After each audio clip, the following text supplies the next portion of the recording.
lower the music a bit. Come, I ready to pay bright price too.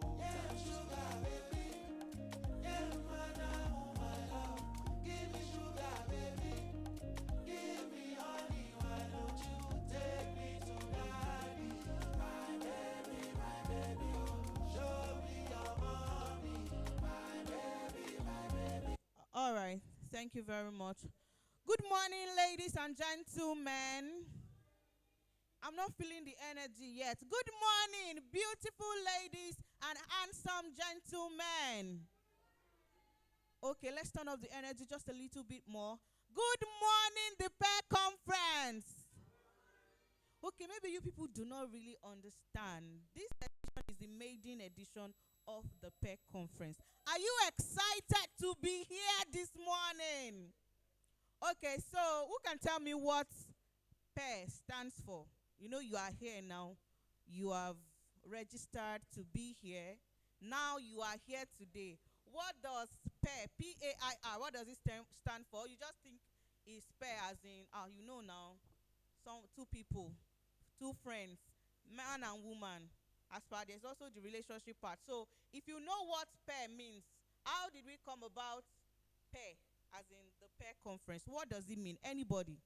Anybody? You don't know? I'm a very cheerful giver. I might be giving gifts. Somebody is raising a hand. Please help me pass the microphone to the beautiful lady in brown. You shared? Purposeful and intentional.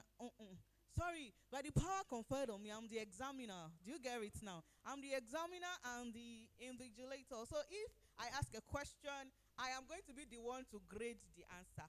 Sorry, what did you say? I didn't hear you clearly.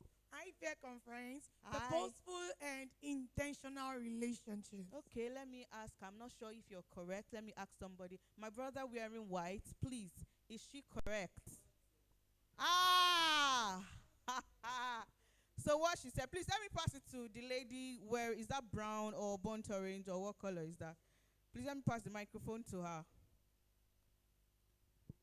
Purposeful and intentional relationship.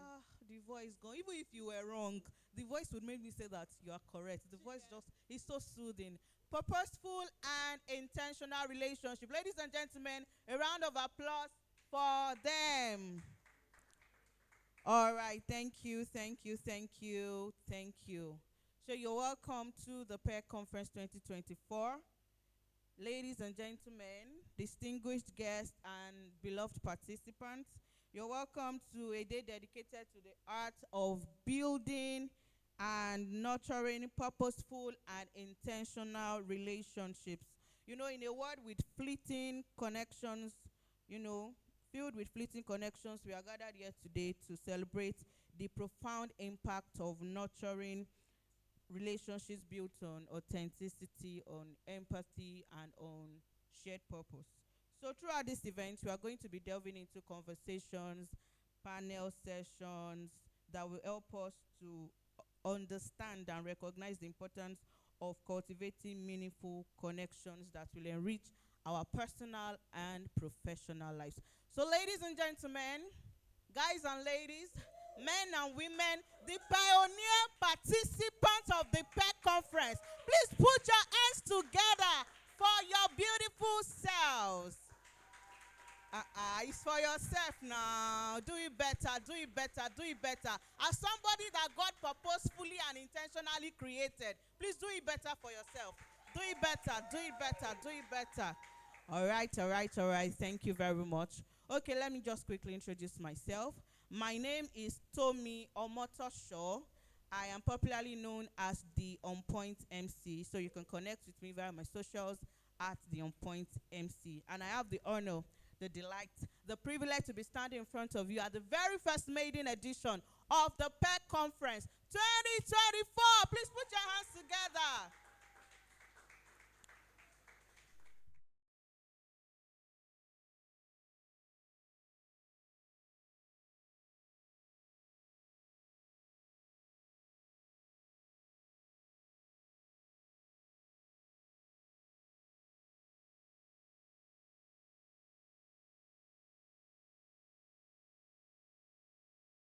Up the brain and the beauty behind this event.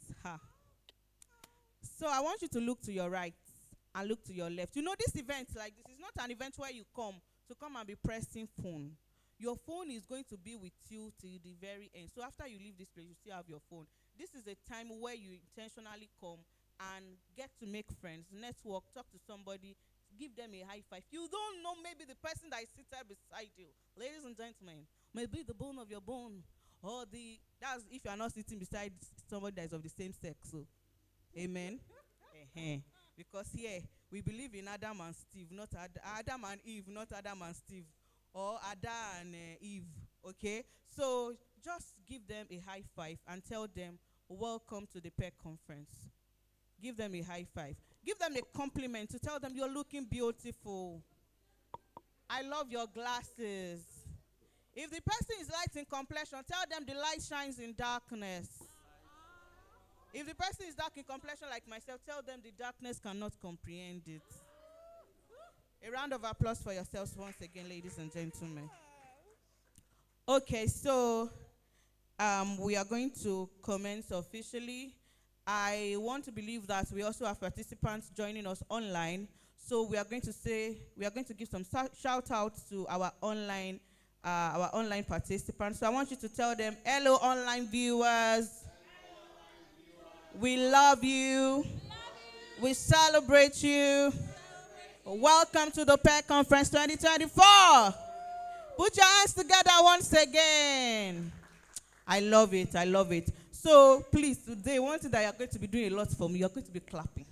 You are going to be donating your clap a lot. Okay? So we are commencing officially, and I'm about to welcome to the stage one person, the queen of intentionality, the queen of purposeful relationships, the lover of K-drama, a woman by excellence, a professional at gifting, at intention, at purpose, at everything beautiful, at nurturing relationships, beauty with brains, intentional somebody. Right, ladies and gentlemen, with a rousing applause and with your standing ovation, please welcome with me to the stage the beautiful, gorgeous, amazing Deborah Olugbade. Introducing Deborah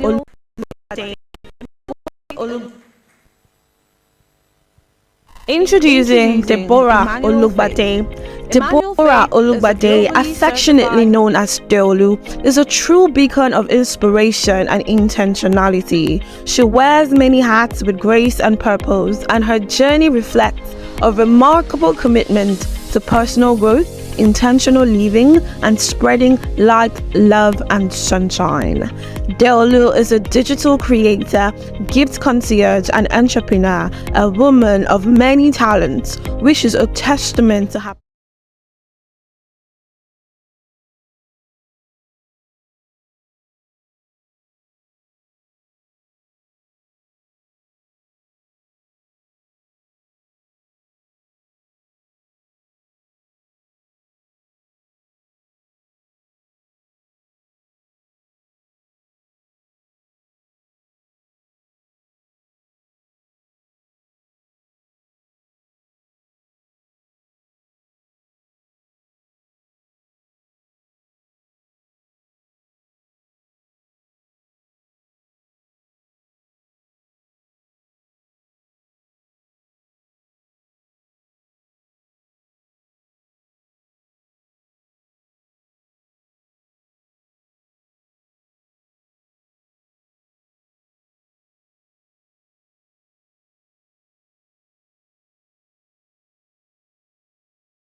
Ṣẹ́gun. All right.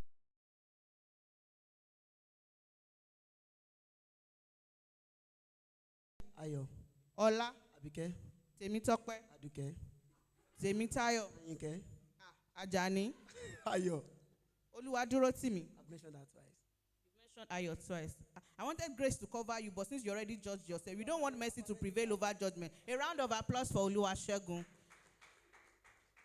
All right, so let me go to somebody else. Okay, let me come to you. So this is not the same game. You're just going to repeat everything that I say after me. All right? So place your focus very well. You get it. What's your name? Titilayo. Your voice is just Unfumilayo. I'm sorry about that. All right, so we want to play this game. Okay.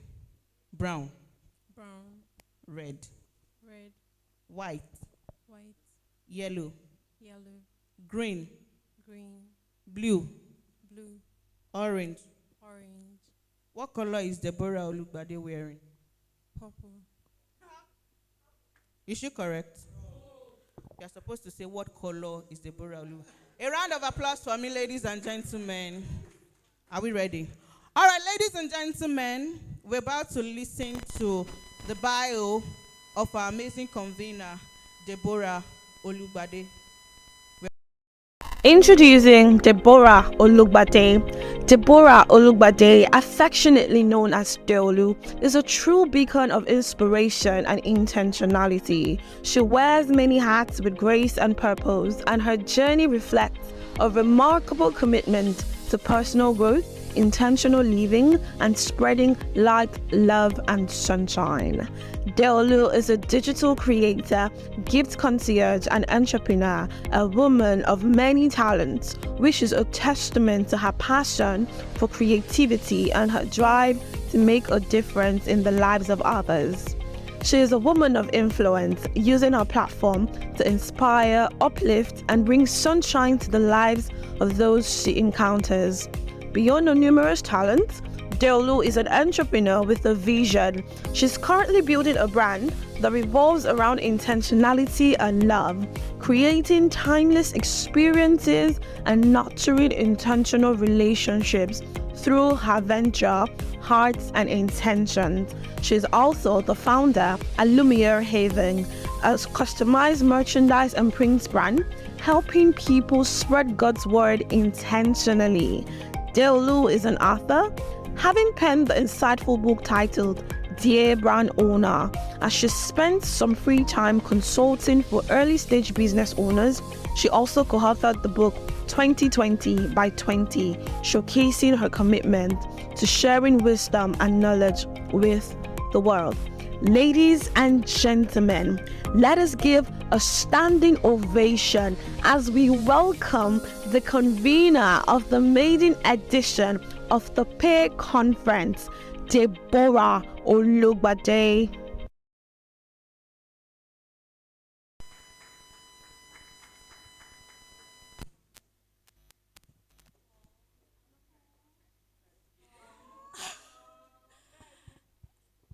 Hi, everybody. Good morning, everybody. You can have your seats. You can have your seats. Thank you for coming to the first edition of Peer Conference. I mean, who am I to call a conference and have people come? But thank you so much. It's a delight to have you here. Can we say a word of prayer? Promise me. Father, Lord, we thank you for today. We thank you for everyone that is here. Lord, we've come, and we've not just come on our own. We've come to learn. We've come to be impacted of your word. Lord, we ask that we won't just come here and waste time. We would go home with knowledge that would not only change us, that would change everyone that comes in contact with us. In Jesus' name. Okay, so the whole idea of this conference is friendships, inspiring intentional relationships.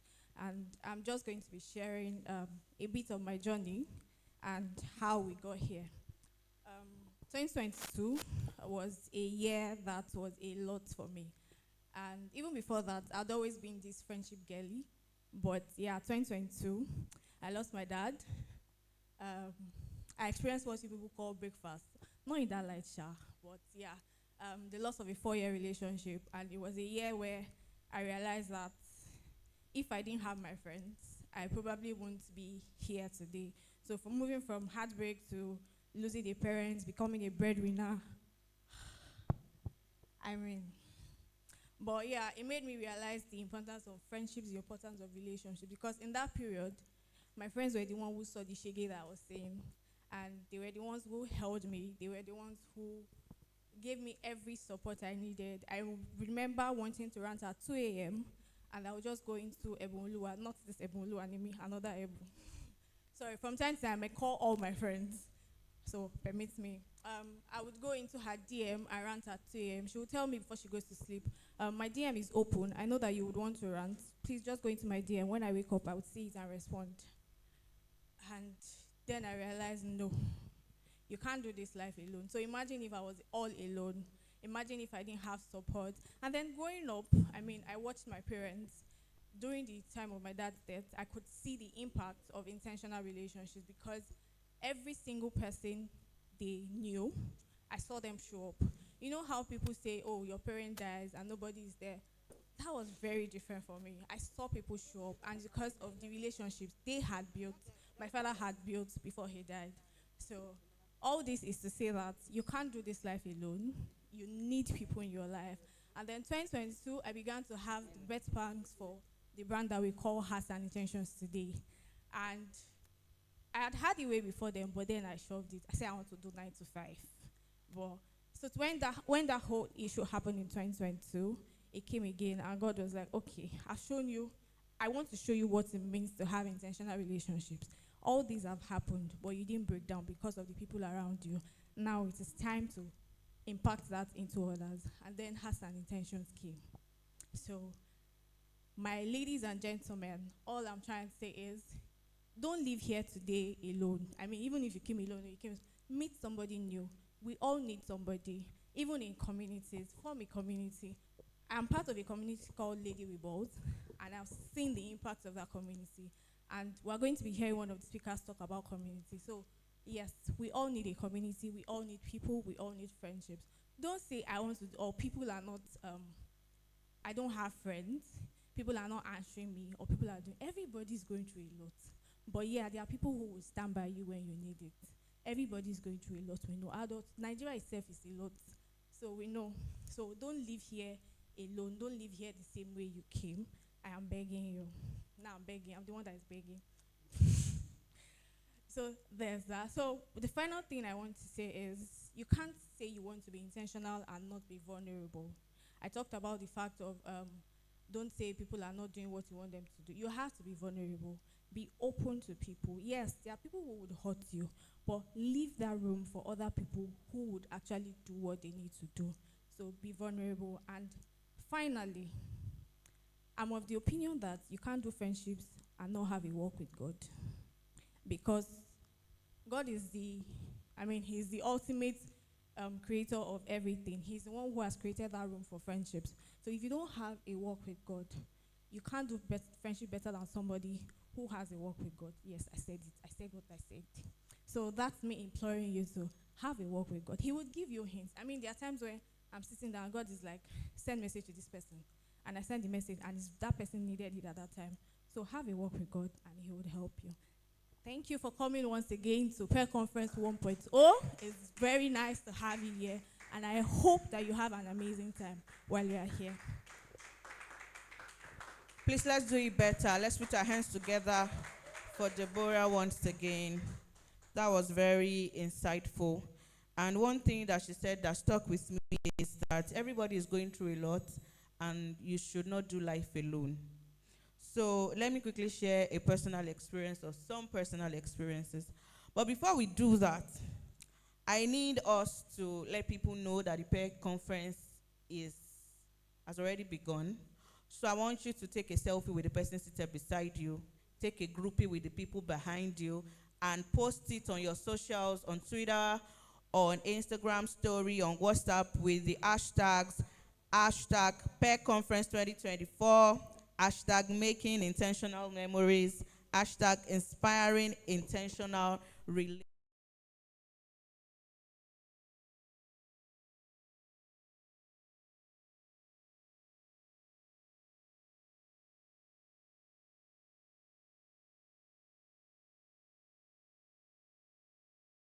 lead by example.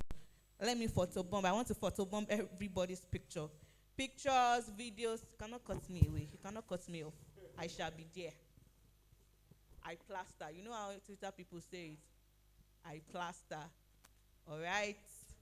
Okay. Take a picture. Let me take a picture with this beautiful lady. A groupie, a selfie with the hashtags. Sorry.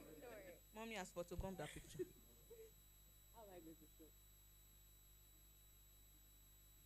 All right. Are we still doing it? Okay. Don't forget to post it on your Instagram stories, on your Twitter, that we are live at the PEC Conference 1.0. Hashtag PEC Conference 2024. Hashtag making intentional memories. Hashtag inspiring intentional relationships. All right, have we done that? Or we are still doing it? Some people did not leave their seat. That's the essence of this conference. Do you people staying on my right? You're supposed to go like this. What's going on? Please stand up, stand up, stand up. Stand up. Stand up. Oluwasegun, stand up. It's until I call you people. Titi Layo, please stand up. You people should mix up together. Dr. Alems. Oh yeah. Yes, let's do that. Well done. Groupie, selfie, post them on Twitter, Instagram story, WhatsApp status with the hashtag PEC Conference 2024, hashtag making intentional memories, hashtag inspiring intentional relationships. Feel free to tag at the PEC community on Instagram. Let me confirm the handle now. Our handle on Instagram is, let me check. Yes, the PEC community on Instagram. Please tag them in your pictures. Tag Deolu. Tag everybody that you can tag, please. Let them know that it is happening right here in the city of Ikeja, the PEC Conference 1.0. If you see anybody that is sitting alone and is not taking a selfie, please go and disturb them. Disturb them. By force, you will not do life alone. We will not grieve for you. Remember, the theme for 2024 is no grief for anybody. Anybody that wants to do life alone, no grief for them. By fire, by force. You are not going to do life alone. Go and take a picture with them. Photobomb their pictures. Post it on Twitter, on Instagram. Hashtag the PEC Conference 2024. Hashtag inspiring intentional relationships. All right. Let's do that. Yeah, I'm loving it. Pictures or videos, everything. Ebolu Animi, did you meet somebody? You met somebody. Who is the person that you met? Name. You didn't ask their name. Okay. That's why we are here today. We are going to be learning all of these things. All right. When we are done, we may please come back to our seats. Let's be seated. All right. So, yeah, feel free to. So, Deborah was sharing a story, and she shared about when she lost her dad. I lost my dad in 2021. So, I'm a senior in that orphanhood. You get. So, and I think one of the things that got Deborah and I connected was that thing. Because I remember one time on Twitter, I was talking about losing my dad and how my dad and I, first daughters and their father, we are inseparable. It's just daddy's girl and all of those things. So it was just like that. And then it was a tough moment for me. Ladies and gentlemen, let's welcome one of our amazing speakers for today, the Orifunke Lawal, the first, the global shot, the Odogu, the conqueror, the lion. You're welcome. Thank you so much for honoring our invitation. So like I was saying, and it was such a tough time for me because losing somebody so dear to you. But yeah, thank God for relationships. Thank God for friendships. You know, sometimes we all like to act tough, ad girl, ad girl. I mean, I can do life all by myself. I don't really need anyone.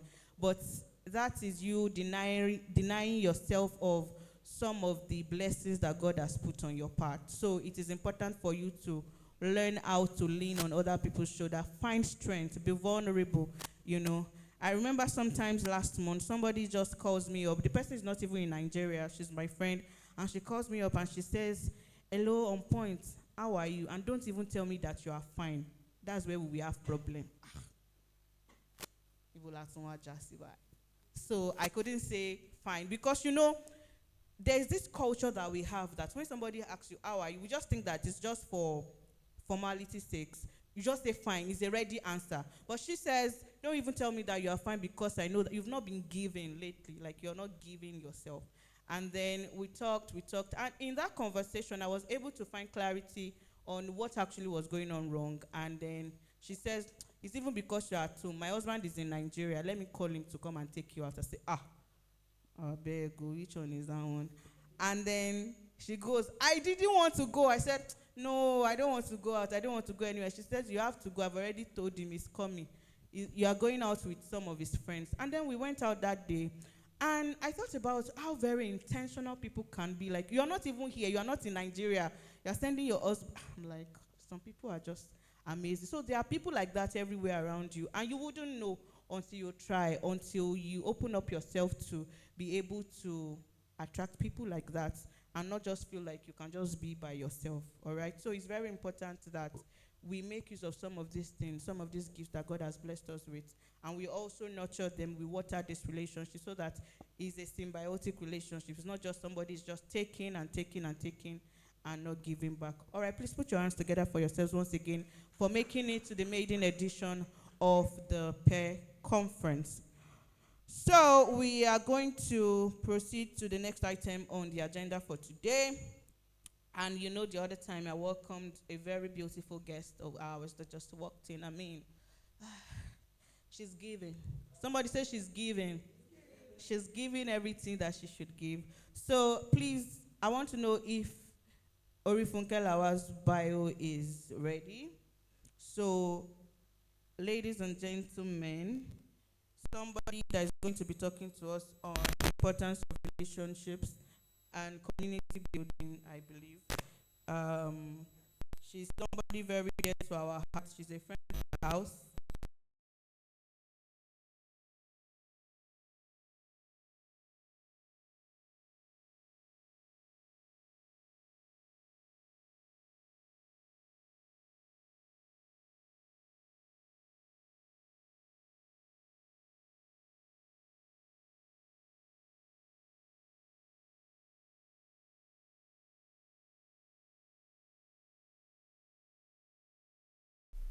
Introducing Orifunke Lawal. Orifunke Lawal has always been passionate about helping people know more and be more. She grew up being an avid consumer of knowledge, always wanting to learn more so that she could change the trajectory of people's lives by impacting them.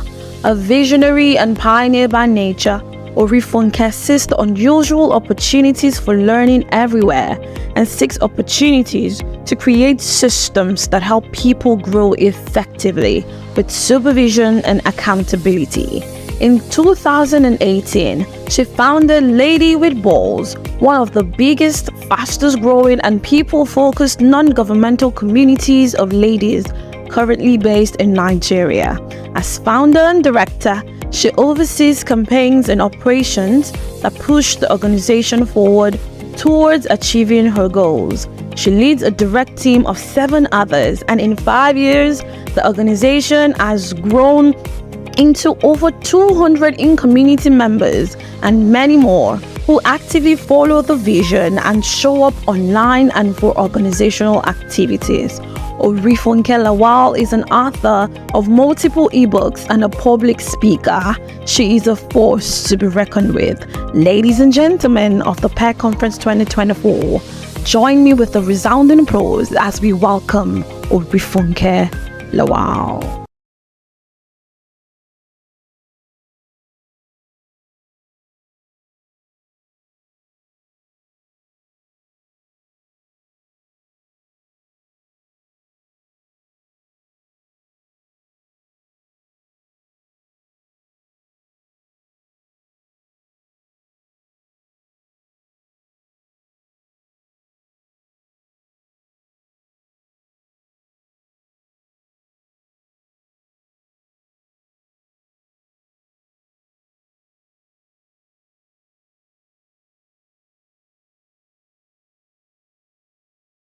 Your fellow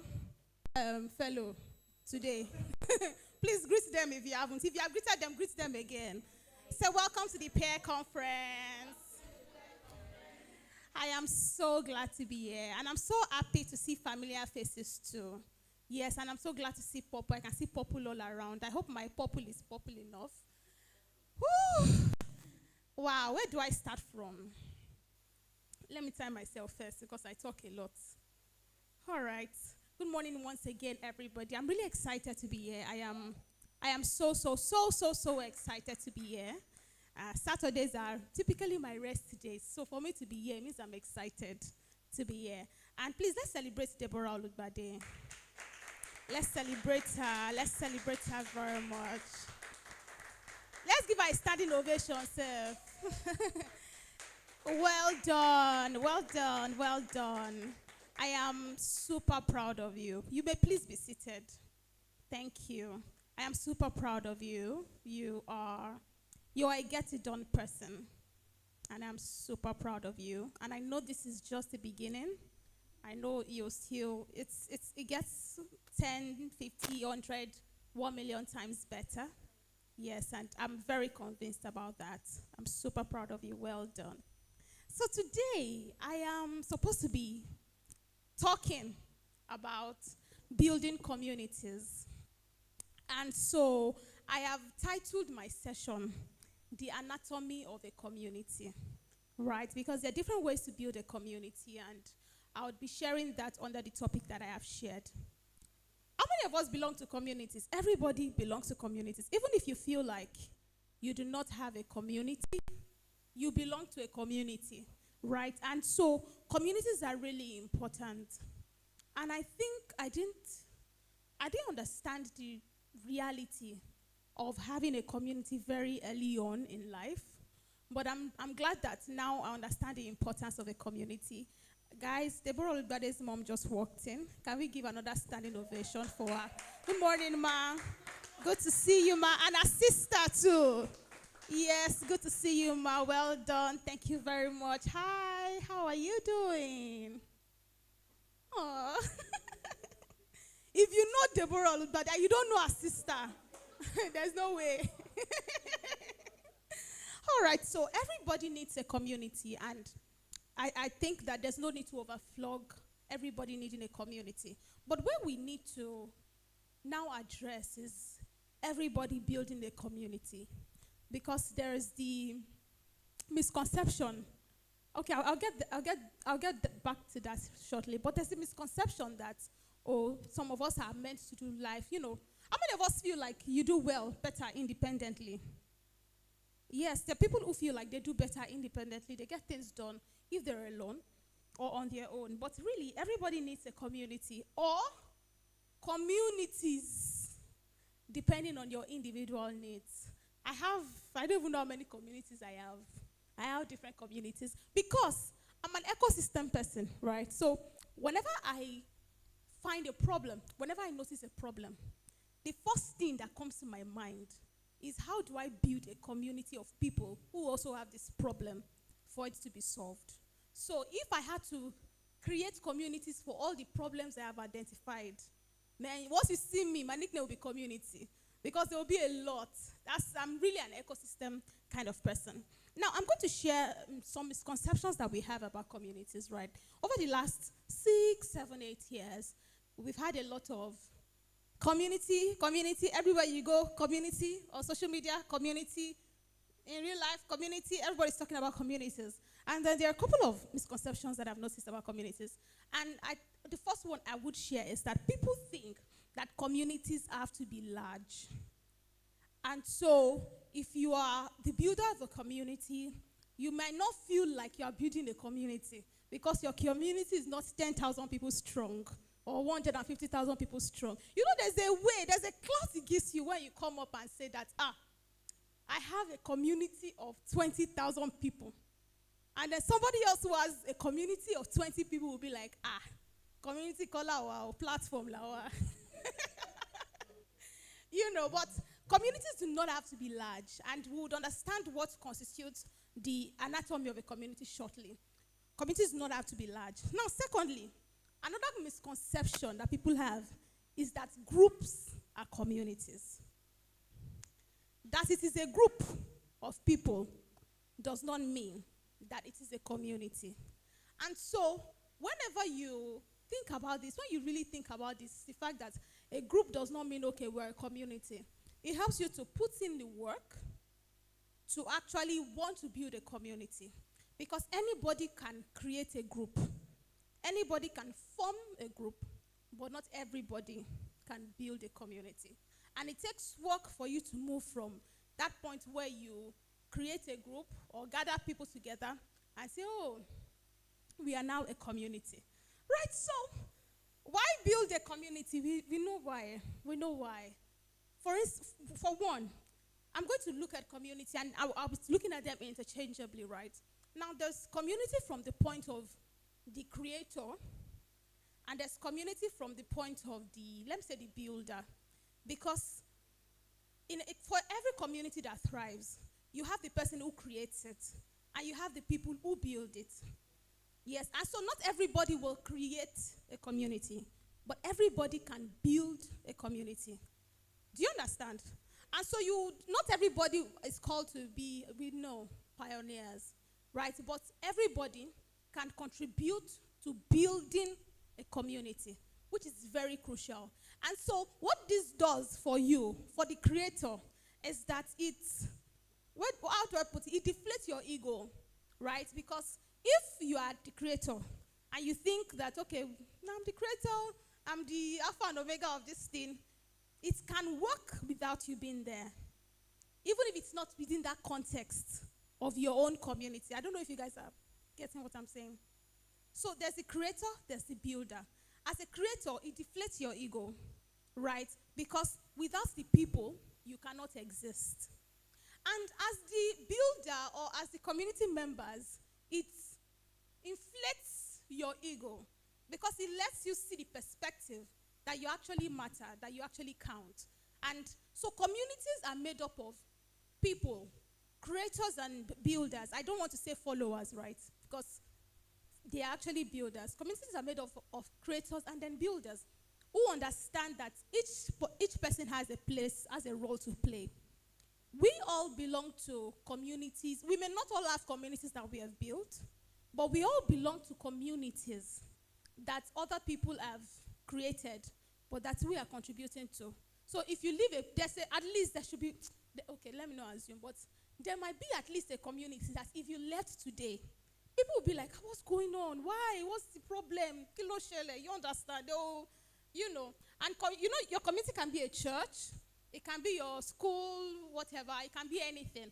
But we all have communities that if you left today, somebody would reach out. And that means you are important to the community. So now let's look at the anatomy. Okay, another reason, yes, why communities are really good, especially for creators, is that communities give you a platform to create change by yourself. Yes, even as a builder, they give you platforms to create change. They give you platforms to create a movement. They give you platforms to, how do I put this? To spread an agenda, which is very crucial in this age and times. For everything that looks like it's a prevalent agenda in the world, there is a community backing it. I don't want to mention names because I can see I'm being recorded. But for every prevalent idea that wouldn't have existed 20, 30, 50 years ago, there is an active community backing it. Because community gives you a voice. Community gives you backbone. Community lets you know that, okay, if what I'm saying is not well accepted, I still have people who will be saying, fire on, we are with you. Continue, we are on your path. Do you understand? And so communities have negative and positive angles. And that's why if you have a good idea, if you have a good message, it's very important for you to have a community. Right? Because God is particular about communities. Right? And that's why, I don't know if there are Muslims here, but that's why the Bible, according to my faith, says you should not neglect the gathering of the brethren. The communities, right? That's why even though you have churches around the world, churches of God, you also have the church of Satan. Devil is not saying, who are these people? He's gathering people for himself. Those are communities. So communities give you a voice. It gives you a backbone. It gives validation to an idea, because at least, and as you, maybe as a creator or as the person who is the builder, you know that, okay, I'm actually not crazy for thinking these things. How many of us belong to communities where somebody shares something and you're like, oh, okay, I know why you are here. Yes, I have this idea too as well. Okay, so now, the anatomy of a community, I'll take this from three contexts. From the head, the body, and the legs. That's anatomy now. Sorry, so it's not, if it's not anatomy, please pardon me. So I'll take it from the head, context of the head, then through the body, and then the legs. Now, we look at the head. To build a community as a creator, like I mentioned earlier, I'm going to be taking them interchangeably. The first thing you need to be clear about and strong on is your why. Why exactly are we here? What exactly are we doing? And this is one thing that would differentiate a group from a community. Why does this even matter? Especially because there might be hundreds of other communities doing the same thing as what you want to do. When we started Lady with Balls in 2016, there was a why, right? And the why was to help women be more confident, right? Because I'd seen that it's very, very easy for you to see women who stand out, but you find out that they are going through stuff like, how do you see a woman who is really brilliant, a woman who is really smart, a woman who is outspoken, and then they are going through, I don't know, like, oh sorry, this is usually pain me. But you see somebody like that who is in a relationship with an abusive person. You know, does it add up? Because this is somebody who is normally very outspoken, normally sharp. You see them, you're like, oh, you inspire me. And then they're in abusive relationships, they're in toxic relationships. And I'm like, it means that confidence goes beyond what we show. It is who we are. So there has to be a recalibration of how you see yourself. And there are different levels of confidence at different stages. So everybody's confident at one level, but we just needed more women to be confident at different levels, and that's why we started. So there has to be a clear why for why you are starting what you do. Because the truth is, in the long run, you would need that why to stay in business, figuratively and literally. You would need that why to stay in business. You would need that why to keep you going. Because there will be times where you'll be tired. There are times where you look at these people, who are these people? Say, where did I see you people from? Let me shut this thing down. There will be times like that. But you need a strong why to keep you going. Second, you need to be clear about the who. Who are we supposed to reach out to? No community will thrive if you have Gbogbo in the community. Can't work. For those who are not Yoruba, Gbogbo means all and sundry. Yeah, everybody.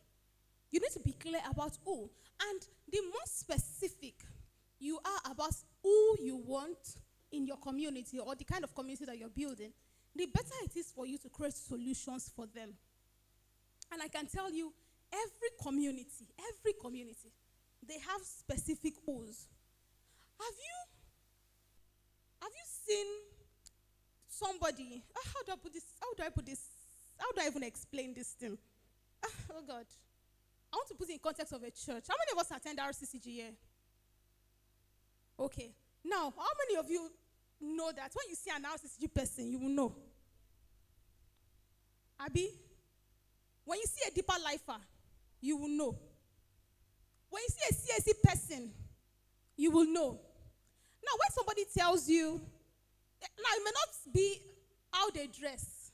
It's from how they talk. They will say some things. You'll be like, you have background in CSC. You will know. Right. And so it's not even in just how they dress. It's in their mindset is in the things they do. It's in how they speak. So communities are really like that. That's how specific communities are. Because communities, how do I put this? I'm talking about who now. Let me not digress from the point. But communities depend on who. There's a target audience for every kind of community. And even the communities that you feel like, you see some comments, some videos on social media, oh, God, please, I don't want to mock anybody, right? But, you're like, and people are going to this church. I don't know, something's just not adding up. People are eating grass, they are lying down, their pastor is stepping on them, and there are people going there. There's a specific target audience. The person leading knows the kind of people he's attracting. And there will always be those kind of people who would gravitate towards him. That's what a community is. So you need to be clear about the who. Not everybody will attend a particular place or will join a particular community because it might not align with their values. Do we get? So you need to know. Members usually have predefined characteristics, right? So, for instance, if you see somebody who follows this lover, and this is that comments, you don't just follow. If you say violence, they're tagging you. You'll be like, no, what's your impression? Now, I actually let's have a sincere conversation. Me, personally, if I see somebody who follows blogs like that, okay, I won't judge you if you follow. Anyway, my mate, but I won't. But where I draw the line is where I start seeing violence. Now, they happen. I plaster. I will judge you. I will judge you. So there's a particular set of people who follow and actively engage. You know that these people, they are communities. If Instagram likes, let them ban 20 times, people will find and follow. Community in here. Those are communities, right? Then you also have one that I really love, Head Start Africa by John Obidi. And then if you're passionate about self-development, it's a place to be. And so you will notice that you will rarely ever see foolish posts on Head Start Africa. Because even from the admin, they will delete it. And if you are not careful, they will delete you. You get? Because there's a kind of people that should be there. And the very interesting thing? You may have people who are always posting, I plaster on one particular community. But because they know that in this community, if I do anyhow, I will see anyhow. I'll just, exactly, because community usually defines values for people. Now, third one, you want to define your corporate values. You want to define corporate values. What values will everyone hold dear? As a creator, as a leader, or as a builder, wherever you fall into, there must be values that your community must hold dear. So that if somebody goes out of those values, you'll be like, I've had cases, right? I've had reports where somebody just sends me a message and I'm like, is this person an LWB? They say, it's not. I say, I thought as much. Or they say it's an LWB. I'll say, what are they now doing? What are they now doing? You get, because you need to have predetermined values. Now, predetermined values do not mean that everybody in the community will align. Not everybody typically would align because we're different stages of growth. We all are, yes. But the idea is, even when they act out of line, they know that I typically shouldn't act like this, They know, right? And so, you need to define values, what you want your values to be. And then, yes, the values, like I wrote here, values must be such that If somebody acts out of place, it is visible that something is wrong. They will know, community will know, everybody will know, the world will know. Very important. So what exactly are your values? Will there be inclusion?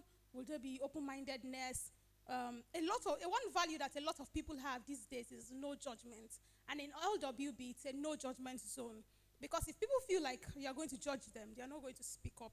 So, you have to make sure that you have values, predetermined values. So, it's even very interesting that if somebody says something, even if they say something that is very weird, and then somebody says a very judgmental word, it's out of place. Kilo shele, what do we carry and what do you throw?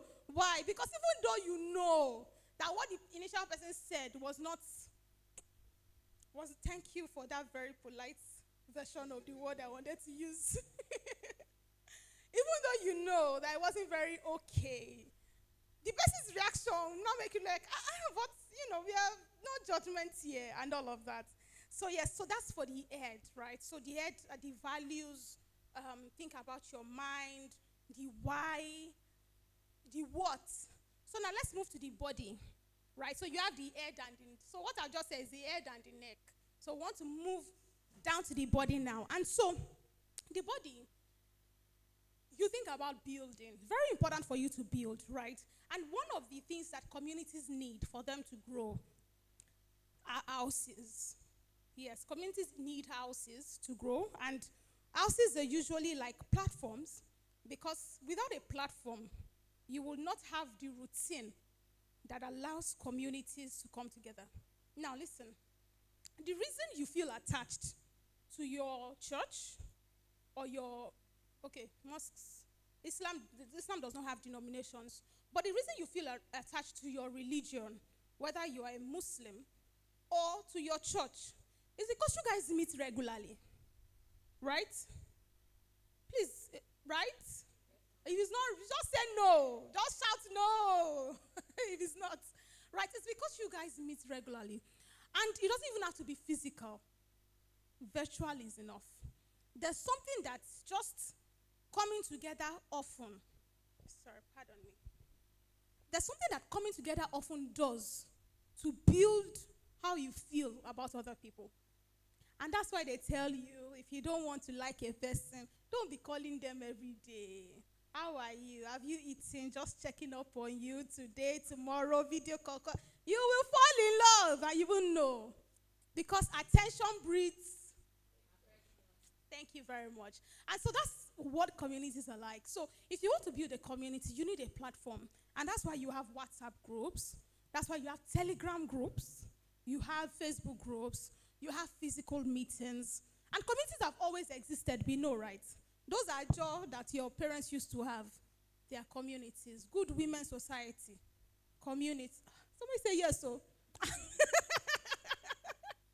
Those are communities, right? Because they come together, they meet together, they genuinely care about each other, and they would have benefits that they would extend to members of the community that they would not readily extend to other people who are not members of that community. Right? So you want to build your home. Where are we going to be? We will be having physical meetings, or we will be having virtual meetings. Are we going to be on WhatsApp? Are we going to be on Facebook? Where you need to find your home. And then how will you nourish the body? Because of course the body must be nourished. How will you nourish? Anybody that is not nourished will die. Right? Will die. And so you want to have what constitutes good food for this community, which is defined exactly by what they need, not by what you think that they need. Are we together? Because it's very, very, very easy as a creator to fall into the mindset that, because of where I'm coming from, because of the things that would readily appeal to me, because of the things that I like, then these people will definitely like it. You don't build communities that way. You need to find out, okay, this is the community, this is the problem, this is the food that they need to be eaten. And so every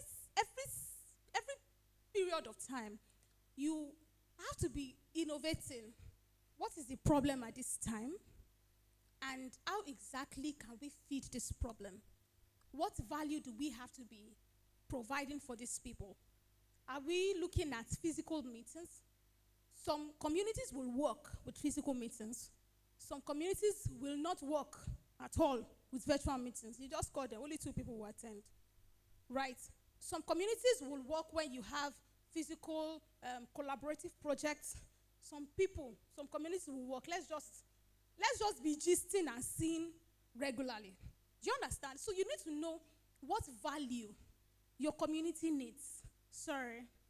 You need to know what value your community needs. You can't impose on people. Well, you can if you are the creator, but it has to be informed from who your community members are and exactly what they need, right? I can't wake up today now and decide, oh, you know what? My body, let me just be eating anything. No, I need to look at my needs per time for me to be able to eat anything, right? So how will you nourish the body? It's very important for you to sit down and determine these things. Now, one of the ways to also decide what your body needs is to ask. So, to build a community, now this one is important. Everything I've been saying, they are important, but this one is very, very important. To build a community, you need to pay attention to data. Yes, data-driven communities are the best. Because whatever solution that you are creating, you know it makes sense. Even if it doesn't make sense generally, you know it's very important because it's based on data that you have seen. And if you run a business, you can't wake up and say, I want to start selling guguru and ekpa without data. And that's why before you have businesses or before you have any serious project, you typically carry out a needs assessment. Or a feasibility study in some cases, but you carry out a needs assessment to find out what exactly do these people need. For instance, in government, we have a lot of projects, but government will not say, oh, these people, there's no river here, there's no pond, let's just build a borehole, because they might not need it. So government has to actually go into communities and do community engagement and meet with stakeholders, meet with their their leaders, if they have traditional leaders, or they have religious leaders, or they have youth leaders. So there's a lot of meetings that have to go on before you find out exactly what they need. Because if you wake up and go and find, create a bowl somewhere and be like, why am I using bowl? Please, can somebody give me another example? Yes, health center, exactly. Very brilliant example. If you go and build a health center in a place where these people, they majorly use midwives, your health center will just be fine for nothing. They won't go.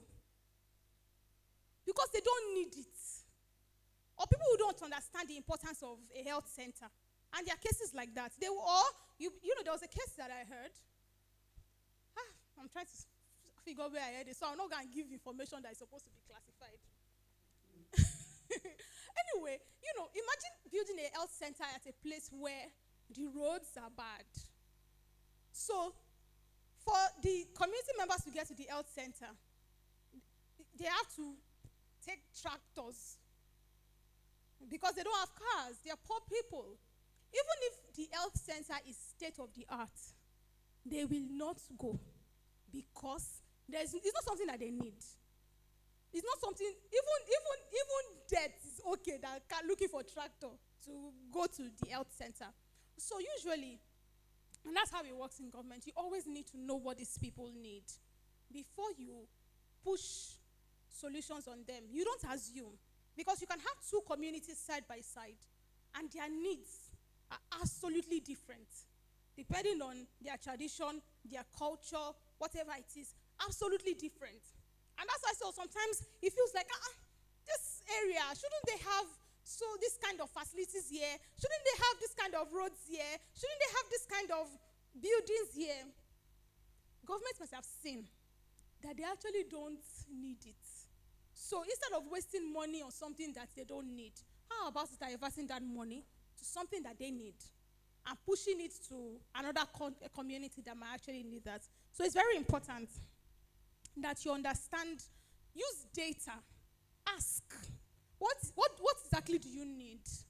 What are the challenges you're facing at this point? What are the problems of your life? Okay, no. But what are the problems that you have that we can solve? Then you can now move from the position of data and information to create a solution. Because if you're creating a community and you're not building with data, what will happen is you would face unresponsiveness. And it will discourage you so badly. And you will take it out on the people who are supposed to be your people. You'll be like, these people, upon all we are doing for them, they are ungrateful. They are not ungrateful. You just don't understand exactly what they need. So you need data, deploy surveys, questionnaires, call people randomly. What do you need? What exactly or how exactly can we help you? Very, very crucial. Now, let's look at the legs. I've talked about the head. I've talked about the body. Are we clear so far? Don't worry, if you have any questions, please bombard me with questions you have. Now, under the legs, you have to look at how do we stand? How do we stand well? For instance, for me to come here today, I had to look for a pair of shoes that I could stand well in. So I will not just be in one place. I'll just be talking to you. You'll be like, okay, she just likes to stay comforted, but I just don't want to fall. Right? So you want to look at how exactly do we stand? How do we stand well? And this speaks to structure. For every community you want to build, there has to be clarity on what needs to be done and who needs to do what. Because anything that belongs to everybody belongs to nobody. So you need to have very clear functions and very clear people who need to pay attention to those functions. People who will be responsible for those functions. And this is the bedrock of any structure or any structured community. Because at the end of the day, right, communities must be treated like organizations. Even if they are not like big organizations and then you don't want it to be over-structured, that there's no flexibility, communities need to be treated like organizations. If you treat your community like an organization, you will pay attention to the structure. And structure is one thing that differentiates a community from a mere group. Because like I mentioned earlier, anybody can create a group. It's very easy. But not everybody can build a community. You need structure. Who will do what? When do we do what? How do we do what? Where do we do what? Very crucial. Right, because you can have an idea, but the deployment strategies are going to differ. They're going to differ. So you might say, oh, we want to empower women, but empowerment is very, very wide. So you need to understand, okay, within the context of what our organization does, how do we want to empower women? So in some cases, empowerment would look like, and in some context, empowerment would look like, okay, let's equip these people with vocational skills. In some cases, if you bring vocational skills, the empowerment will not empower. Do you understand? Now, before, I used to say something. I used to be really, how do I put this? I didn't like the idea of women empowerment like it is on a grand scale in Nigeria. Because when you see women empowerment, they will say hairdressing, soap making, leather shoe making, all those, and I'm like, these things don't empower women like that. Like if you want to empower women, I want to be seeing grand solutions. I want to be seeing technology. I want to be seeing product design. I want to be seeing data analysis. That's how you empower women. But guess what? Depending on the context, if you carry data analysis to one place in Igbora, you will waste money, you will waste time, you will waste, in fact, they won't even understand what you need. So that's why in those cases, they have to look at what this community needs, the context per time. What are the things that people in Dora, they don't need to earn in dollars. So if you want to go and sell a solution in Igbo, I say earn in dollars. You will stay there. You will stay there. Yeah, do you understand? So you need to understand what exactly are the solutions we are going to create. So when I used to think about that way, but now seeing things, now, really just getting into government, I'm just saying that, okay, some people actually need those soap making empowerment.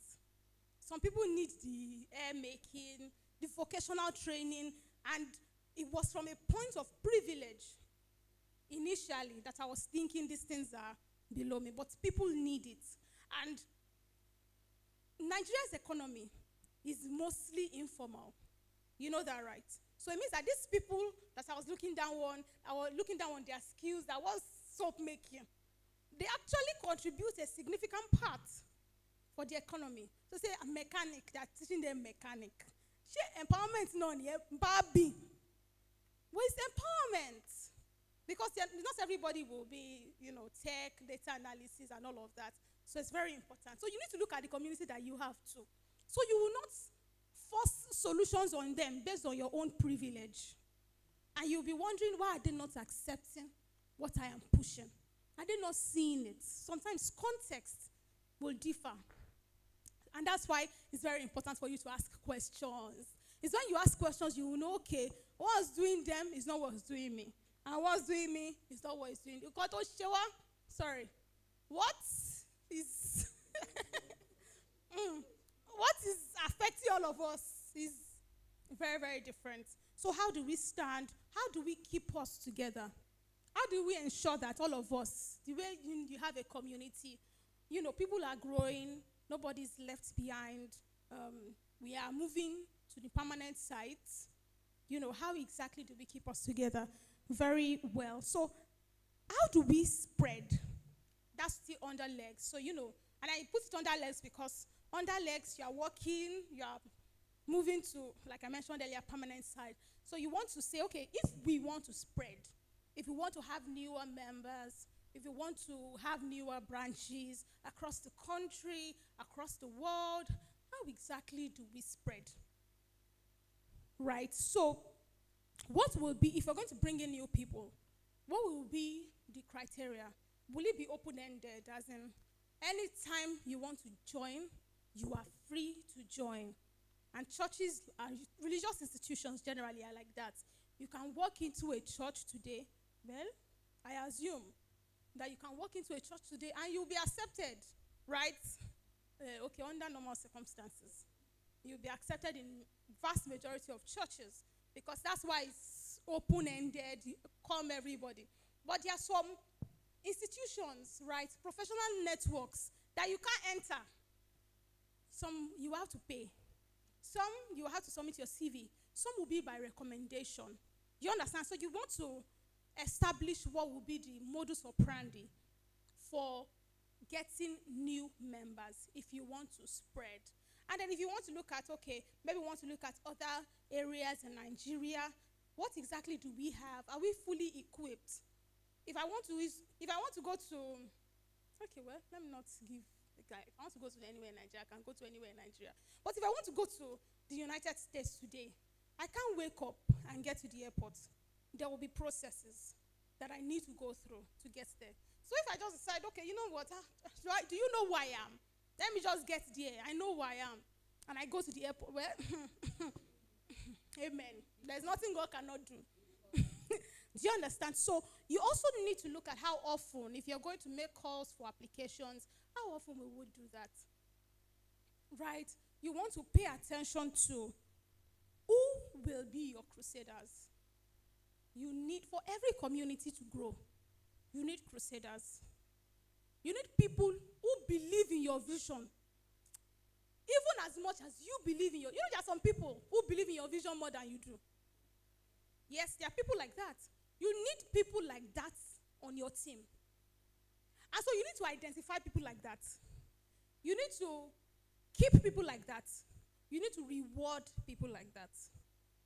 Because no matter what, you can do wrong in their eyes, but literally you may not be able to do wrong in their eyes. They will like division more than they like you. So if you like fuck up, you see that vision, it will continue. They will say we die here, but you can go. They will continue. So you need crusaders, and you need to identify crusaders. You need to reward crusaders. For every community, you need to think up reward systems. Yes, because like they say, if you want to discourage a behavior, you involve penalties. If you want to encourage a behavior, you involve incentives. Right? Very, very crucial. So how are we going to reward the people who are our crusaders? And on another note, how are we going to penalize the people who go against our code of conduct? Because it is very easy for bad behavior to spread if it is not penalized. Are we together? So now, what are really the best practices? Now, imagine this is your body. You have your body. What are best practices? Imagine your community is a human being. That's first of all. Just always imagine your community is a human being. So, of course, you need to eat good consistently. Eat very well. Well, I know that, based on the economy, the feeding might differ, but at least eat good consistently. So how exactly are we going to feed our community and ensure that we are doing that consistently? Remember I mentioned earlier that you need to define value from the context of your people, not from the context of what everybody is doing. Don't say, oh, that community, that's what they are doing. We are going to do it. Well, do it first. Do it first and see. You understand? So you need to eat. What are we going to be eating? What's the value are we going to be involving with these people? And always notice, like one thing I always say when it comes to value, especially when it comes to influencers, is that value is very relative. So I may not like blogs, social media blogs, like I mentioned earlier, but the people who like them find value with them. That's why they follow. They won't follow if it's not valuable to them. And the violence, I plaster, it's an expression of excitement and belief in that value. I don't value it. Doesn't mean it's not value to somebody else. Are we together? So once you understand this, you'll find out that you won't you won't be overly stereotypical about the value that you provide to your community members. Some people don't need classes. What they need is calls. They want to feel heard. They want to feel seen. Some people just need, let's have movie dates. Let's talk. Come and hear my problems and come and proffer solution to my problems. So if you are saying, okay, for these people, we're going to develop a course, the courses are valuable. But for your community, they may not be your first call of action. So value is relative. Define your value. And you can't define your value without information and data. Now, have regular checkups. Right? When last did you, if you've had a body checkup in the last 3 months, raise your hand. Last 3 months, a medical checkup, last 3 months. Amazing. Okay, last 1 year. Okay. Last 3 years. Last 3 years. You know how medical checkup in last 3 years? Deborah. But the thing is, you need to have medical checkups because you can be looking very fine, but there are certain areas that are not very good and they don't show up immediately. But when they show up, it's like, oh my God, this has blown too much. You want to have regular checkups. Are we going to be having meetings? Are we going to be deploying monthly or yearly feedback forms? Are we going to just pick people randomly and find out how they're doing and what we can do better? Always have regular checkups. And regular checkups always come with prescriptions. So you find out that you have a problem. You also now say, okay, because of this problem that we have, this is the solution that we are going to deploy. When necessary, you might change tactics.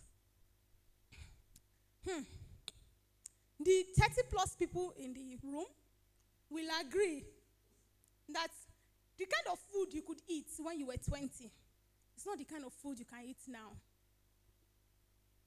Are we together? I mean, I'll even give myself, I'll use myself as an example, right? Like 5-6 years ago, I could eat anything and I won't gain weight. I'll still be normal, sweet, figure 8.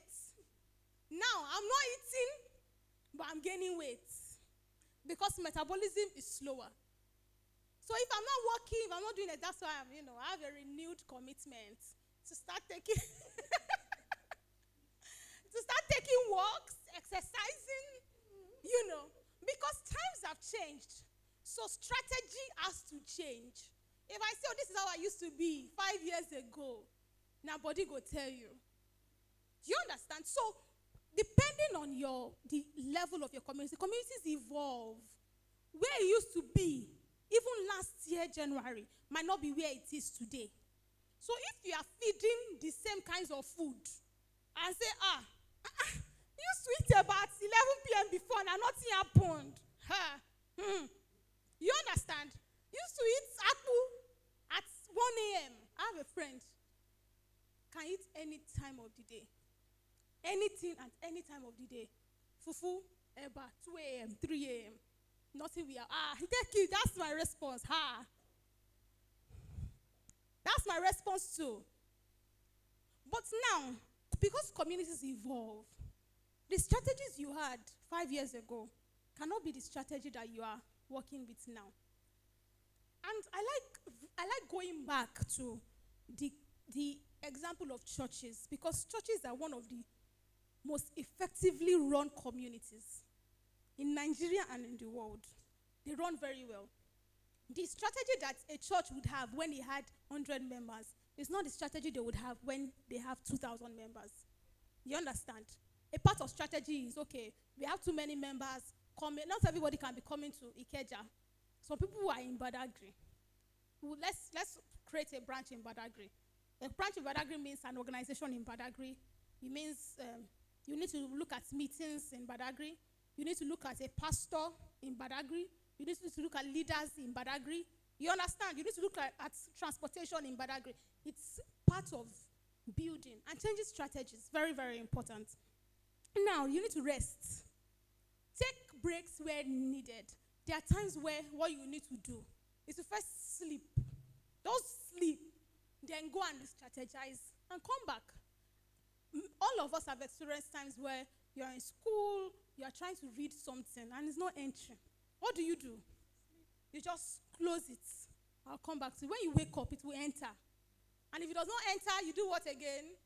Sleeping. I will sleep again. And I know there are people who may not like sleep. Sleep might be very, a little sleep, a little sleep. Me, I will sleep. So now, in communities, people want to feel included. So these are some values that you want to think about. People want to feel included.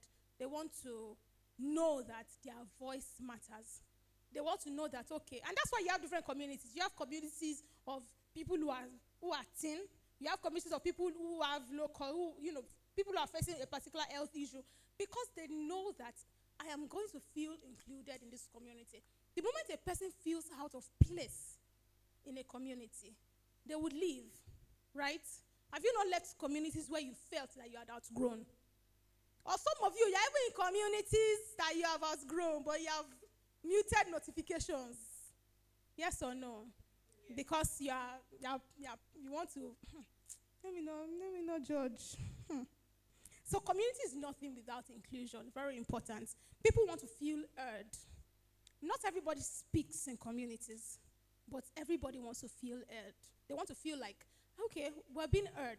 And that can sound quite ironic, because you're not even saying anything. So how exactly do we know? But people may not say anything, but their response to you not hearing them will be seen when they want to leave. Do you understand what I'm saying? And that's why as leaders, I believe everybody is a leader. But as leaders, you need to be able to put yourself in people's shoes. So before you take decisions, you need to look at all the different angles that decision could affect people. It's your responsibility as a leader. Because it's only it's only group A. You know, you have to assume that there's a group B. You have to assume there's a group C, there's a group D, there's a group E. And so that's why usually in government we talk about doing the greater good for the greater number of people. Because at least even the minorities have to be heard. You have to intentionally put yourself in their shoes. Right? So, people want to feel like something bigger than them. Yes, they want to feel like, and the moment you move from just having a community you started to being able to sell a vision that is bigger than Lagos, bigger than Nigeria, that reaches to the ends of the world, that is bigger than what they do, who they are, you will get people who would be invested in the vision more than they are invested in you. So they want to feel like, okay, where's this community going to? Or where's this vision going to? You need to be able to see far ahead into the future because people want to be part of something that is bigger than they are. Now, people love exclusivity. So, even if you have 1 million members in a community, there is something that still lets you know that, okay, even though we are 1 million, not everybody is here. People want to be exclusive, right? So they don't want something that can easily belong to anybody else. And that's why usually you want to look at fostering rewards for your community. You may also have different people. Okay, what are the rewards we are going to give to people who are actively involved? So now, in your church, what normal members would get may not be what you as a worker will get.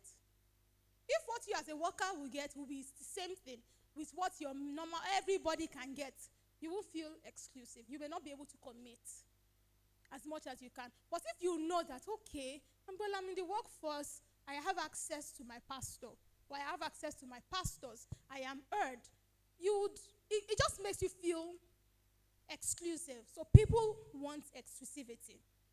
And people want communities that reflect who they are or who they can be. And so that's why your community should be futuristic. And you need to keep hammering it on their heads. This is where we are going to. You may need to include models. And there are people in the community who effectively embody the essence or the idea of that community. How exactly are you going to ensure that you give them airtime? Let them be seen so people can know that it's possible. Because at the end of the day, communities define what possibility could be. Everybody can build communities. Not everybody will create communities, but everybody can build communities. And now this is the end of my TED Talk. Thank you very much for having me. Thank you. Thank you very much, Orifunkelawa. Please, can we please put our hands together once again for Orifunke? That has been such an insightful session, and my notes is actually really full. So before I have some of the things that I've noted down here, and I would like for us right now, anything that you've taken away from our session, please feel free to go to your Insta stories once again, to your Twitter, and then put them, tag Orifunkelawa, tag the peer community. So one of the things that I wrote down here is that communities don't have to be large. She said that at the beginning, that communities don't have to be large. And also that it is a group of people does not mean it is a community. It can be a group, but not a community. Anybody can form a group, but not everybody can build a community. So it is important. The anatomy of a community is important. The head is important. The body is important. The leg is also important. So as we have creators, we have leaders, we also have builders who make the community thrive. Okay, so if you noticed very well, you'll see that when Orifuke was talking a lot, she was making reference to the government, let me not say classified information, community. She was being very careful. It's because she's a special advisor to His Excellency, Assistant Special Advisor to His Excellency, Baba Jide Sanwo-Olu. Please, a round of applause. And don't forget, before Orifunke leaves, I hope that we are getting ready with the bio because we want to listen to her bio once again. Before she leaves, make sure that you're taking pictures because one day That's how she'll become the Minister for Women Affairs or one to say, I'm a baby here now. We knew, I remember one time in Ikeja, she was telling us about anatomy and body and leg and body. You understand? So please, we want to listen to our bio once again because the other time it didn't quite come out well. Thank you. Introducing Orifunke Lawal. Orifunke Lawal has always been passionate about helping people know more and be more. She grew up being an avid consumer of knowledge, always wanting to learn more so that she could change the trajectory of people's lives by impacting them. A visionary and pioneer by nature, Orifunke sees the unusual opportunities for learning everywhere and seeks opportunities to create systems that help people grow effectively with supervision and accountability. In 2018, she founded Lady with Balls, one of the biggest, fastest growing and people-focused non-governmental communities of ladies currently based in Nigeria. As founder and director, she oversees campaigns and operations that push the organization forward towards achieving her goals. She leads a direct team of 7 others, and in 5 years, the organization has grown into over 200 in-community members and many more who actively follow the vision and show up online and for organizational activities. Orifunke Lawal is an author of multiple ebooks and a public speaker. She is a force to be reckoned with. Ladies and gentlemen of the PEC Conference 2024, join me with a resounding applause as we welcome Orifunke Lawal. Sorry, we already welcomed her. Thank you very much. So we want to thank Orifunke Lawal once again for that amazing session. Also, if you have questions for Orifunke, if you have questions about what she has said, anything that you would like to learn or know or get some light on, please indicate by a show of hand, or you can just write it on a sheet of paper and pass it to the front. So let's not forget again, let's go to our Insta stories, our Twitter, Facebook, or WhatsApp stories and put, okay, so there's something that Orifunke said. She said, for every prevalent idea, there is an active community backing it. For every prevalent idea, there is an active community backing it. Communities must be treated like organizations. If you treat your community like an organization, you pay attention to your structure. It's also important to identify your crusaders. You need to recognize them, keep them, and reward them. People love communities that reflect who they are or who they can become. So you can put quote Orifunke Lawal tag at the PEC community. And don't forget to use our hashtags at the PEC Conference 2024, hashtag making intentional memories, hashtag inspiring intentional relationships.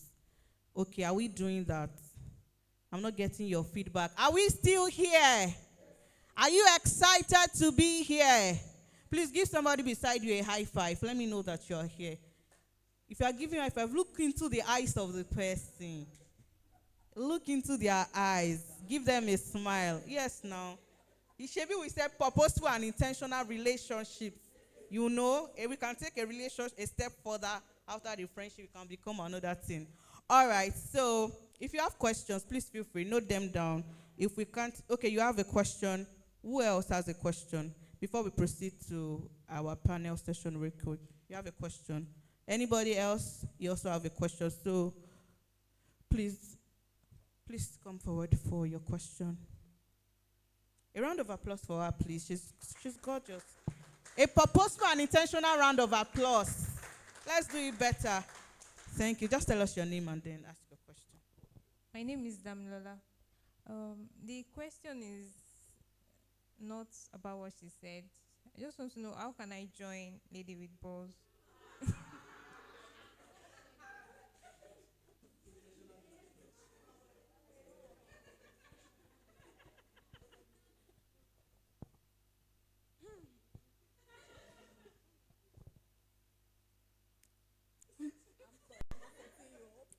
I'm trying to look for somebody I can push it to.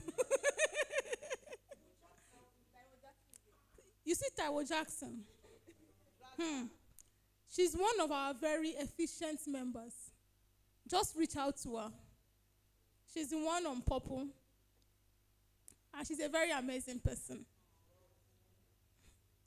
So reach out to her. We usually have stipulated times, but there's nothing that is impossible. Yes, we have stipulated times, but I think we've actually given like 1 or 2 people in 6 years very free entry without going through applications and all of that. So I think I would consult with my team, and then I think that's something we should be able to work with. Thank you. So now putting into action what Orifunke taught us. So Taiwo Jackson is a builder of LWB. Orifunke is the creator. So she's asking you to join the people that are making the community to thrive. Do you understand? Do you get it? Why are you people looking like, please, do you understand? Do you understand? Okay, who is the builder in a community? As you are here now, who are the builders? If you are not confident in your answer, builder, we are building together. Somebody said once, he said, anointing without an audience becomes an anointing. Remember, imagine now that we all come here and we have created and packaged this event, but we come here and there's nobody sitting on this chair. There's nobody giving us a smile. There's nobody crossing our leg and, sitting gorgeously. It's not going to make sense. So put your hands together for yourselves once again, ladies and gentlemen. Thank you so much. All right, next up, we are going to our panel session, and I'll be inviting to the stand.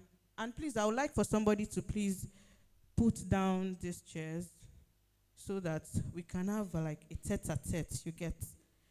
So the chairs and the stand, just put them down while I welcome a very beautiful lady, a very intentional. I'll be using the word intentional so much because, if it's not intentional, it's not the PEC conference. An intentional and purposeful woman who is going to be moderating our very first panel session.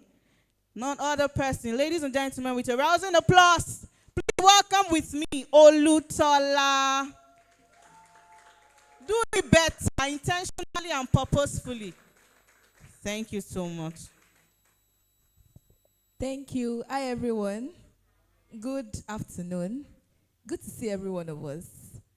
I like the smile, but looks like some people are faking it. Please don't fake the smile. Okay, so we are moving directly to our first panel section, and that would be speaking to our work relationship. And we are going to be having 2 amazing people on the panel. Please, can we welcome Titi and Oluwasegun? Thank you. Thank you for joining us. It is work relationship. And I'm so very happy to be moderating this session. I'll just permit me to give a backstory. I am very, very intentional about my work relationship. So I used to have this fear that the work environment is a very, how will I put it? It's a very fierce place. They will tell you that be careful about who you make friends with. Everybody is just looking for how to get offers for themselves. Nobody's really your friend in the workplace. And before I got my first role, I did a particular program. It was a female soft skill program and all. And that was still the same thing they were saying. I said, she will not have a friend in the workplace. Everybody will be doing so herself, mind your business and all of that. But I can say that I've made amazing friends in my workplace, and these are the people that stand they stand like a shoulder for me to lean on, particularly when I want to rant. I know Deolu was very aware of the bad parts of last year, and I had friends in my workplace that I could rant to. So when I heard that there's going to be a work relationship panel session, I was so happy about it. So we are going to be hearing from these 2 amazing people how to go about work friendship, and how to also maintain professionalism in every other aspect.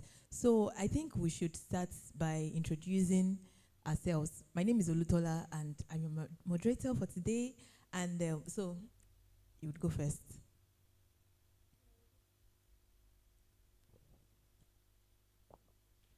Good afternoon, everybody. My name is Titilayo Deborah Adeyemi, and My name is Odewande Oluwasegun. Good afternoon. Okay, so we'll just start with you. Okay. Can you tell us about how the whole friendship started? Okay. Straight. I'm the practice manager for our organization. Okay. Of course, HR admin. So by default, every recruitment passed through me. She was coming in as an intern, and then started from there. Anybody who passed through my recruitment process, you will just love it. Okay, so this is giving me some kind of ideas like intern and HR. HR. That picture they paint as HR. I don't know the Twitter picture of HR and Wicked. I don't know. I'm not in that group. But they usually say that HRs are not our friends. I'm in the group of Emmanuel Faith. We are amazing people. HRs. That's Okay. That's So basically. that was how we started. There was maybe there was something that happened that brought you guys together, maybe communication or something. no, actually, it was very seamless. Like, because I was looking for a job for my NYC, before my NYC, so I kind of reached out to the firm, and I was not even expecting to get a reply back from them because I had my mind on somewhere else. But he kind of reached out to me based on like work.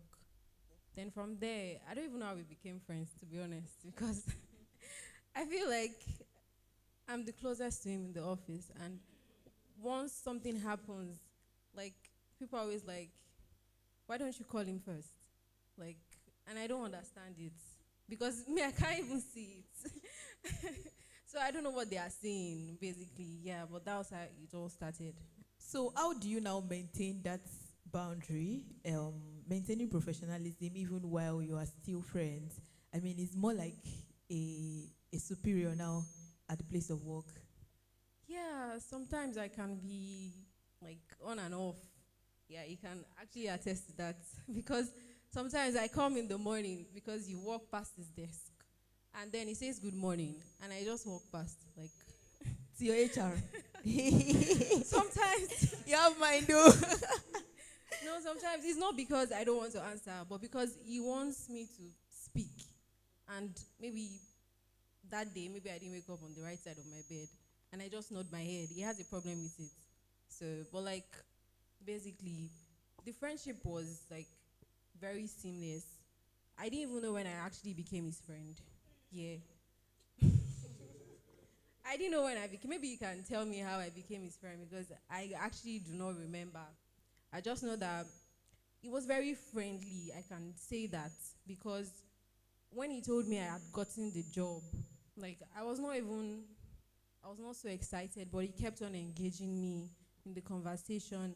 And then from there, I think what really attracted me in the first place was we connected based on God. So there were some times he would actually call me, talk to me about some certain things. So I think that was how the friendship started building up. Yeah, so God was the center of the friendship. So can you answer the question too? How do you Okay. God So is intentional. the thing is, I'm a conversationalist. Like, okay, you got talk. I know there is something called non-verbal. I don't just talk. I remember when my nephews came to stay with me. I have a principle. If I ask you A, you respond A.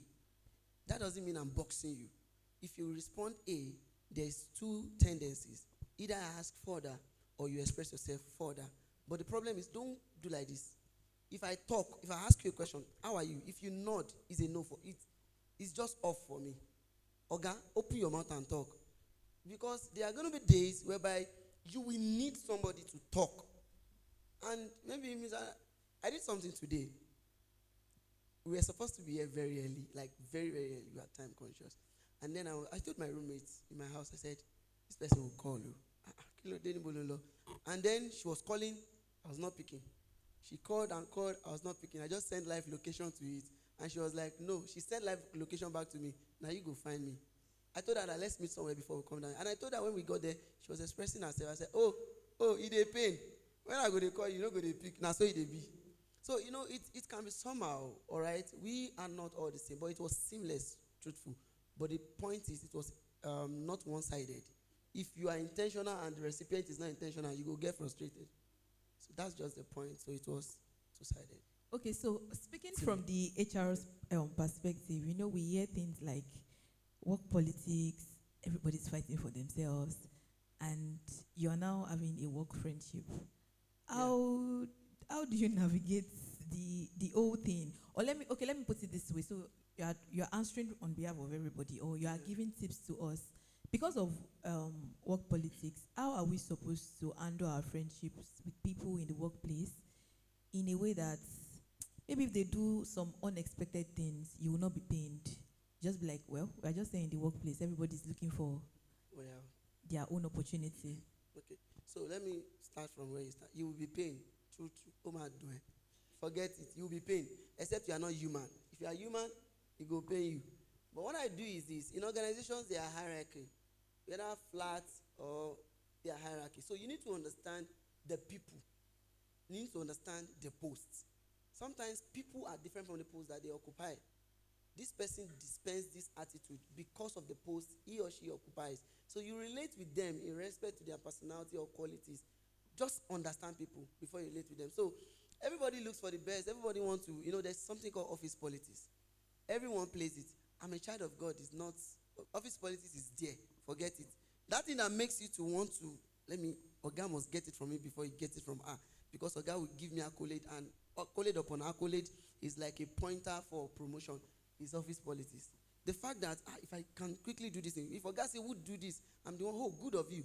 The commendation is office politics. I'm not saying it's bad. I'm just saying you must learn how to play your card in the right way without necessarily biting people off. So the fact that office, you have to do this, Oga, you will need people. You will need people. And let me just say it. There are times when I'm working from home, I know she'll be in the office. Maybe I need to quickly top up something. She knows I have to quickly show her some things. I was doing it subtly at the beginning. She was wondering why I was showing her some things. Because I know there will be days I won't be in the office. She will be in the office. Can you quickly run this, do this, get done? The job is done. If I don't have that friendship or relationship, it will be difficult. Something happened in the office last week. Is it last week? No, on Thursday. All right. I left office when I had to leave office. And then something very, very terrible happened. And I know I'm going to collect the blow. And everybody is, now, somebody went to the group, office group, just posted it. This happened. And the thing our Oga asked is, has anyone reached out to Shegun? And then everyone now come to her. Have you called? And she's calling me back to back. And like, dude, you are disturbing me. I'm on a call with, it's just the relationship. They believe she's swift, or the response will be swift if she calls me. Unfortunately, I'm very, very good with everybody in the office. I used to tell her, people in the office, I may not tell you what I'm telling this person, confidentiality. That's just it. But the truth is, you still need to be good with people, no matter how bad they are. They will always, you will need them. So don't just have that mindset of, you are evil, I'm evil. It's, I come, I walk, I go. One day you will come, you will walk, you will not be able to go. You need people. Deep. That's just it. You're not able to go, like leave early. You will because need them you to somebody go. to help you. That's just it. Because you don't burn bridges when you are leaving places. All right. Like I said yesterday on Twitter, I responded to a tweet. About 6 people ever since I've joined my organization that have left. 5 have been japa. Somebody said when people leave, it's always, are you happy, sad, or indifferent? And I told the person, since I've left, 5 were japa. Am I supposed to be indifferent? I'm happy for them, for God's sake. You get? I'm happy. Of course, replacing them can be tiring. Recruitment is tiring, but I'm happy for them. So it's a win-win for all of us, anyways. Okay, so I will just ask her this question. You've answered a part of it, but that would be, how has the work friendship helped you so far in your career and even in your deliverables, yes, at work? Well, for a start, our job responsibilities are different. So he cannot really help me. The only thing he helps me out with is printing. when I want to print, yes, because sometimes the printer has issues. So like we don't really relate when it comes to job like responsibilities, because I also have friends in my own department that help me through like some of the challenges I'm facing when I need them. But like he helps out when it comes to, because he also does office management. So whenever I need my mouse is not working, my keyboard is not working. Yeah. Yeah, so that's when it will kind of like come in place, like office management. Yeah. Okay, so for the other friends you have in your unit, can you just speak to how they help you? So the essence is just to let people know Okay. the importance of making friends in the workplace. Yeah, I think my office space is very conducive. Yeah, because the people that are there now, some of them might not attest to it, but I feel like if they leave, like my office, I don't know if I can mention the name of the firm, but if if they leave and they go somewhere else, the dynamic is very different. Like the way they operate there is so different from a normal like Nigerian office.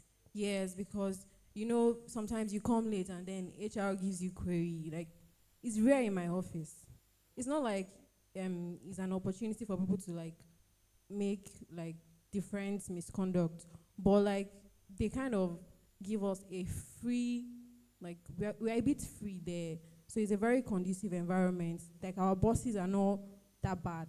They are not bad. They're very good people. So I feel like at some point for my colleagues, whenever I have a problem, I just go to meet them because we have that relationship. We even do this thing every the end of the month, every Thursday, then we have like a rooftop gathering. And it's always very nice because it makes people connect on a different level. So that relationship that you've built like during those conversations, yeah, so you can take that to your work. Yeah, so when you have a problem, you can just walk up to them. And our office is relatively small. So like most people, like I'm seated right next to somebody, so I can easily go and meet my mate and say, oh, please, I need help with something. It's very conducive. And then the hierarchy is there, but like it's not imposing.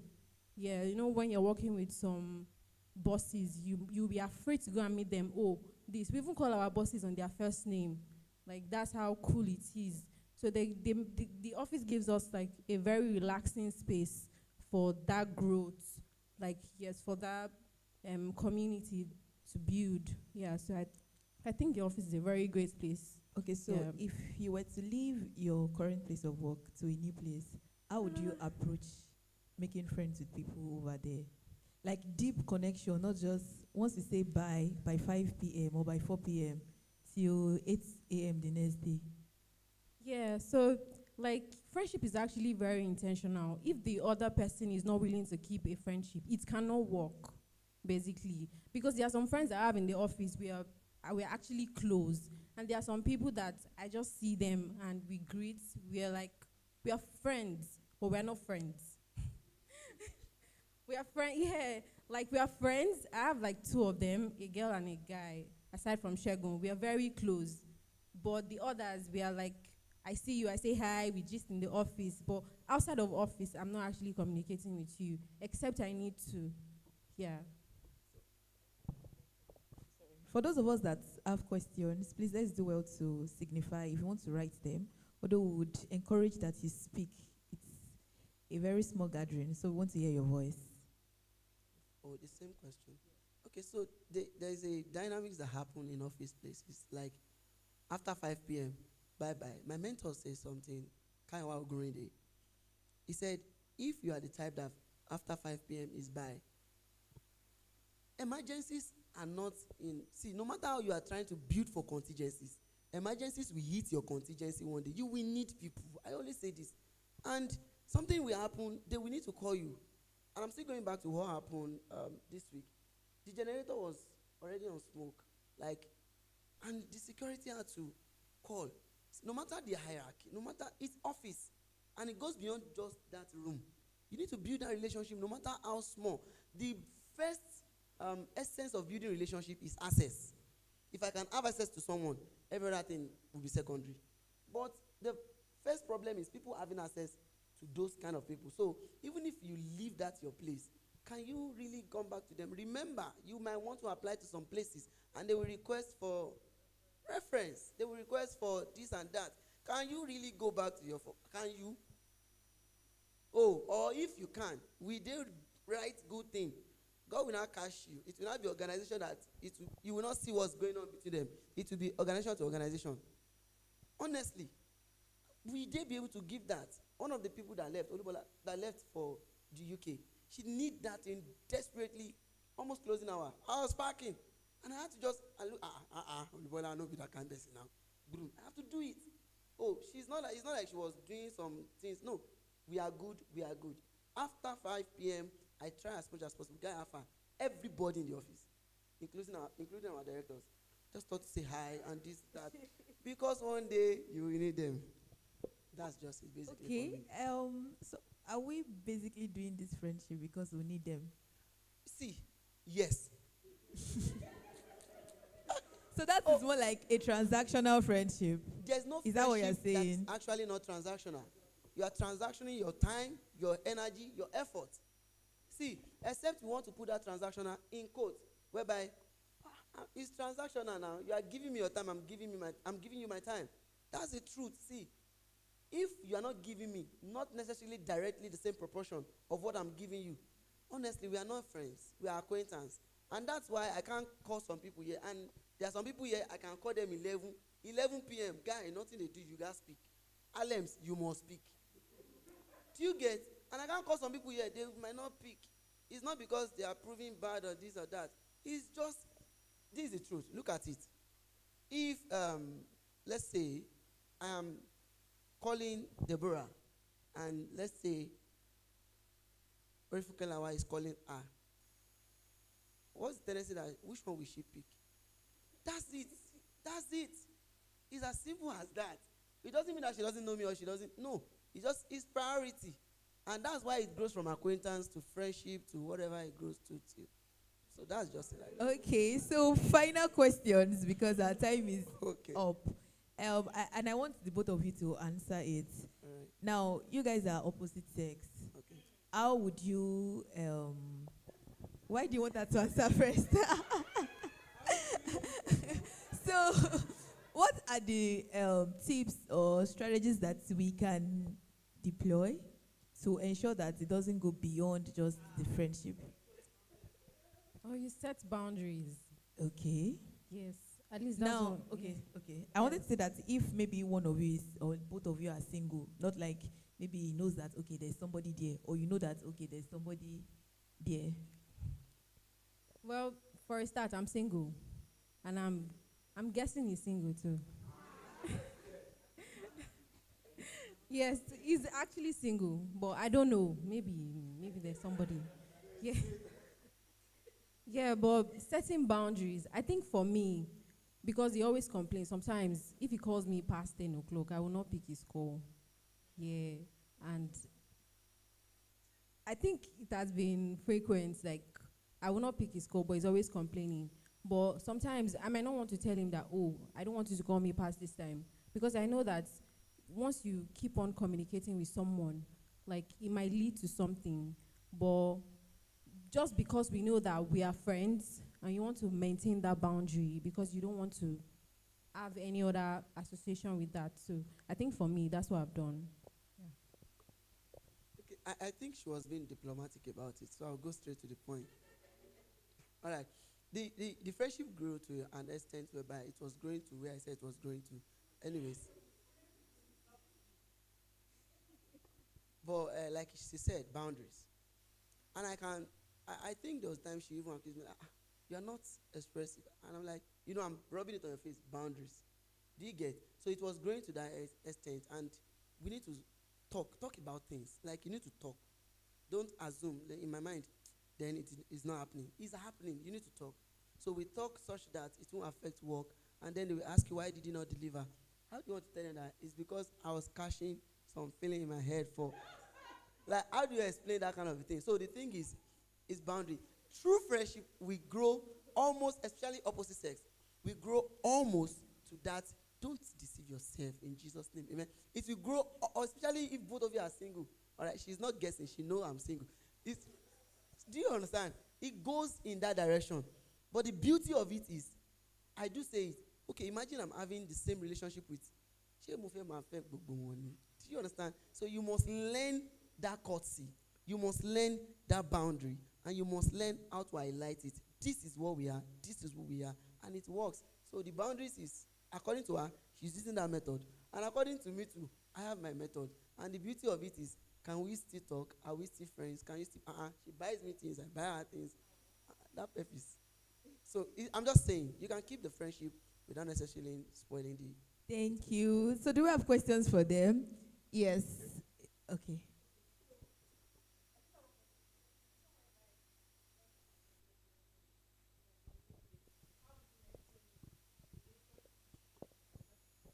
All right. So in a situation whereby you've left your old workplace to a new, firm or a new company or whatever, wherever you work, basically.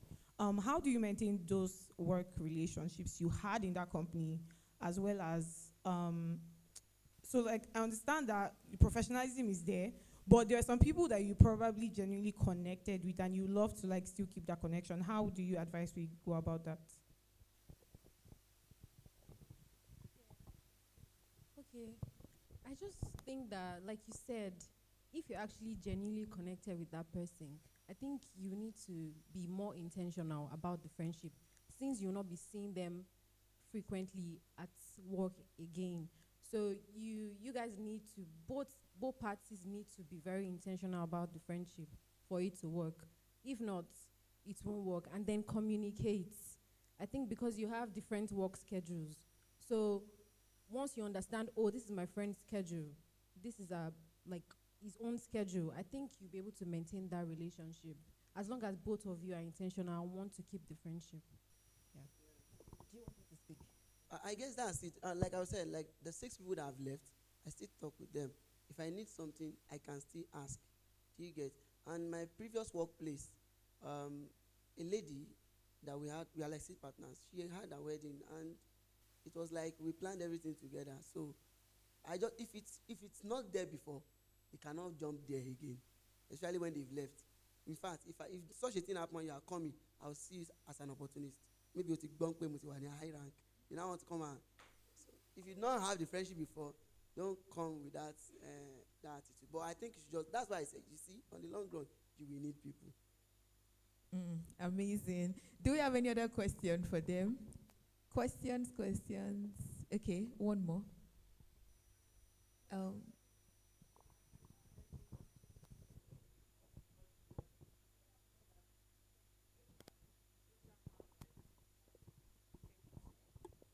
HR has admin policies and all of that for other staff. I think has ever got to the stage where you think that it is uncomfortable for other members of the office, seeing that is HR, I believe you're HR, and she's a staff.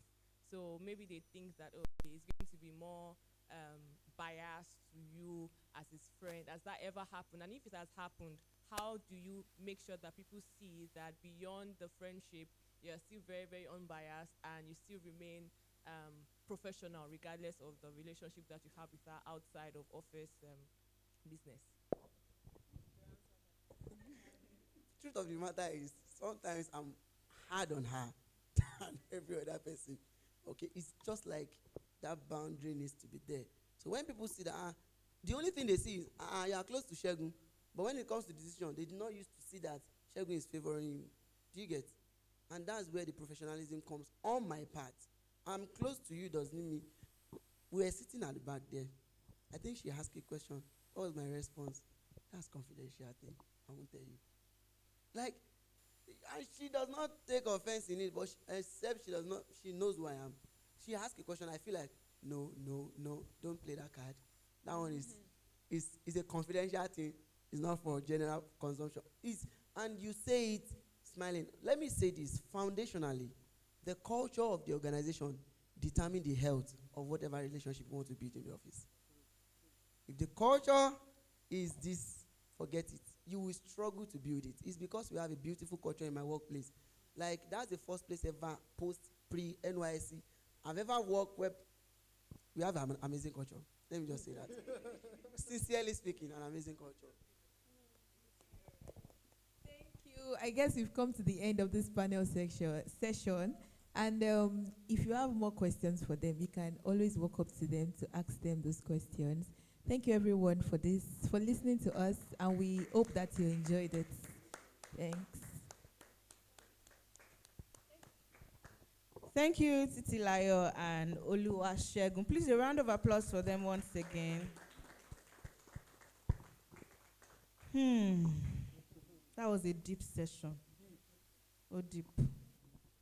So, yeah, you know when Orifika was teaching us about communities, she said something about how that she used an example, how that you can easily pick somebody from a particular religious background, maybe by how they dress or how they speak. And when Brother Olusegun was speaking, I don't know, it came from anywhere. When he was speaking, I was getting some vibes. So I want to ask you, have you ever attended a CAC church? Do you used to attend or do you attend? Please confirm. Okay, I was born in CAC anyways. Have I met you before? Do I know you? Have we met before? Celebrate grace, celebrate grace, celebrate grace. I said, as I was there, the Spirit of the Lord was ministering unto me. And you know, I said, Nígbà tí mo wò, mo rí pé àwọn ọmọ bàbá lọ́lá ni. A round of applause for Oluwasegun and Titilayo once again. Thank you so much for that session. So before we go, we proceed to the next item. I would like I think Olusegun wanted to ask Orifunke a question the other time. So I would like you to please ask that question now. Thank you. Yeah, thank you very much. There was a lot in that session, sincerely. And I want to ask, as a creator of a community, are you getting to that point? Is it possible you get to that point where you outgrow your community? I don't know if you get. So it won't be like, the owners fade away. And then my mentor do say something. We are not much in my group because he's a very busy person. He's a very big, busy person. He says, if you think that what we are dishing out here, you are outgrowing it, please. And we can never be more than the number. No matter who you are, we recommend you. Until someone leaves, nobody comes in. He's as strict as that. And I discovered that at some point, he make mention of it. I'm going to hand over this group to so person. So is there tendency for outgrowing the community you create, regardless of the value it dish out, or you just try to want to still be there, like you still want to be on the show? Is there tendency for that? And how do you handle it when you hand over? Because remember, your name was the one you used to create. Oh, this was created by this person, and if anything happens after you have done the handover, how do you know? Please, a round of applause for Olusegun. That's so insightful. Yeah, that's a very deep question. And yes, can I sit down? Please let me sit down. Yes, it is very possible to maybe not exactly outgrow. I don't want to use the word outgrow, but it's very possible for you to get to a season of your life where who you are, or where you really do not have the bandwidth to continue to lead that community to where it should be. Now, remember that I mentioned something earlier while I was teaching, that there are people who will believe in your vision more than you. So they are there for the vision. Not some people will be there for you, yes. So anywhere you go, they are going to follow you. So it's very, very possible. And that's why it's important for you to learn how to live on your own without the vision. You give life to the vision, right? But the vision is not you. You are not the vision. So if you ever get to that point where you are feeling like, oh, you are outgrowing this, it could be because there are more pressing things that you need to do at a new season of your life.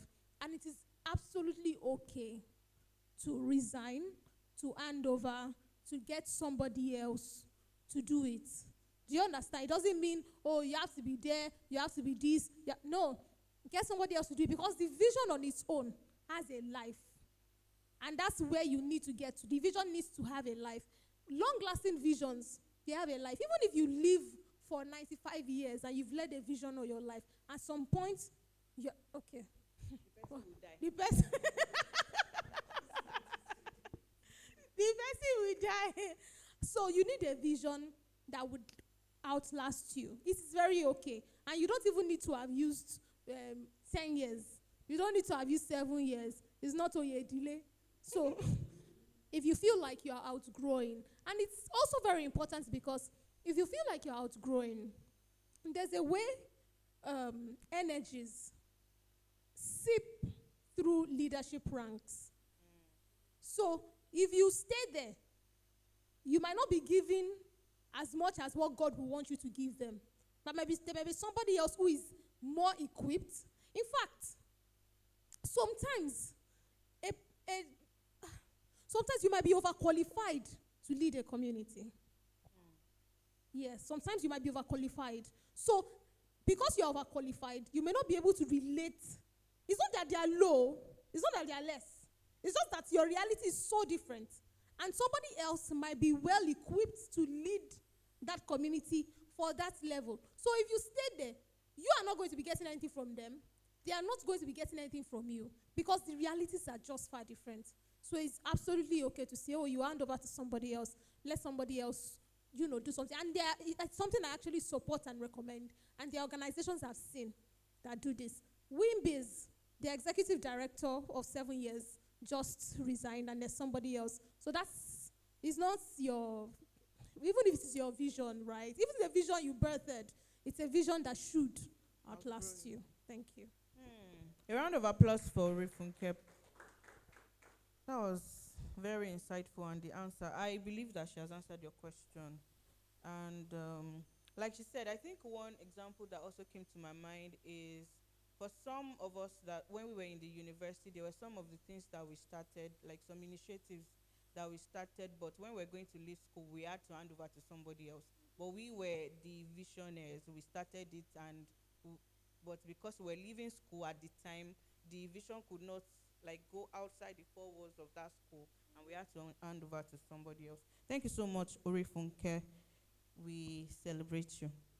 All right, so now we're about to relax, flex your muscles, talk to somebody, smile, take selfies, take groupies, and get to know somebody. But we are going to do something very quickly. Cha-cha-cha, Igbo Queen.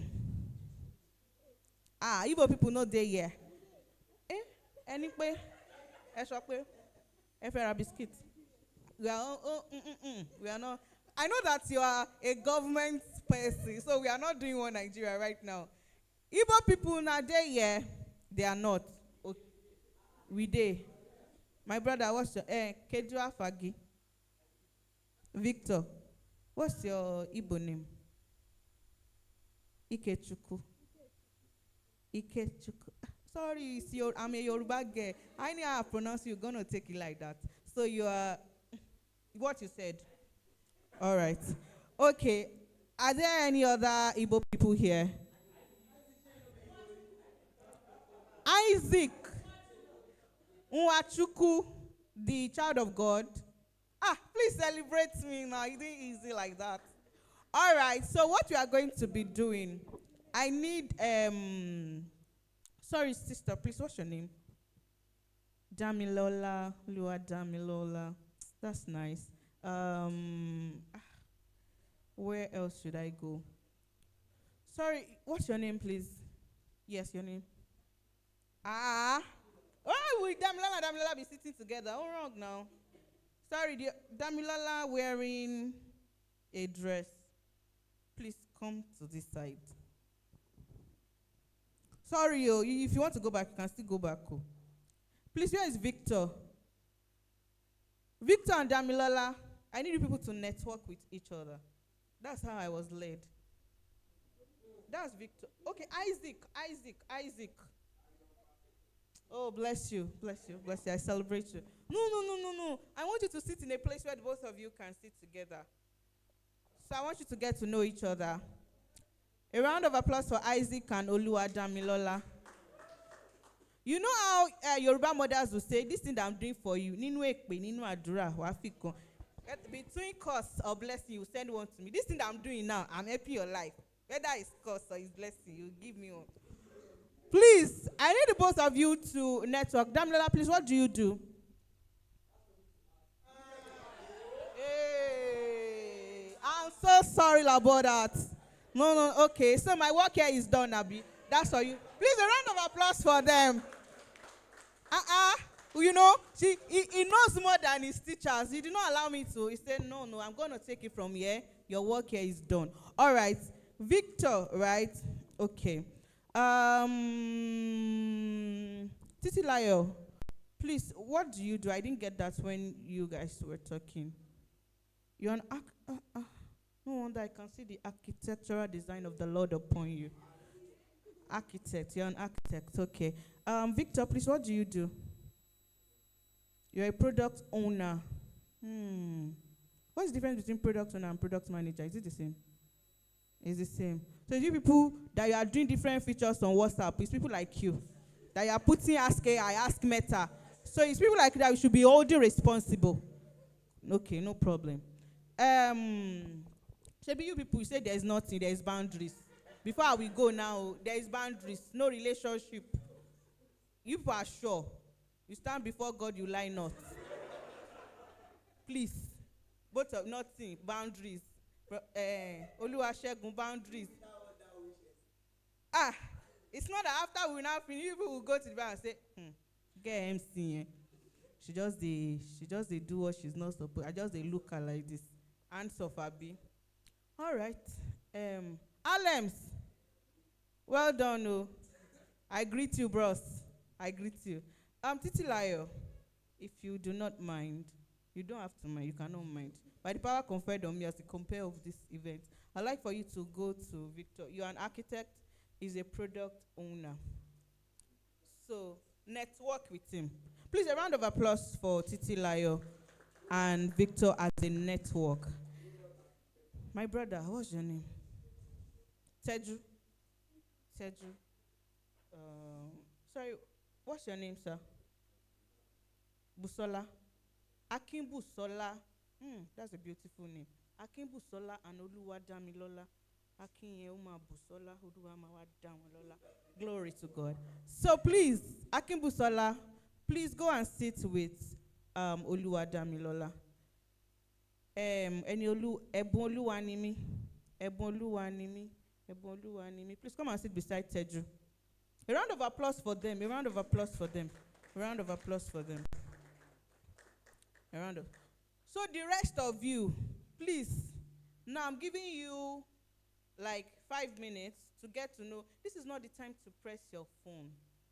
Please keep your phone. And I have gifts, so as I am like this, I'm a cheerful giver. Yeah, you can do the again. So please, I want you to get, because a lot of times I have noticed that people would say they want to attend events because they feel like, oh, if I go to this event, I will meet somebody and all. But they will be in that event that they paid money for, or they took out time out of their schedules to be there. But all through the event, they will be pressing their phone. You will not say you don't have friends, Joe. How will you have friends? The time that there's somebody beside you that you're supposed to be talking to, you didn't talk to the person. You don't be like Jacob that said, God was here, but I knew not. Mutfema preach. I'm so sorry. I'm so sorry, somebody. So please, the rest of you, I want for you to. Is that King Asta? That's King Astalabi. Please celebrate him as he comes forward. Please come forward. We want you to sit close to us. I'm not bringing you out here. I just want you to. Don't. Yes. Let's celebrate him once again. All right. So the rest of you, I want you to, by your own self, I don't want to force anybody now. The people that have been led to, have done that. So I want you to get to meet somebody. Take a picture with them. Go, you can meet the convener. Who is the convener? Already. Who is the convener? Please, who is the convener? When Holy Spirit, they are spiritual people. You know it's Holy Spirit. Is it? I don't like that. And it's the Holy Spirit that gave the idea. The person that birthed the Holy Spirit is the convener of the conveners. Asha. Okay. Yes, thank you. All right. So please, who is the convener of this event? Deborah Olugbade. Okay. Oluwabore Sholori mi Gege. So please, I want you to meet with. You can meet with her. Meet with Orifunke. You can meet with me too. Ah, oh, ah, oh. She wants to meet with me. Oh God, must make her. I've made it in life. So please, this moment we just want to network, get to know somebody, and make it beyond the surface. You know, people just ask, so how are you? What do you do? What's your name? Lobaton. The questions I'm going to be asking you, they are not going to be like that. If you want to be a conversational, if somebody says, how are you, for instance, I am fine, then you take it a step further, or you ask the person, so how are you too? So what do you do? I'm a product owner. Oh, tell me about your product. What does it what challenges does it seek to address? Then the person tells you, ask them to. So you're an architect. Okay, so what part of architecture? I don't know much about architecture. What part of architecture do you do? What's your work like? Do you understand? Are you getting the vibe? Are you getting it? I want him, ma. Necessary there. It didn't necessary. So please, in the next 5 minutes, I want you to walk up to somebody, network with them, smile at them. Oluwadamilol. Ah, Terike Mutema, much make oruko yẹn. Ah, oh, is it the Lord that is speaking through me? Anyway, Oluwabus. Ah, pardon me. Oluwadamilola and Akimbusola. Emma Busola yẹn lọ. In the next 5 minutes, you get it. And then Victor and Titilayo, please go ahead. Dr. Allen. Ah, Dr. Allen, that's how I want to help his life. Later on Twitter, we're gonna be doing what is not supposed. So in the next 5 minutes, please walk up to somebody. And don't forget, take pictures. There's something that my friends and I used to say that if it is not documented, it means it never happened. So please take pictures, take videos, ask for their Instagram handle. I want you to, so you are going to meet 5 people, oh. So spend your, apart from the people that I have already matched, no, that's not the right word. I've already put together. I've already paired. Oh, thank you, sis. I've already paired. So meet with at least 5 people. Get to know them. Follow them on Instagram. Let them follow you back. I'm going to check. Oh, your time starts now. JTQ is giving.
All right, ladies and gentlemen, we have come to the end of that session.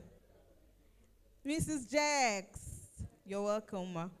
All right, please, let's come back together. We are done with that session. Okay, if we can continue on Lady with Boss, I'll be on the WhatsApp. Because I don't know where you're meeting each other. I do be annoyed. All right, ladies and gentlemen, once again, round of applause for yourselves. Clap for yourself, oh. All right. So I'm going to come back. Remember, I said I have questions I'm going to ask you people from that session. I want to know if you truly and indeed networked, or you just went to say, okay, let me go and fulfill this MC is disturbing my life. Let me just sit on my own. But since you have said it, let me go.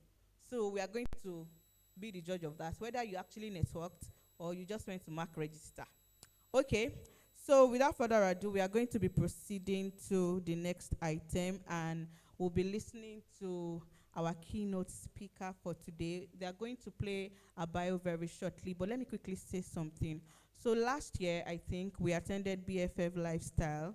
I attended with my friend, and that's the first first ever, like nobody has ever done it. First ever conference celebrating friendships around the world, and it was, brought together, brought to us by our beautiful Mrs. Jax. Please, ladies and gentlemen, celebrate her. And sometimes in March, it was my friend's birthday, and I reached out to Mrs. Jax. My friend follows Mrs. Jax. She was the one that even introduced me to her, and I know how highly she always speaks of her. So I just said, let me shoot my shots. They say, shoot for the stars. If you don't reach the star, you can go and land on the moon. So I said, let me just try. So I reached out to Mrs. Jax. I told her that I would like for her to give a shout out to my friend on her birthday. And this woman obliged me.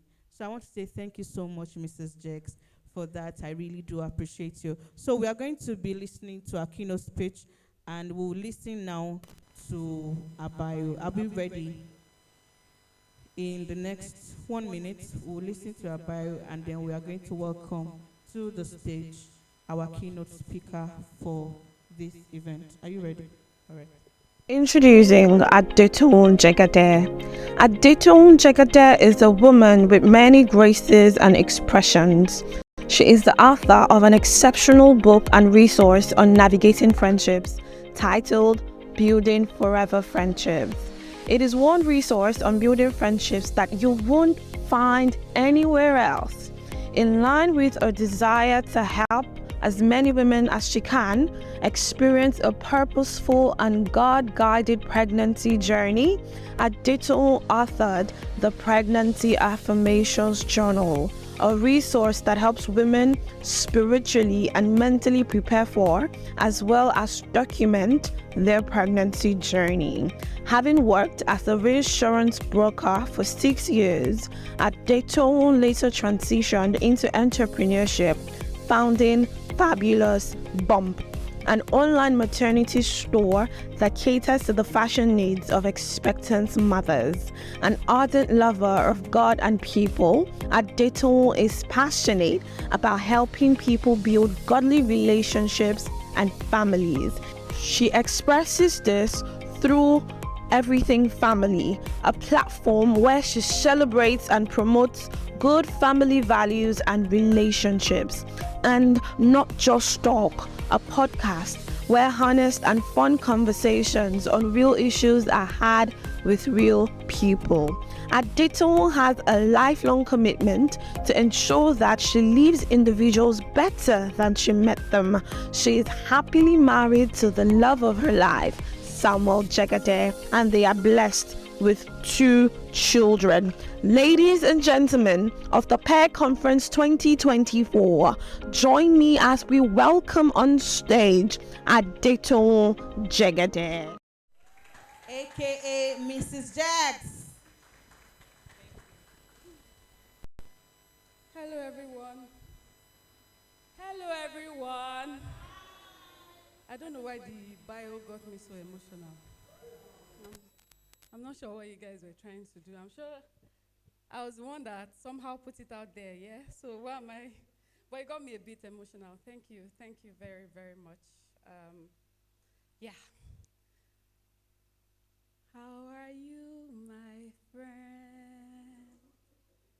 How do you do, my friend? Make sure you're looking at your friend. I know sometimes it be like say nobody send you. That's when I like I did for you, my friend. I did for you, my friend. Put your hands together for yourselves. That's the friendship anthem, yeah? Or one of the friendship anthems. There's another one, who's your guy? And so many others. I'm always, very excited to listen to friendship songs.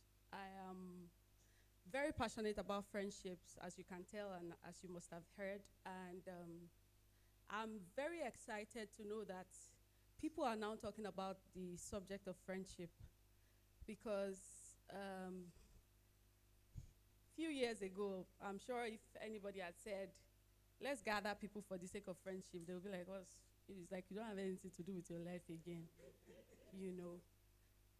And friendship is very, very, very, very, very, very important. If there was friendship between Ukraine and Russia, that war would not be going on today. Yeah.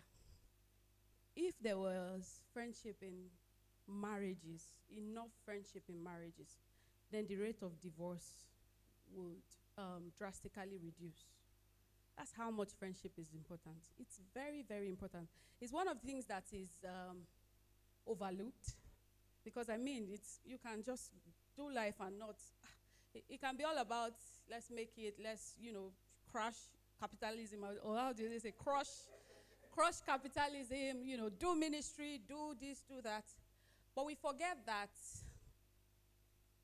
you can't do any of those things without friendship.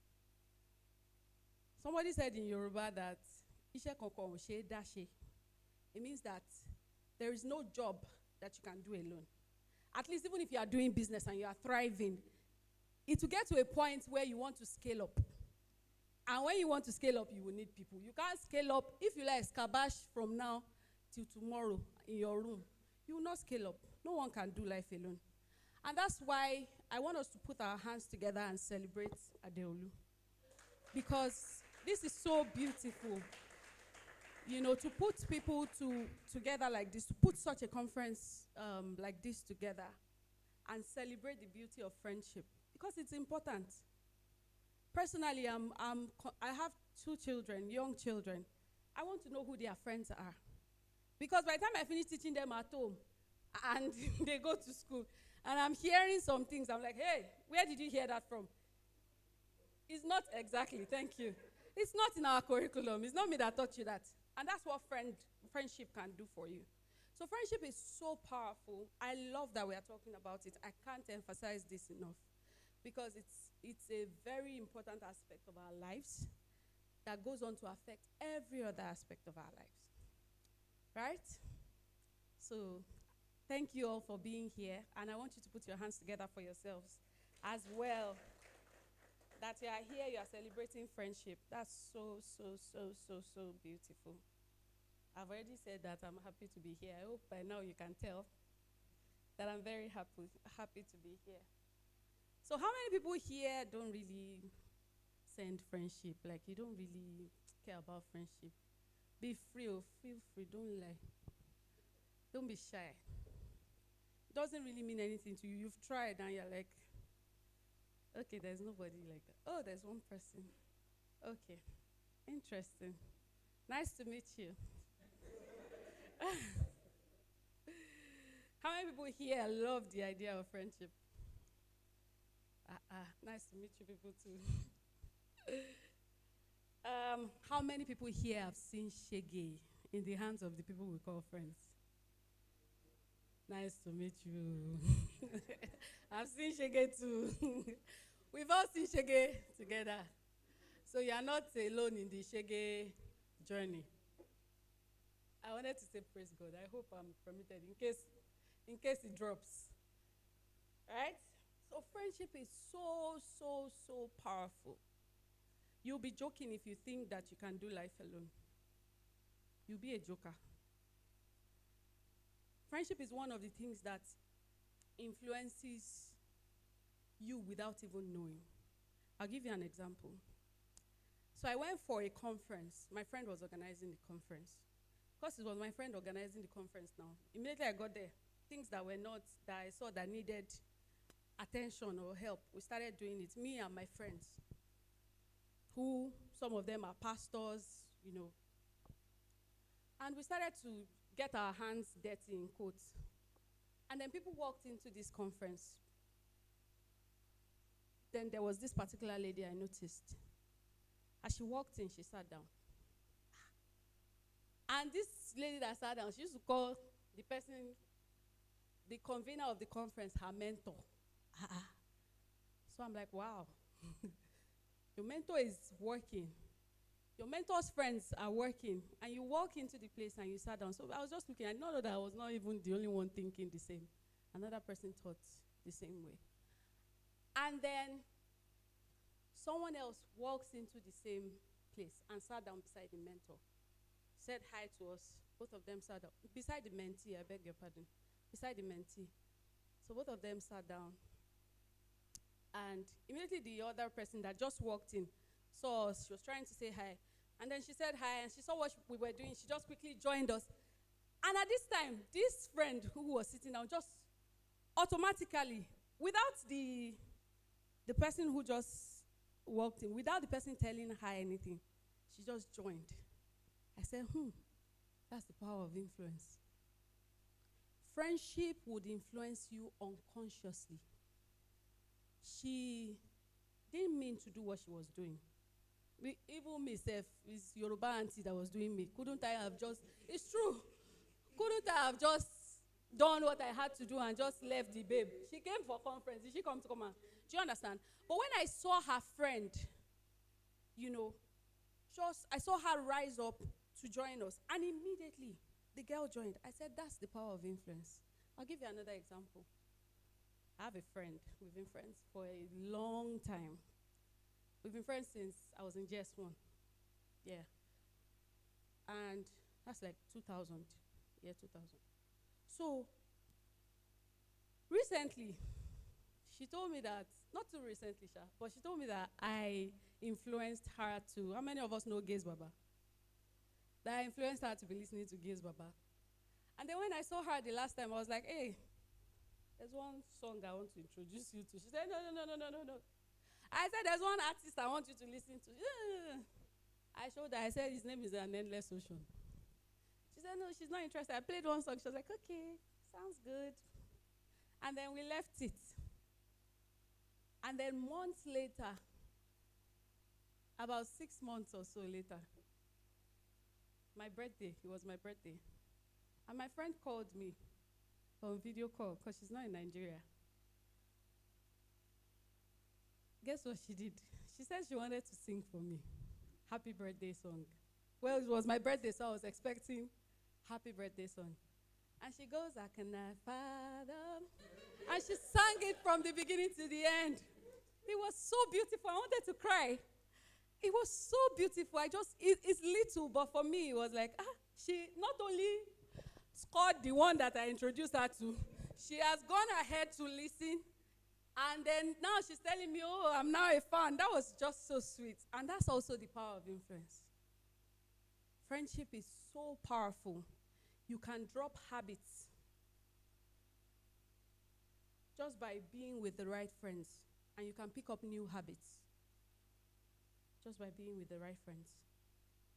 And that's why it's important to be intentional about those you surround yourselves with.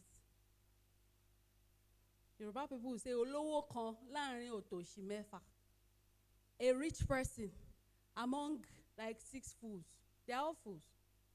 Right? In the same way, you are as successful as the people that you surround yourself with. I'm in one group like that. We've been friends since we got married. At least since I got married. I joined the group when I got married. And then I just noticed that consciously or unconsciously, we are influencing one another.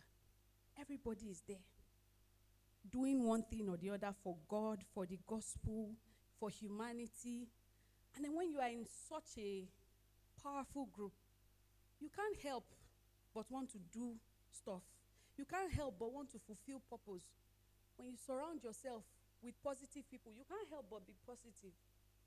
There are so many things that you must have picked up from being a child or from your childhood that when you grow up, for example, when you get married, me now, I've lived with my husband for 9 years.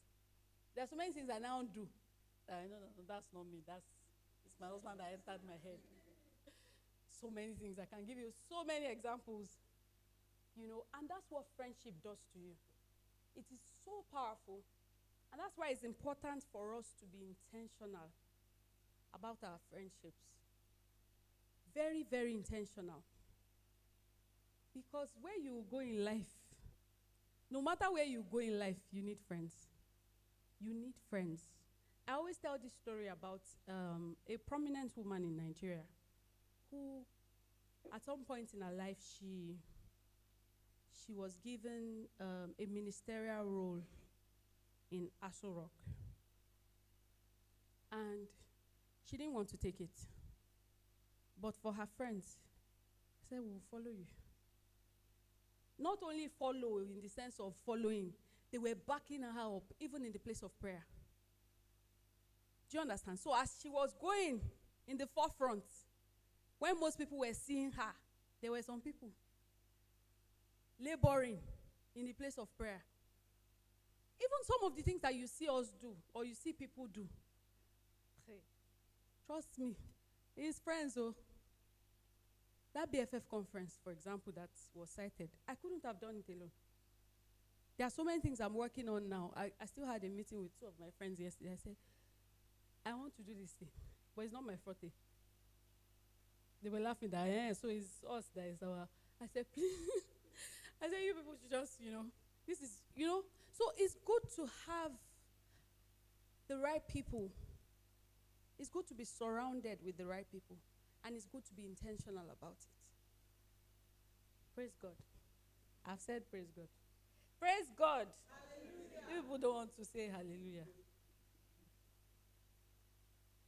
So friendship is very, very, very, very important. We must. I could go on and on about the importance of friendship. So I've been told to talk about building intentional friendships and healing from past hurts. I hope I got that right. What does it mean to be intentional? Who can help me? If you people keep looking at me like this, we'll not leave here. Me too, I will not answer you people. What does it mean to be intentional? Anyone? We will sleep here. To do something deliberately. Thank you. To do something deliberately. Any different definition? Thank you. That's what I have in my notes. For something to be done on purpose. How many of you had your bath this morning when you were coming to this place? Hopefully, everybody is. How many of you had your bath now? How many of you prayed this morning? How many of you brushed this morning? How many of you ate this morning? You have not eaten, you are fasting. Or in Nigeria, auto fasting. So, you do something purposely. That's what it means to be intentional. It doesn't necessarily mean that the thing excites you. When you were coming this morning, were you not nervous about today? When you were planning it, were you not nervous? But you did it anyway. When you woke up this morning, did you feel like standing up from your bed? But you did it anyway. Is it every day you feel like having your bath? Let's say the truth. Sometimes you just want to be there all day. Nobody will know. No one's going to know, right? But you have to do all of these things because if you don't do them, what happens? If you don't have your bath, you smell. It's only a matter of time. Give it 2-3 days. Before you know it, person starts to smell. If you don't brush your teeth, the same thing. If you don't eat, one of my former colleagues used to, I'm sorry, I'm going to try as much as possible to be interpreting what I'm saying. But the person used to say it in Yoruba. And the person would say, Kama ba kula she man jẹun." I found it really funny. Like, it means that you eat so that you will not die. That also means that if you don't eat, what will happen to the person? Give the person like maybe 7 days, live on water, live on. At some point, the person will die. It's just like when you don't water a plant. What happens? It dies. So intentionality is all those little things that we do. Not necessarily because they're exciting, like I said. But you know you have to do them. I'll give you another example. Coca-Cola. How long has Coca-Cola been in existence? Hundreds of years, right? And I'm sure there are, okay, let me not exaggerate, but there are babies, maybe less than one, that will know Coca-Cola, right?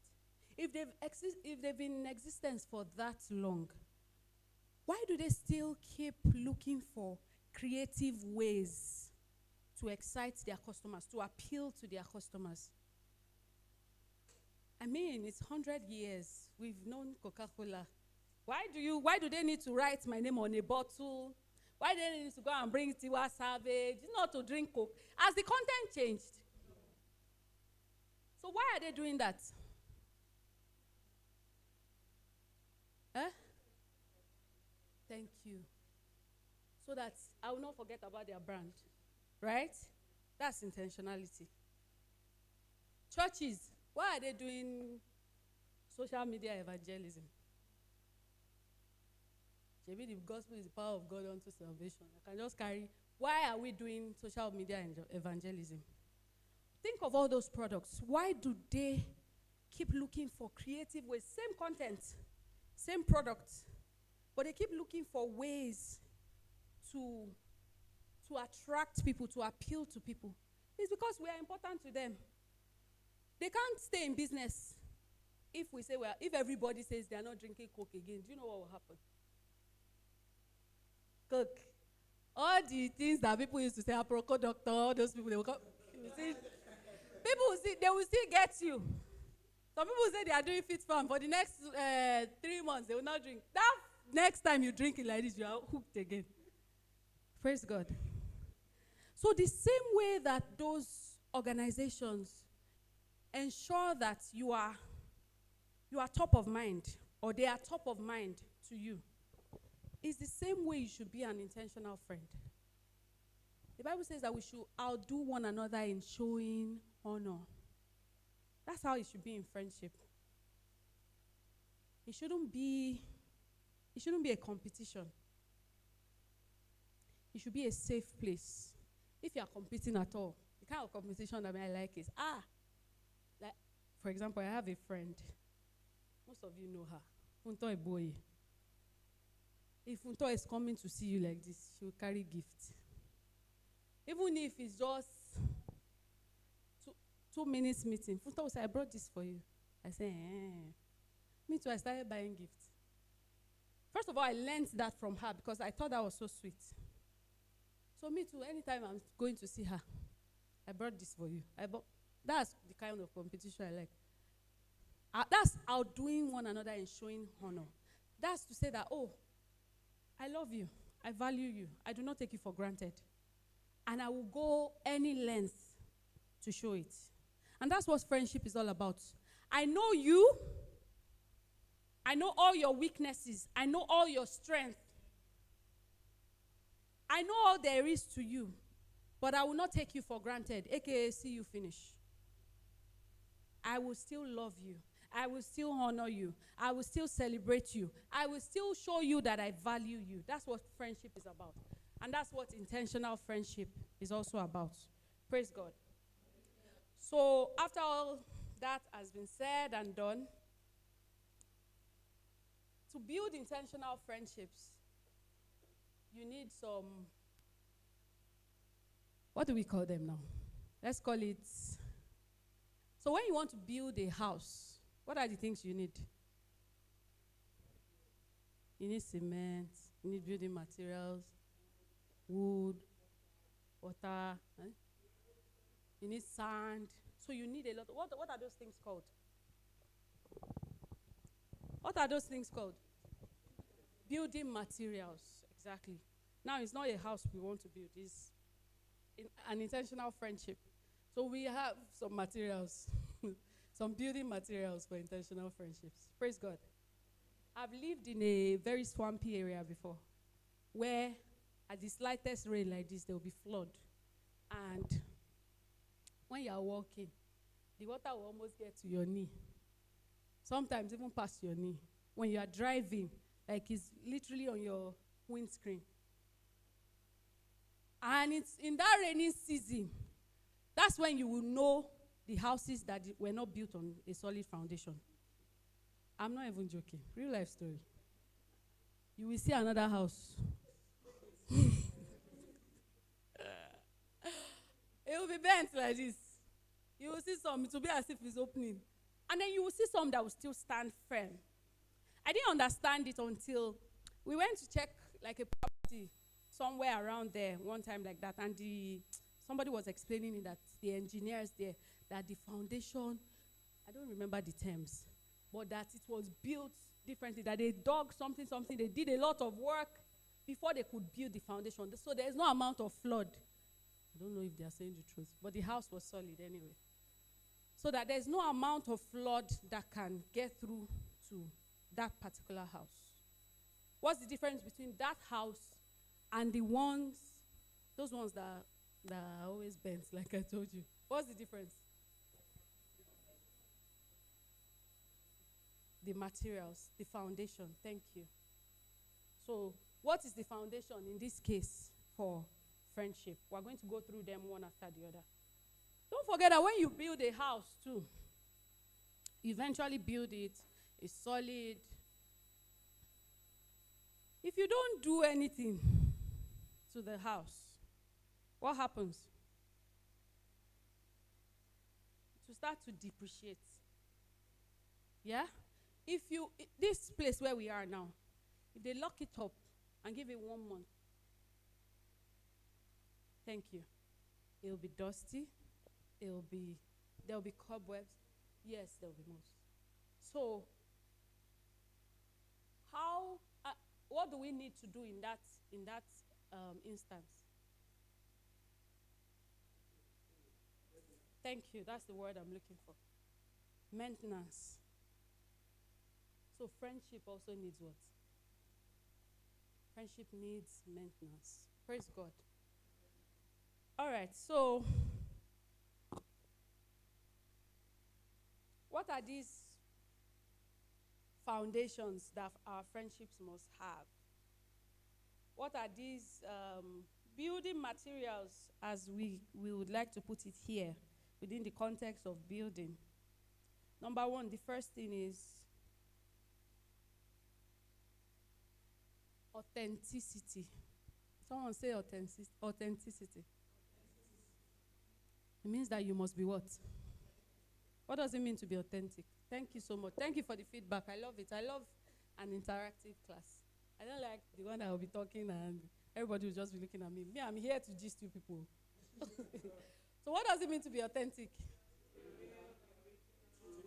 To be original. Thank you. To be true to yourself. Thank you. So for you to build a solid friendship, for you to build an intentional friendship, you need to be authentic. You need to be original. You need to be true to yourself. If there's anything, I always say this, if there's anything that they will fault me for, it's probably that I'm too real sometimes. I don't know how to pretend. Even if I tried, I can't pretend. If I like you, you see it on my face. If you're annoying me, you will see it. If you offend me, you will know. Because I don't know how to pretend. And in the same vein, I just like to be myself. Because I believe that if I'm myself, if you like me, you will know whether it's somebody you want to be friends with. If I'm too loud for you, or I'm too, real for you, or whatever, I can't be friends with this type of person. So that's what authenticity does for you. It sieves, it sieves the kind of people you don't want from the kind of people you want. Because you now see that, oh, this person knows me and loves me for me. A lot of people fake it out there. And it's not necessary, to be honest with you. To attract the right friends, you have to be authentic. Let people know you, dele dele. You know what dele dele means? Let them know you in depth. Let them know all that there is to you. Nothing to hide. I'm not saying that immediately you meet somebody, now open yourself. That's not what I'm saying. I'm just saying that be real, be you. You attract the right people. Don't look down on yourself. And part of authenticity is knowing who you are in Christ. Because it just gives you a type of boldness or confidence. Me now, I know that I'm a light of the world. I'm the light of the world. I know that a city set on a hill cannot be hidden. That's why I will not hide. I know that you cannot light a candle and then put it under a bushel. Do you understand? So when you enter a place, for that person who is feeling like, how do I talk to people? How do I make them? First of all, remember who you are. Then walk in that confidence. I'm a child of God. I'm the salt of the earth. The greater one lives inside of me. See, I'm telling you, this is why you see people do great stuff. It's because of the one that is backing them up. You don't see one small but mighty or Deborah saying that she wants to do a friendship conference. It's because she knows that her father will back her up. Do you understand? So you walk into an event and you're like, would they like me? How many people are looking at me? Hey! Do you know who you are? Your father is not timid. I tell you, those people that you are concerned about, that, will they like me? Those ones too are looking at you like, oh, this girl is not bad. She will not be a bad choice for a friend. I want to be a friend. If you would just change that your mindset. Do you understand? But it comes from inside out.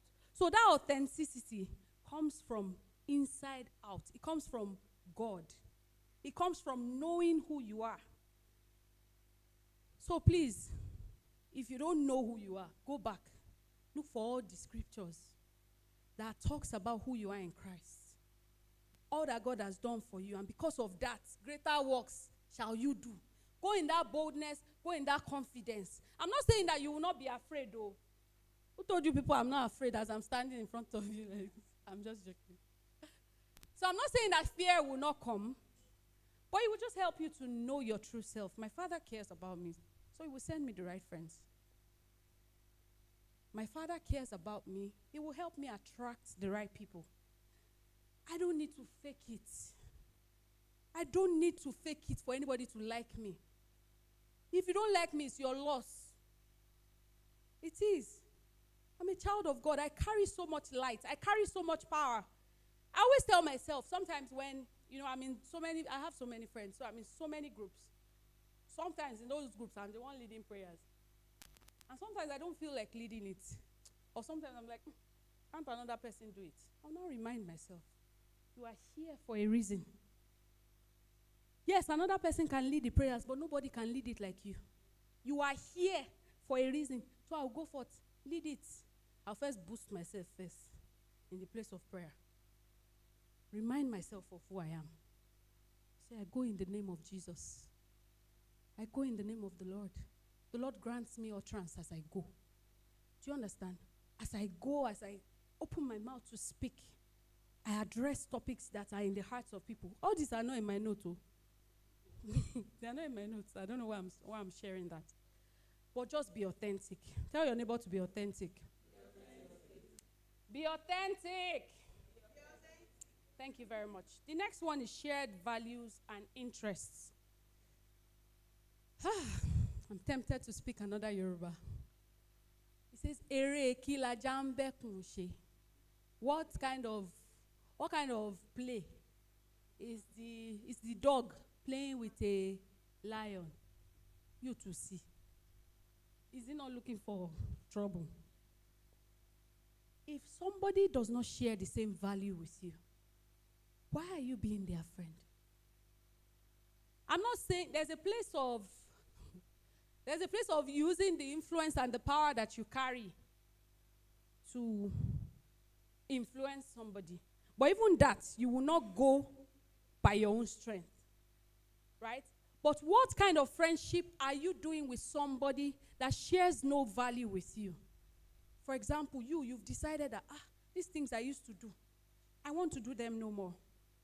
Maybe you used to drink, you used to smoke, and you've said that, that old man is gone and dead. I'm no more that person. I want to become a better person now. If you want to select friends in that instance, who should be your friend? Somebody that does not drink and does not smoke. But if you say that, I can withstand it. I can chest it. It's not people. I'll just say no. Before you know it, they are dragging you. Literally, they are dragging you. Right? So you must share the same values. You must share the same. I remember one time, we had some visitors like that. And they are not Nigerians, so they party, all those things. Hey God. They will go out in the morning, come back. You've not slept 1 o'clock because you are thinking, when are they coming back? It was so stressful.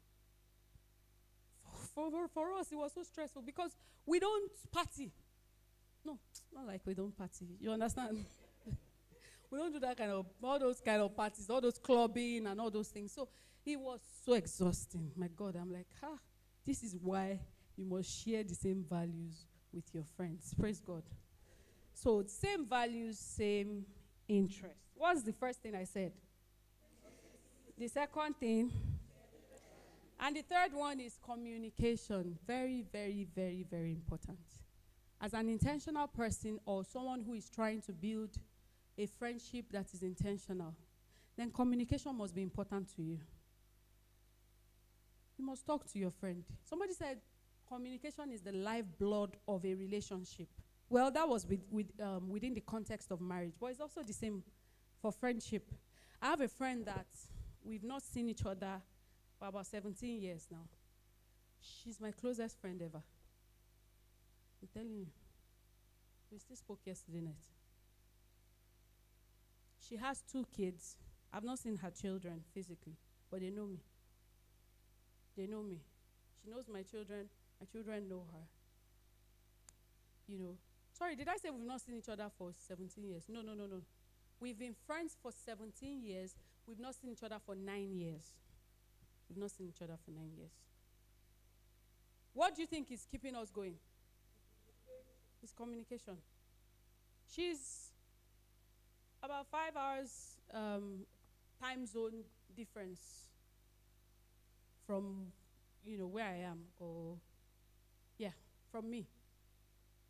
But we make it work. We make it work somehow. So even though I believe all those quotes about you don't have to see somebody every day to be their friend, you don't have to talk every day, it's okay, no problem.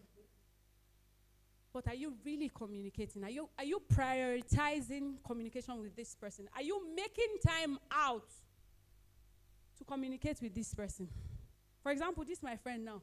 We talk every other week. Maybe not every day. But every other week, we must know what is going on with each other. It's in communication that your friend will tell you the truth. Let me just you people. This is my friend. I was telling her recently, I'll get there when we are talking about friendship first. But I was telling her recently how somebody just, annoyed me. I didn't like it. Do you know what my friend told me? She told me to open my book and go and read.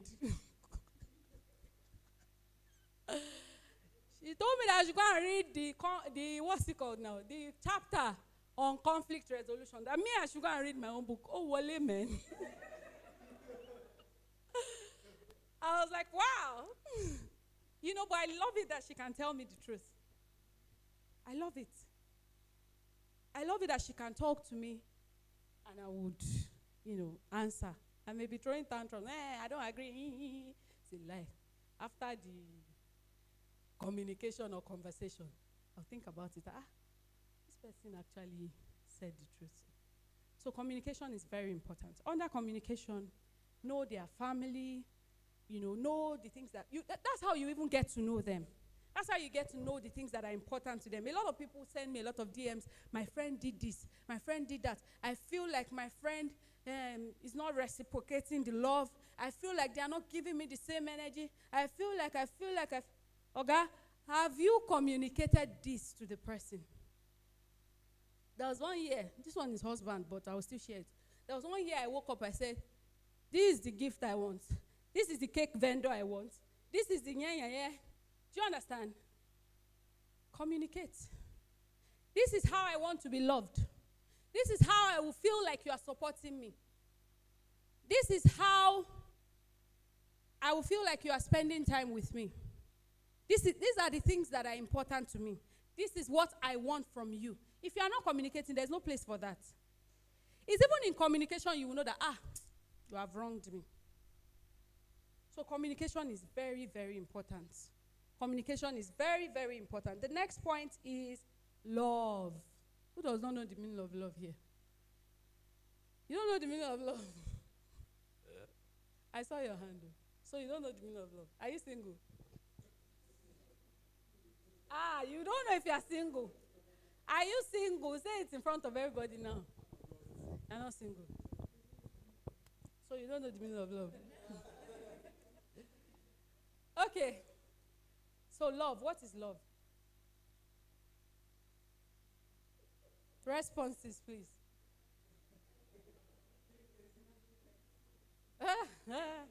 She said love is giving you my last favorite biscuits. That's love. Because that's actually sacrifice. I have it in my notes. Anywhere you see love, you see sacrifice. And sacrifice could mean your time, your energy, your resources.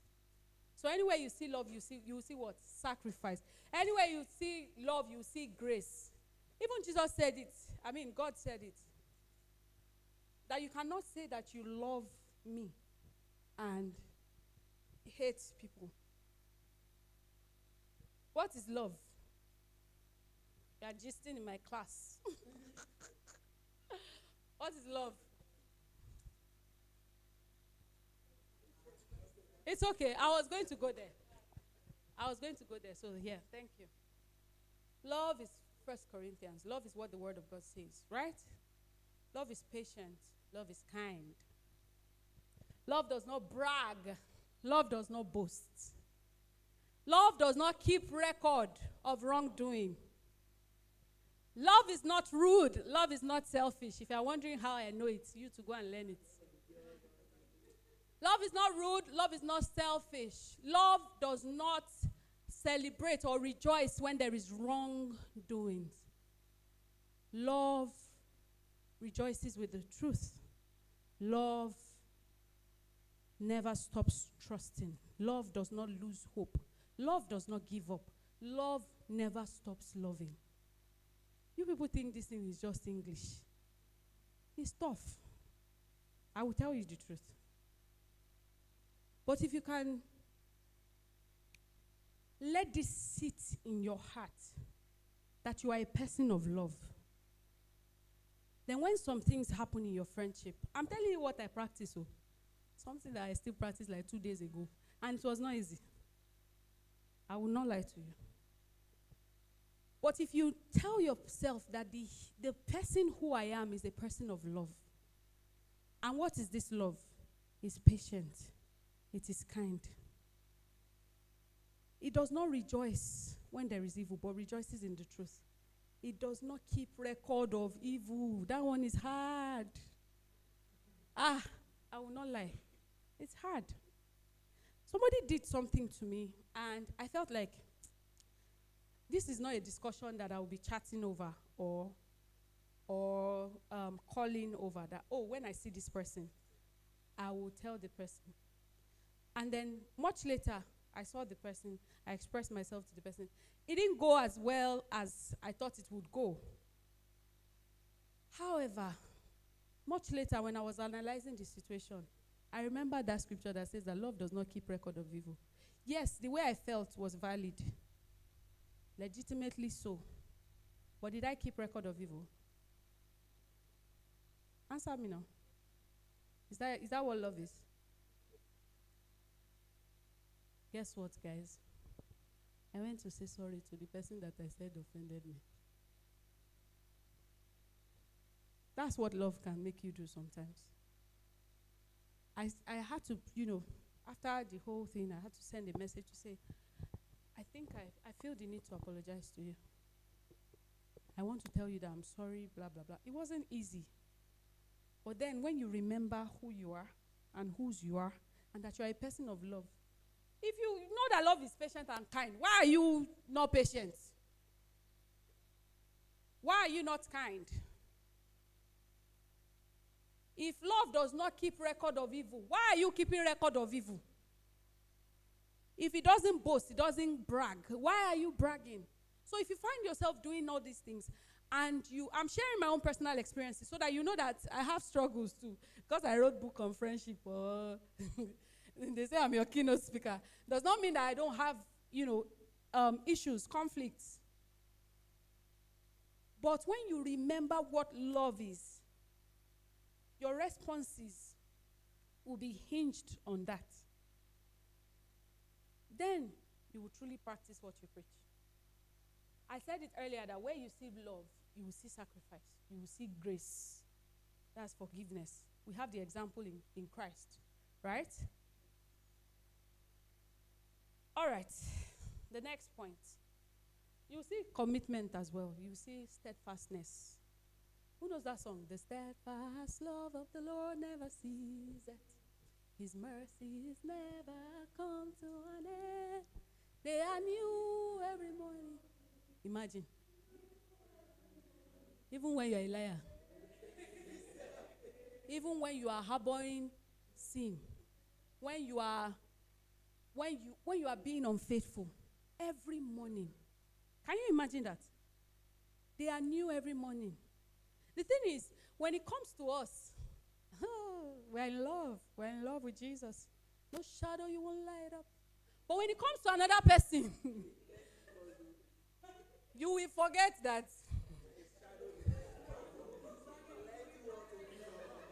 Jesus, you love me too much, oh. You will forget that God has excess love for that other person too. It's not only you. That's what I need some of us to know. These are the things I'm learning. This person is a child of God as much as you are a child of God as well. And God is for both of you. It's not as if maybe God is on one person's side and against. You see what's this whole friendship, relating with people, what it really brings out, or what it really teaches me, and what it should be teaching you, is your walk with God. So, is Adeton going to be a person of love when Oyinda does not meet up to our expectation? Is Adeton going to be a person of love when Taiwo wrongs her? Is Adeton going to be a person of love when Taiwo does not do what she's expected to do as a friend? So Taiwo is legitimately wrong, but am I going to be a person of love? So you see, that has a lot to do with my own journey with God than the other person. Trust me, it's not easy. It's not. I won't lie to you. It's not. Sometimes your flesh wants to fight. You want to give basketballs. I do. Myself, I do it. I'll not lie. Sometimes I'm like, I'm not going to agree for anybody. And then the Holy Spirit reminds you, but that's not what love is. So you forgive, you heal, you move on. Right? So the next thing is trust. Trust. Can your friends trust you? Can they trust you? Are you a trustworthy person? Be a person of integrity.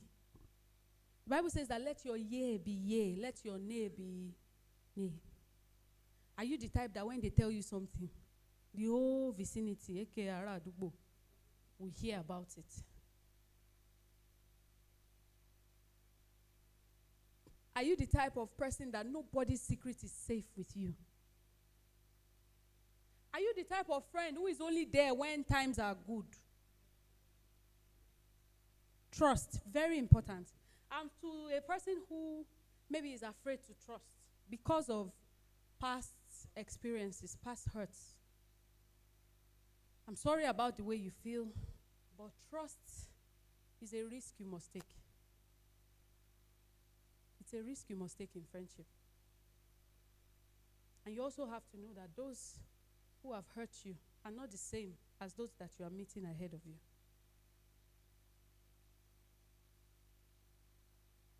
When there's no trust in friendship, that friendship is lifeless.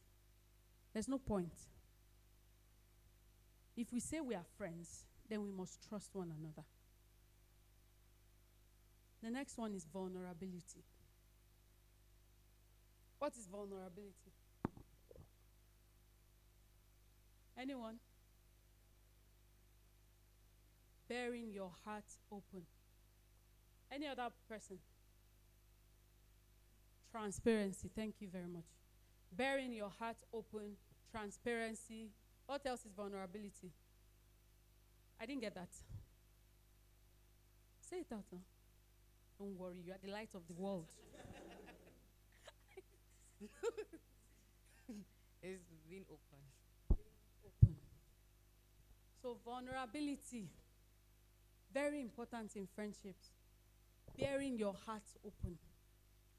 It's a risk, I must say, because people have suffered from being vulnerable to other people, and they just, they took them for granted, or they spread the gist or whatever it is. But then again, vulnerability helps to strengthen your bond as friends. I'm closest to the people that I have been very, very vulnerable with. People that I can tell anything. And I know that there's no judgment. And they can also tell me anything. But I wouldn't have gotten here, or I wouldn't have known that they are such, kind of people if I didn't let it in the first place, let it happen, or let them in the first place. So vulnerability is very important when you're trying to build intentional friendships. The next one is forgiveness.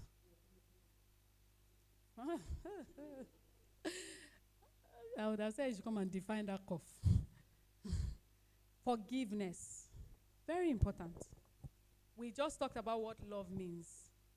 Love is patient, love is kind, it doesn't keep record of wrongdoings, it doesn't rejoice where there is evil. Love never stops loving. I find that very, very interesting. Love never stops loving. Other versions say, love never gives up. Do you know what that means? Good. All this, I'll cut you off. That one is not there.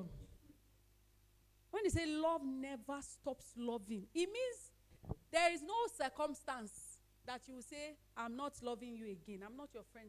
That's why, as Christians, if we understand the call upon our lives, or the journey that we have been made to come and walk, it's not easy. You have to die to flesh. And under forgiveness, it's important to mention that you should know that people will hurt you, whether intentionally or unintentionally. As long as we are in this flesh, people will hurt you. You know why?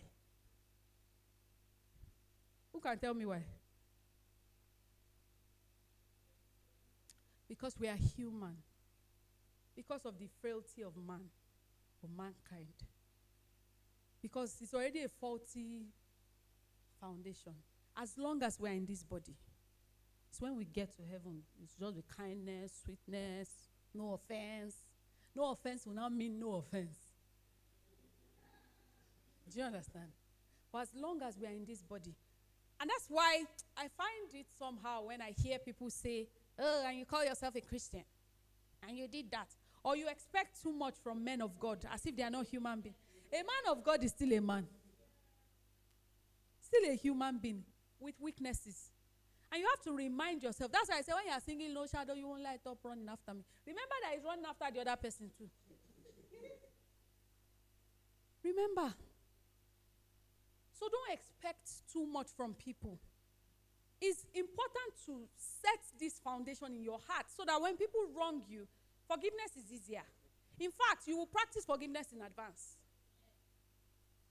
When you know that somehow, because of the human nature, it will come out. If it is not in anger, it will come out in lust. If it is not in lust, it will come out in greed. One way or the other, something will just happen. People will upset you. It can be selfishness. You know, people are selfish and they don't even know. It can be pride. So if you have this at the back of your mind, it will help you to love people genuinely. You know what I learned recently? Or what I learned to do, practice recently?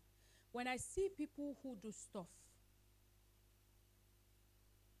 I make it a point of duty or a point to now say, I'm going to be praying. This is something I'm now going to be praying for this person about, instead of talking about it. Do you understand what I mean? So someone has wronged you. Okay. Duly noted. So someone has wronged you. You can pray for that person. Do you know you can pray for that person? You can pray for that person till you heal. Because even the person you are setting free is really yourself.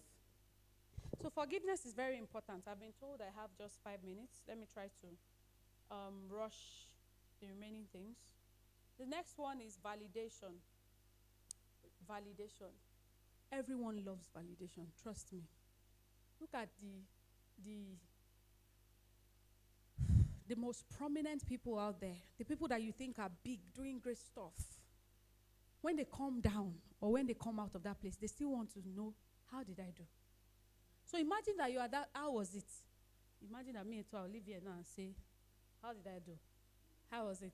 So imagine that you are that friend who does not wait for your friend to seek validation and you're always giving validation. It shows that, I care about you. I genuinely care about you. Your friends need your validation. It's not asking for too much. There's so much to say, but I'll just rush. The next point is edification of what. There's no use of the friendship you are doing if you are not growing together, you are not helping yourselves. Like I shared earlier, friends have influenced my life. I want to believe also that by the grace of God, I've also influenced people's lives. So your friendship should edify you.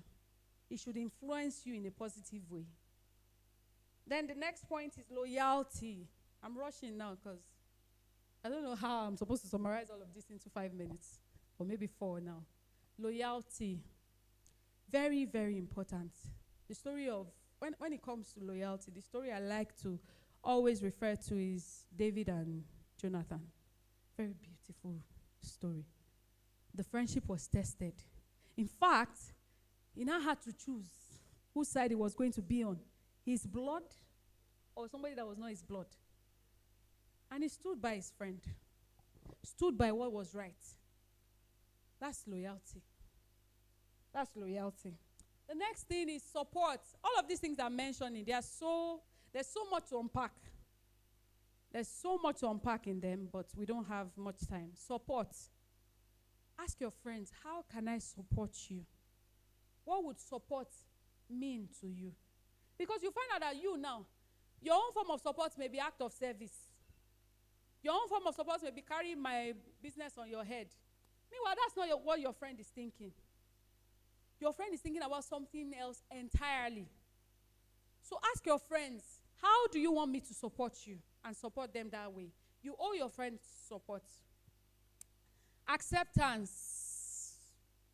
And I must say here that this does not mean that you should now be a person who is not open to change. Yeah? You should be willing to change. You should not be one of those people that will say, oh, that's how I am. But as friends also, we should accept one another. We should accept the differences that we have as strengths. Like I told you guys yesterday, I had something to do, right? At the forefront of it is me you will see. But there were some things that I know that this is not my own strength. I had to call my friends that, please, help me with this stuff. Do you understand? So accept your friends for who they are. Don't try to change them. If your friend is someone who is not, maybe, I don't even think you should have such friends who are not doing right, or, who are giving you concerns and all of that. But if you have someone who you call friend, it doesn't mean that they should be exactly like you. So accept your friends for who they are. The next one is prayer. This is one of the things that will help you build an intentional friendship for life. Because like I said, you will have issues. You will have ups and downs. There will be seasons in your life. There will be seasons of mourning. There will be seasons of celebration. There will be different seasons. It's prayer that helps to hold it all together. If you now want to take it a step further, study the word together with your friends. You will all be winning together. Right? So I'll just quickly talk about healing from breakups. Let me know when my time is up. I'll just quickly talk about healing from breakups. I asked earlier that how many of us have experienced friendship breakups, and there were a lot of hands up. I've also experienced it. And I know that it's not one of the best feelings in the world, right? But you can heal from it. You can push past it. You can change the perspective. And when you do all of that, I want you to step out of the situation and don't devalue yourself. So say, for example, legitimately, maybe you really wronged someone, and then the friendship is over, right? It shouldn't stop you from moving on. Of course, make peace, forgive, talk about it. Hopefully the person is mature enough to have a conversation with you. But if not, don't devalue yourself. Don't let it affect your self-worth. Don't let it make you feel like, oh, I'm a bad person, I'm a terrible person. No. See it as a lesson. Learn from it and let it help you in your future friendships. So change the perspective. And maybe if someone upsets you as well, sometimes make excuses for people. Because sometimes you find out that you are wrong. I'll give you an example. A very close friend of mine came to my house one time to spend some days with her husband. And I've not seen my friend in a long while. We are very close, like I said. I found out that every time, maybe we finish dinner and they're about to go to bed, the husband will just say, yeah, let's go. In my head, I'm like, if my friend will not spend even 2 minutes with me, every other night, oh yeah, let's go. Oh yeah, let's go. So at some point, I was like, what's this? So because she has a husband now, she cannot have friends. And then much later, I brought it up with my friends in a joking manner. I said, this is your husband. Oh, wow, I go love. Oh, meh, meh, meh. And then she goes, they actually always pray together at a certain time.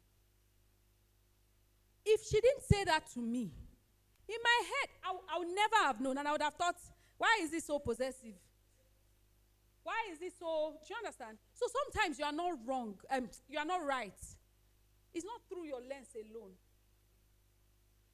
So sometimes make excuses for people. Also, we've talked about forgiveness. Forgiveness can never be overemphasized. I've had people that have offended me, but because I didn't cut them off, they still came to bless me in ways that I never could have been able to do it. Imagine that I didn't forgive. So make excuses, forgive people, and then let the good cover for the bad. Like we've already established that people would upset you, people will offend you, people will sometimes not meet up to your expectations. Not because they want to, but just because we are human. Just because even you are not perfect. Right? So let the good that they do cover up for the bad.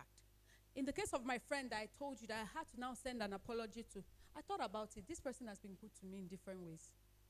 Yes, I'm upset, or I was upset. I'm no longer upset. I was upset for what they did. However, sometimes my friend will say, practice what you preach. She'll say, call yourself to yourself, look at the mirror, and tell yourself what you would have told anybody else. Do you understand? So let the good that they have done to you cover up for the bad. You too, you are not perfect now. We are not all perfect. Lastly, or second to the last, don't generalize. Don't generalize. Don't say, for example, Edo people have offended you now. All the people from Edo, they are bad people. I'm just giving an example. Or because you once had a friendship heartbreak, then that means there's no true friend out there. The people that will still love you, they are still ahead of you. God wants to express himself and his love to you through the gift of people. Because come to think of it, if you pray, God bless me, God give me this, God give me that, who will he use? It's people. But if you shut out your heart because of past experiences, you'll never get past that zone, that era, that season. And you'll never know how much you have missed out on as a result of your stiffness. So don't generalize.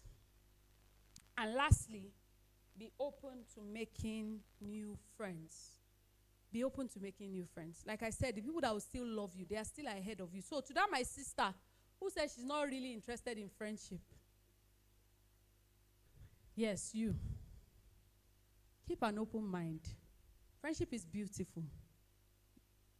If I say so, it is what it is. Friendship is beautiful. It's one of the ways that God wants to use to bless you, to change your life. If you will let him, because he will not force you. But there's so much that you can enjoy from the gift of people. So be open to make new friends. There's so much evil in this world already. There is so much evil that is going on. Be a kind friend. Be an intentional person. Thank you very, very, very much.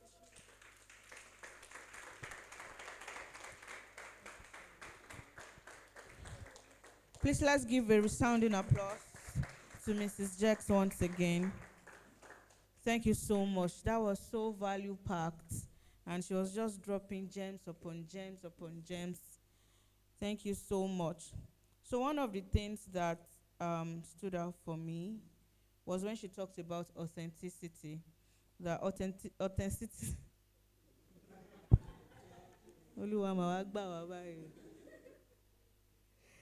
Authenticity serves the kind of people, sieves the kind of people you don't want away from the people that you want. And also, sometimes I think one of the things that prevents people from making friends is because they think that it's just about the value they want to get from the other person and not the value they want to give.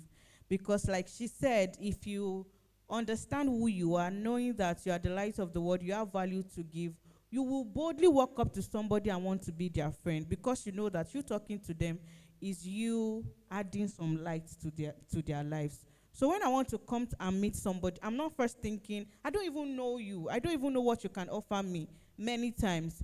I just feel like, let me talk to this person. It can start from a compliment, and then a beautiful relationship is built from there. So Rome is not built in a day. Don't allow the devil to rob you of the beautiful friendships that you can get by saying that, I don't know how to make friends. I cannot walk to somebody. Walk to them because you want to go and shine the light that God has made you to them. Please, a round of applause once again for Mrs. Jax. Thank you so, so much, ma'am. All right. So right now, we want to go to the next item. But before we do that, do you have any questions for Mrs. Jax regarding our session or regarding any questions that you have concerning friendships, relationships, intentionality? Okay, I have Akim Busola, and who else? Is that Oyin? I have Oyin. I got to know their names by networking with them. A round of applause for me, please. You know, and I still remember their name. It's not easy now. Akim Busola and Oyin, and then who else? Okay, I didn't get your name, but I know you were the one I paired with Damilola. I'm doing well now. A round of applause. I mean, it ain't easy. That's intentionality on purpose. You get it now. Okay, so I'm going to allow Akin Busola to ask his question. After that, we'll take Oyin and then. What's your name, please? Your name? Ade? Isaac. Oh, Isaac. I remember. Okay, please go ahead. Thank you very much. Do you want to come out? No, no, no. Okay, you're fine then. You don't want to shine your light outside. You want to okay, I really it's up very to you. good. Shine it there. Feel free. All right. All right, let me shine it. Thank you very much, ma'am. And I believe that session was so valuable. And my question is this. I make excuses for people a lot. But to what extent? Because even at times, after making excuses and I feel betrayed or I feel like I shouldn't have made this excuse. I saw all the signs. I see when I had to make this excuse. So when I share that with people, sometimes they feel you're just being stupid, guy. That's no longer excuse. So I want to ask, to what extent can you make excuses for people, even when you see some signs and feel like, but you don't have facts. So you feel like, oh, let me make excuse for this person. This person can still change and all of this. So to what extent can you really make excuses for people? Thank you, ma'am. Thank All you. right. Thank you for your question. Making excuses for people is not to condone a toxic behavior, for example. You want me to stand up? Okay. It's not to say that you should condone a toxic behavior.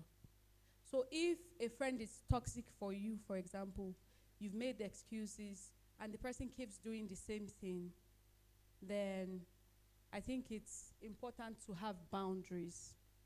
However, if the friendship is not toxic for you, it's not affecting your life, it's not a matter of life and death, it's not going to take you to hell, it's not going to kill you, it's not going to put you in trouble. That's where the place of acceptance that I was talking about now comes in. Because if we go back to what love is, remember that love does not give up. Remember, it never stops loving. That's why I said it sounds simple, but when it's time to apply, it's tough. Because why should I keep loving somebody that maybe is stubborn, for example? I've told the person not to do this. If you do this, so will happen. And the person does it, and it happens that way. But somehow, sometimes, that's how we are as human beings to God. And it's there, making excuses for us too. They are new every morning. Do you understand? So if it's not toxic, it's not a matter of life and death. It's not going to put you in trouble. So for example, if your friend is into fraud or your friend is into drugs and all of those things, you'll be loving them from afar and praying for them. Because that can put you in trouble. That can literally change your life for bad. But if it's not any of those things, you pray for them. You talk to them when you can. I found out that people listen, actually, when you talk to them. They may throw tantrums in front of you. But when just like I said, my friend was telling me to go and read my own book. They may throw tantrums in front of you, but with time, they will think about it, they will reflect. And then I also want to mention here that we should extend grace to people.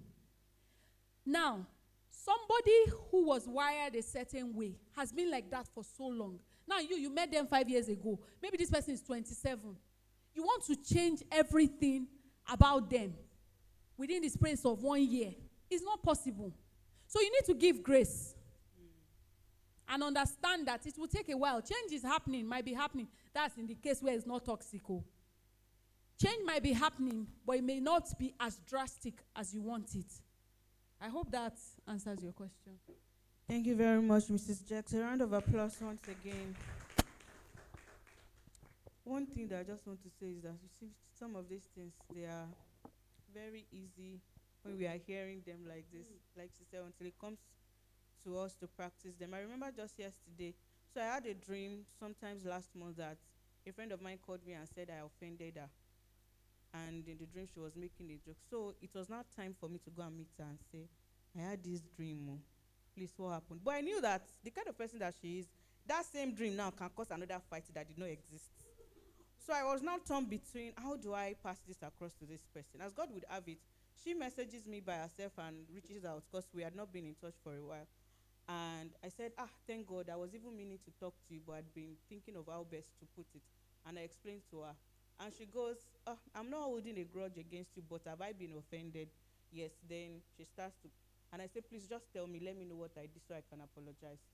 Then she tells me something very inconsequential. To me, in my opinion, like we were at a meeting, the speaker was saying something, and I made a comment, and that comment that I made is about something that she's in that situation. And when she said it to me, I felt like I wanted to explain and say, but you should understand that. But I said, it must have been sensitive to her at that point for me to have made that comment.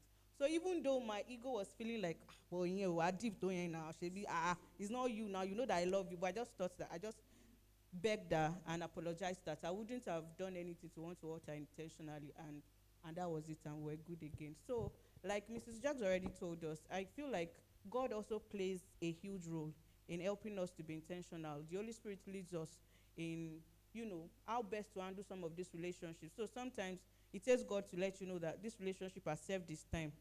This person is toxic. It no longer serves you and all of that. So please let's give a resounding applause once again for our keynote speaker. Thank you so much, ma'am. So Oyin, please come forward for your question. Come and shine your light in front. You want to shine it at the back? No. Come and shine it in front. Please celebrate her. She's beautiful. So while Oyin is coming, ma, you want to say something? I just wanted to add that what you just shared is an example of why you should be friends with like minds. It's because you have the Holy Spirit and your friend, to an extent, also is, has God. Yes. That's why you could pick such a signal in something that you thought was just a mere dream. And that from then, a conflict was resolved. So it's important. Imagine that your friend is not somebody who has God or who knows the Holy Spirit. You will not know. It will just be one of those things. We just stop talking. We can't even place it. So it's important to be friends with like minds. Yes, ma'am. So it's important to be friends with like minds. That's another gem. I hope you are jotting things down. In fact, at this point, please go to your socials once again. Your Twitter, your Instagram stories. Write, you should be friends with like minds, and tag Mrs. Jack. She's at Bola Sodu. I hope I pronounced it well. Bola Sodu on Instagram. Then tag the Pair Community, hashtag Pair Conference, the Pair Conference 2024.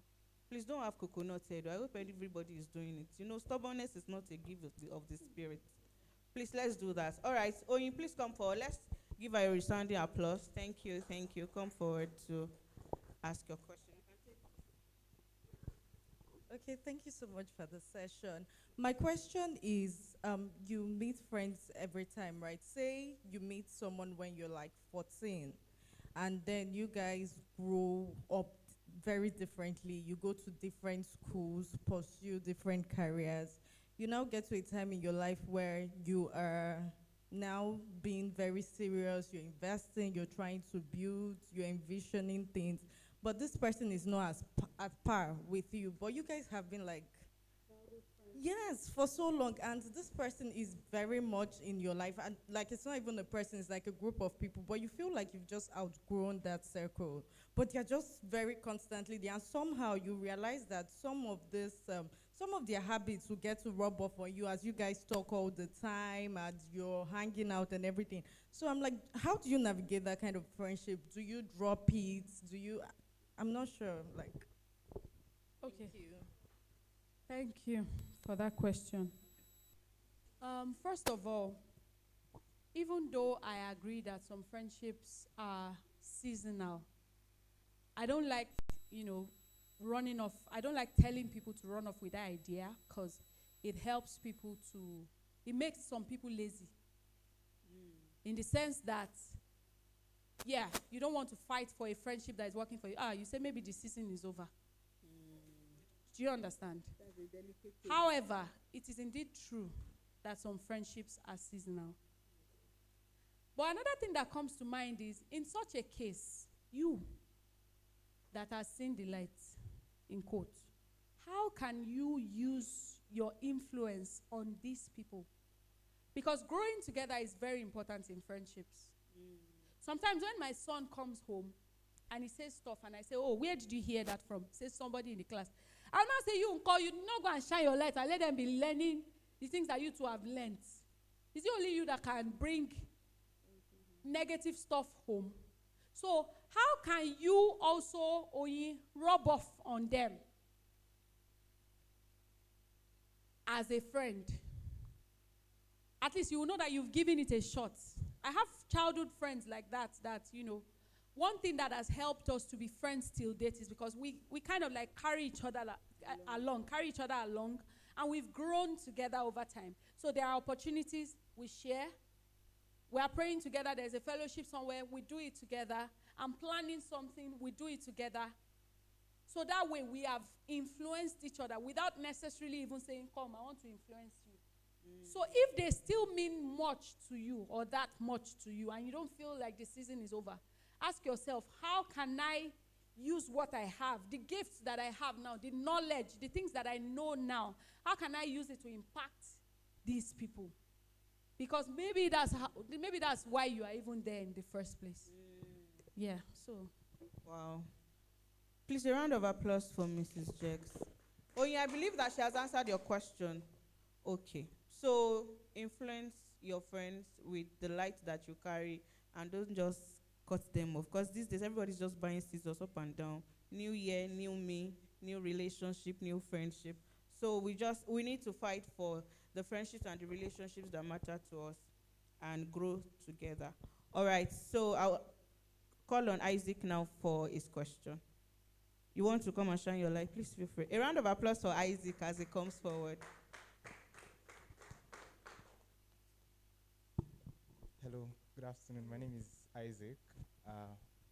Normally, I'm not this shy, but I've grown to be shy, kind of. Yeah, and that's actually my question. So usually, I am like a social butterfly who like really goes out and then meets people and stuff. But recently,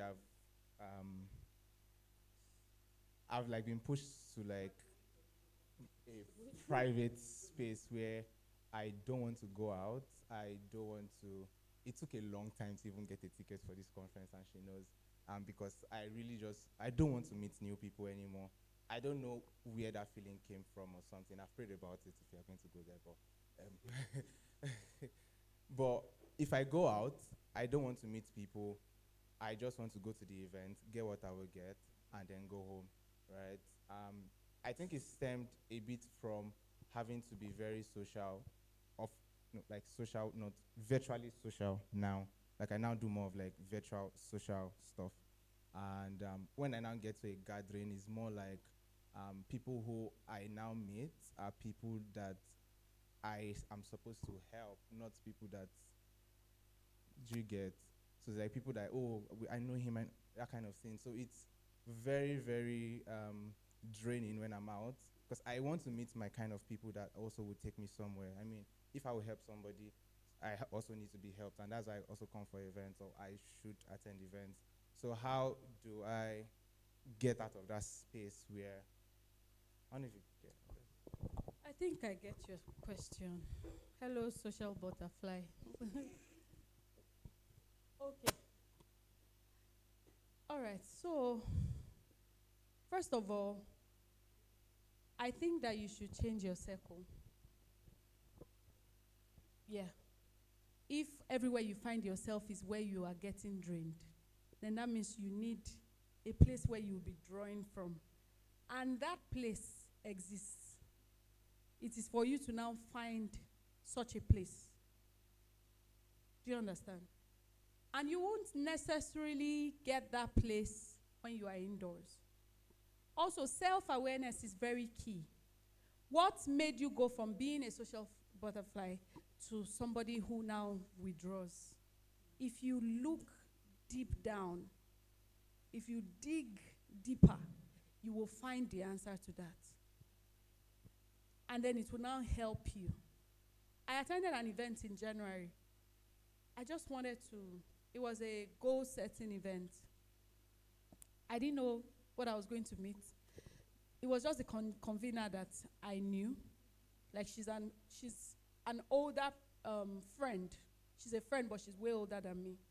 You know, and I had not seen her in years. And she's like, oh, what are you doing?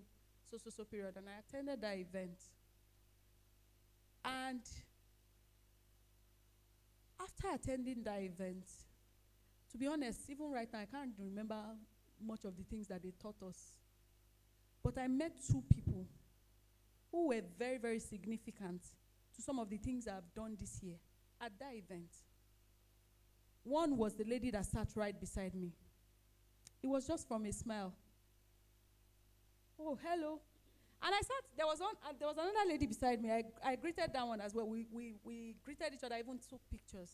But this particular lady that sat on my left, it was from just smiling, exchanging contacts. She saw my, what's it called? When she saw my Instagram, she said, oh, you're an author. And then she goes, I have a friend that does a radio show, blah, blah, blah, blah, blah. Before I knew it, I got an interview to a radio station just because I attended an event.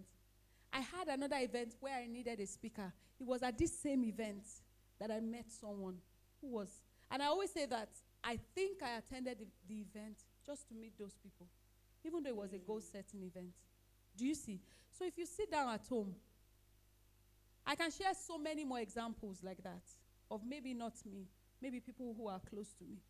So if you sit at home and you say, okay, because events are always draining you, you won't grow. So what I think you should do is to look for those events that will add to you. I can relate with events draining you. There are some times when you go out and you know that I'm going out as a giver.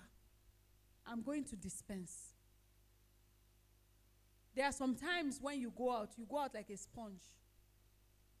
I'm here to soak it all in, to learn, to network. Do you understand? So I think it's a thing that will start from your mind, first of all. First of all, know that it's not all events that will drain you. Is this one draining you? It's not draining you. Say the truth. It's not draining you, right? So there will be many other events out there that won't drain you. So many other events. There will be many other events where you will meet people. You never know who you can meet. You never know. You just never know. So be open to it. Start going out again. Start going out again. I'm a social butterfly too.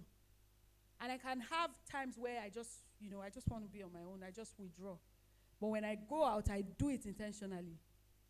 Do you get? So start doing all of those things. I know for sure that there are so many amazing people out there waiting for Isaac to meet them. So I hope it answers your question. Yeah. A round of applause for Mrs. Jax.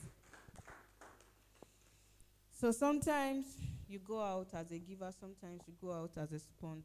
So it's important to know. Sometimes it's both.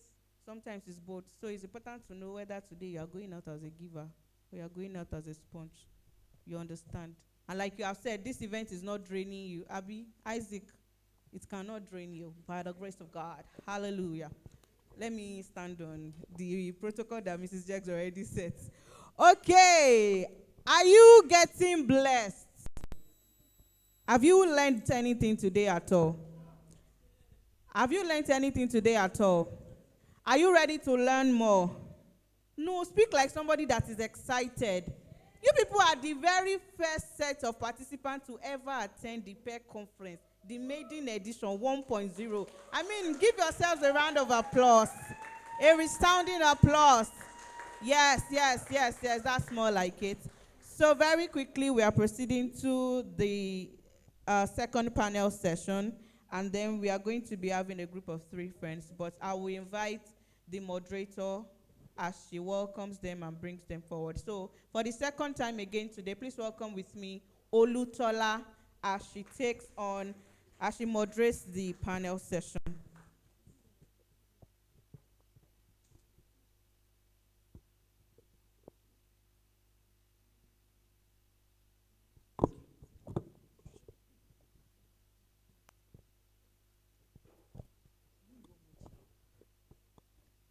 Hi everyone.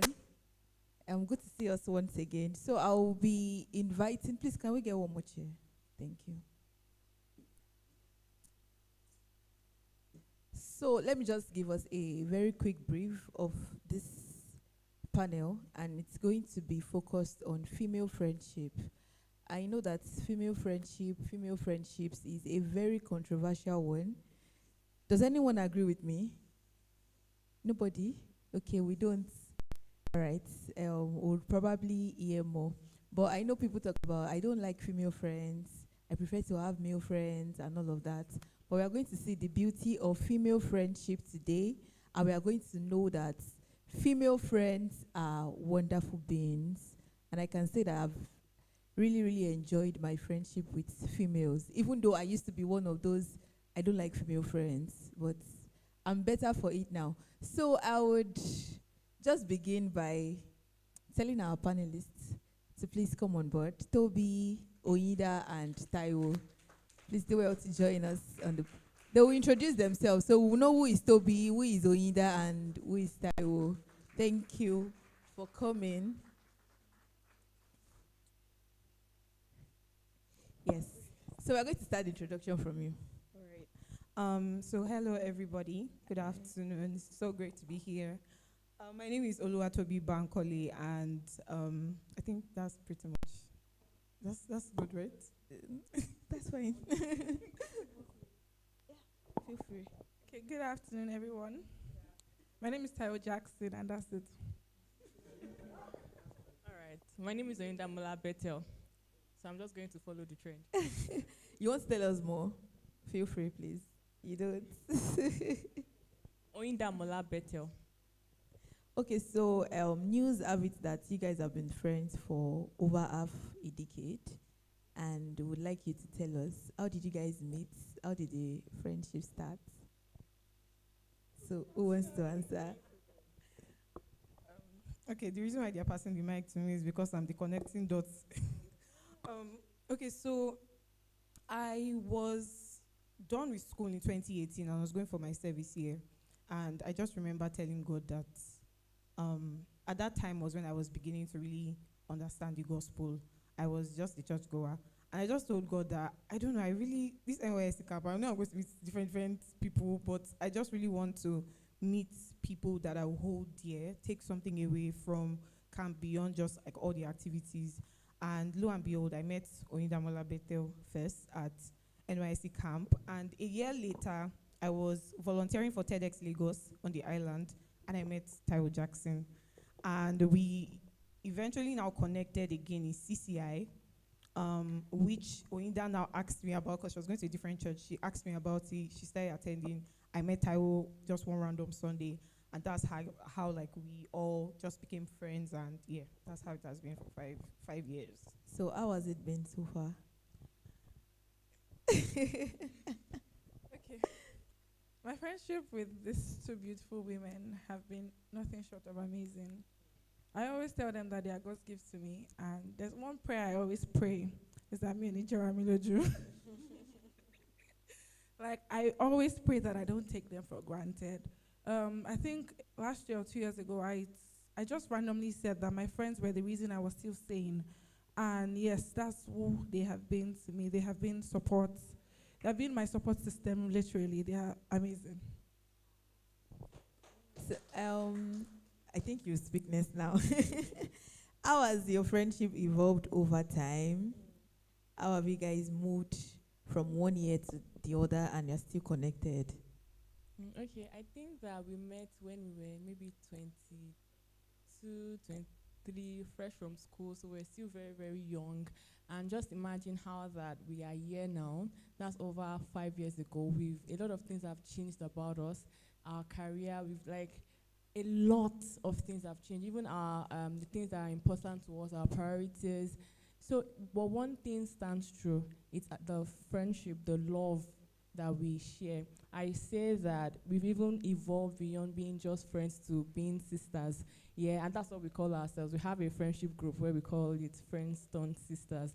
So I think that we've evolved beautifully, but one thing that we just try to keep and we try to maintain at the core of it is that regardless of how much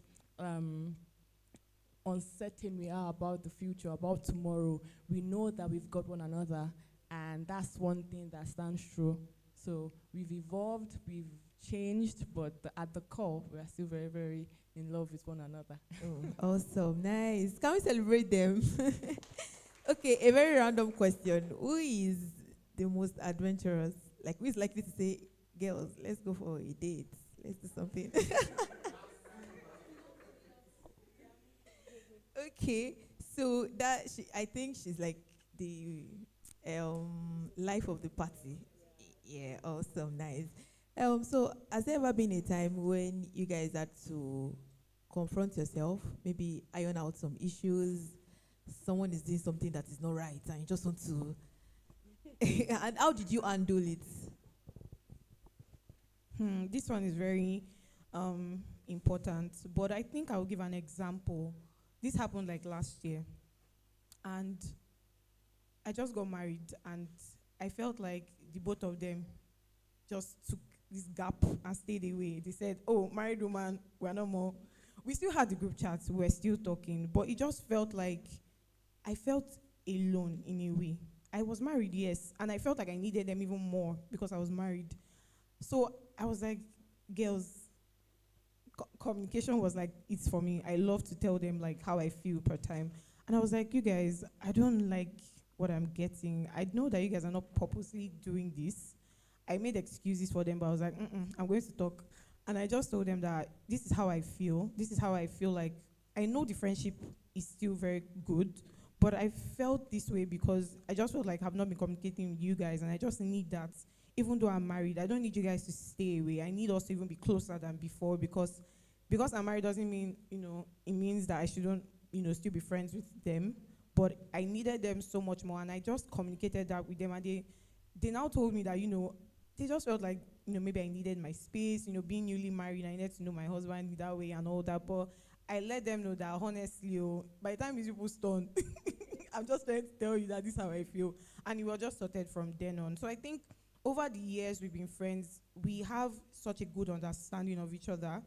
So I think that has helped. I know how Taiwo is, and it has flown basically into like how I relate to her. I know how Oinda is. So that understanding is there, and it has really helped us to just talk through. We don't shout. We don't even have like a lot of conflicts, but when we have them, we talk through them and just see how we can solve it. Awesome, nice. Yes, you can, please. Right, so I remember one time when Oyinda just dropped something on the ground. I'm like, oh yeah, he told me. And then we just went about our day and everything went on. And she came back like, guy, I didn't like how you responded to me. I'm like, babe, I'm sorry. Because that time I was about to take a flight, and I wanted to acknowledge the message. So I didn't see it in a manner of I'm just passing it. I just really wanted to acknowledge because I didn't have time. But that's how it has been for us. Babe, I don't like what you said. I feel like you could have talked to me XYZ better. There was even a time when that told me, you said something, but I just defended you in that person. I'm like, see, I know Taiwo. She's not that kind of person. Maybe she was just not in a great mood. And communication has really been the lifeblood of our relationship. Okay, I think you should also speak to that. All right. So I think that like TJ and Toby have said, one thing that I really, really cherish about our relationship is how much we prioritize communication. So the examples that TJ was giving, I remember it was when we went to Ghana. So there was like a situation came up, and somebody said that, oh, this happened, and it involved TJ, and she didn't like how she handled it. So there I was like, really? See, I'm sure that maybe she didn't even see it that way. Maybe she thought about it this way. Or maybe you just maybe read her differently. But I'm very, very sorry. I know her.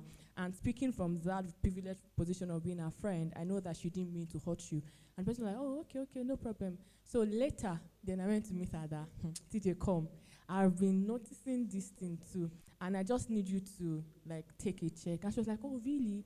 Thank you so much for telling me. And I saw her make intentional steps to correct that particular, I don't want to say flaw, but everybody has a flaw or something, that particular character flaw. And she will come to the group and say, guys, this is what I did today. Hope I'm fine. Hope everything is good. I'm like, I'm proud of you. I'm proud of you. Keep on doing that. And after like a few weeks or 2 months, it felt like that thing that we corrected was totally like she totally changed and evolved into somebody better. And I think that's one of the beauty of communication, because if I had not told her, she wouldn't have known that there was something that she was doing that she could have done better. So yeah. Nice, nice. So I see accountability. I see standing up for yourselves. Even okay, we will not spoil our faces in the public, but behind we are going to do something. That's really nice. So I so there's something I used to say, and I used to is that three is a crowd. Once it is beyond just two, and that's because of my experience. I mean, I was really hot when I was in basic 5, yes, going into GS1. Yes, like, so people say you forgive and forget and all of that. I do that, but that memory is very, it's just registered in my head. Now, I'm cool with those people involved. We talk whenever we see ourselves and all of that. But that memory is so fresh, and I told myself then that I wasn't going to have female friends again. So for like 6 years, I did not really have this close female friend at all. See, I got to the university, and somehow I didn't get to make male friends. So most of my friends from the uni, they are all females, and I actually met Deborah in school. And she happens to be one of my very best female friends. So, and it's because I just sense this jealousy. If you are 3, I just feel like it cannot happen. Like when we are just 2, you tell me something, I tell you something. But we are now 3. Maybe you and Taiwo, you are talking about something, and she cannot relate, and she'll be wondering what happened. You guys have left me out. Please tell me. So how do you undo something like that? Like, is 3 a crowd or it is not? They want me to. The 3 of you actually speak to it. Okay, so somebody that I look up to that has unlocked this for me is Mrs. Jegs. I feel like she's friends with like a lot of influential and valuable people. And sometimes I just ask myself, how is she able to be friends with these people across different niche, across different levels, and still remain true to them? So I realized that we can actually pour ourselves as many people as possible. So for us, 3 is not a crowd. Because, there was a time maybe when we just started becoming friends. We also went through that phase where I feel like TJ is closer to Toby. Toby feels like TJ is closer to me.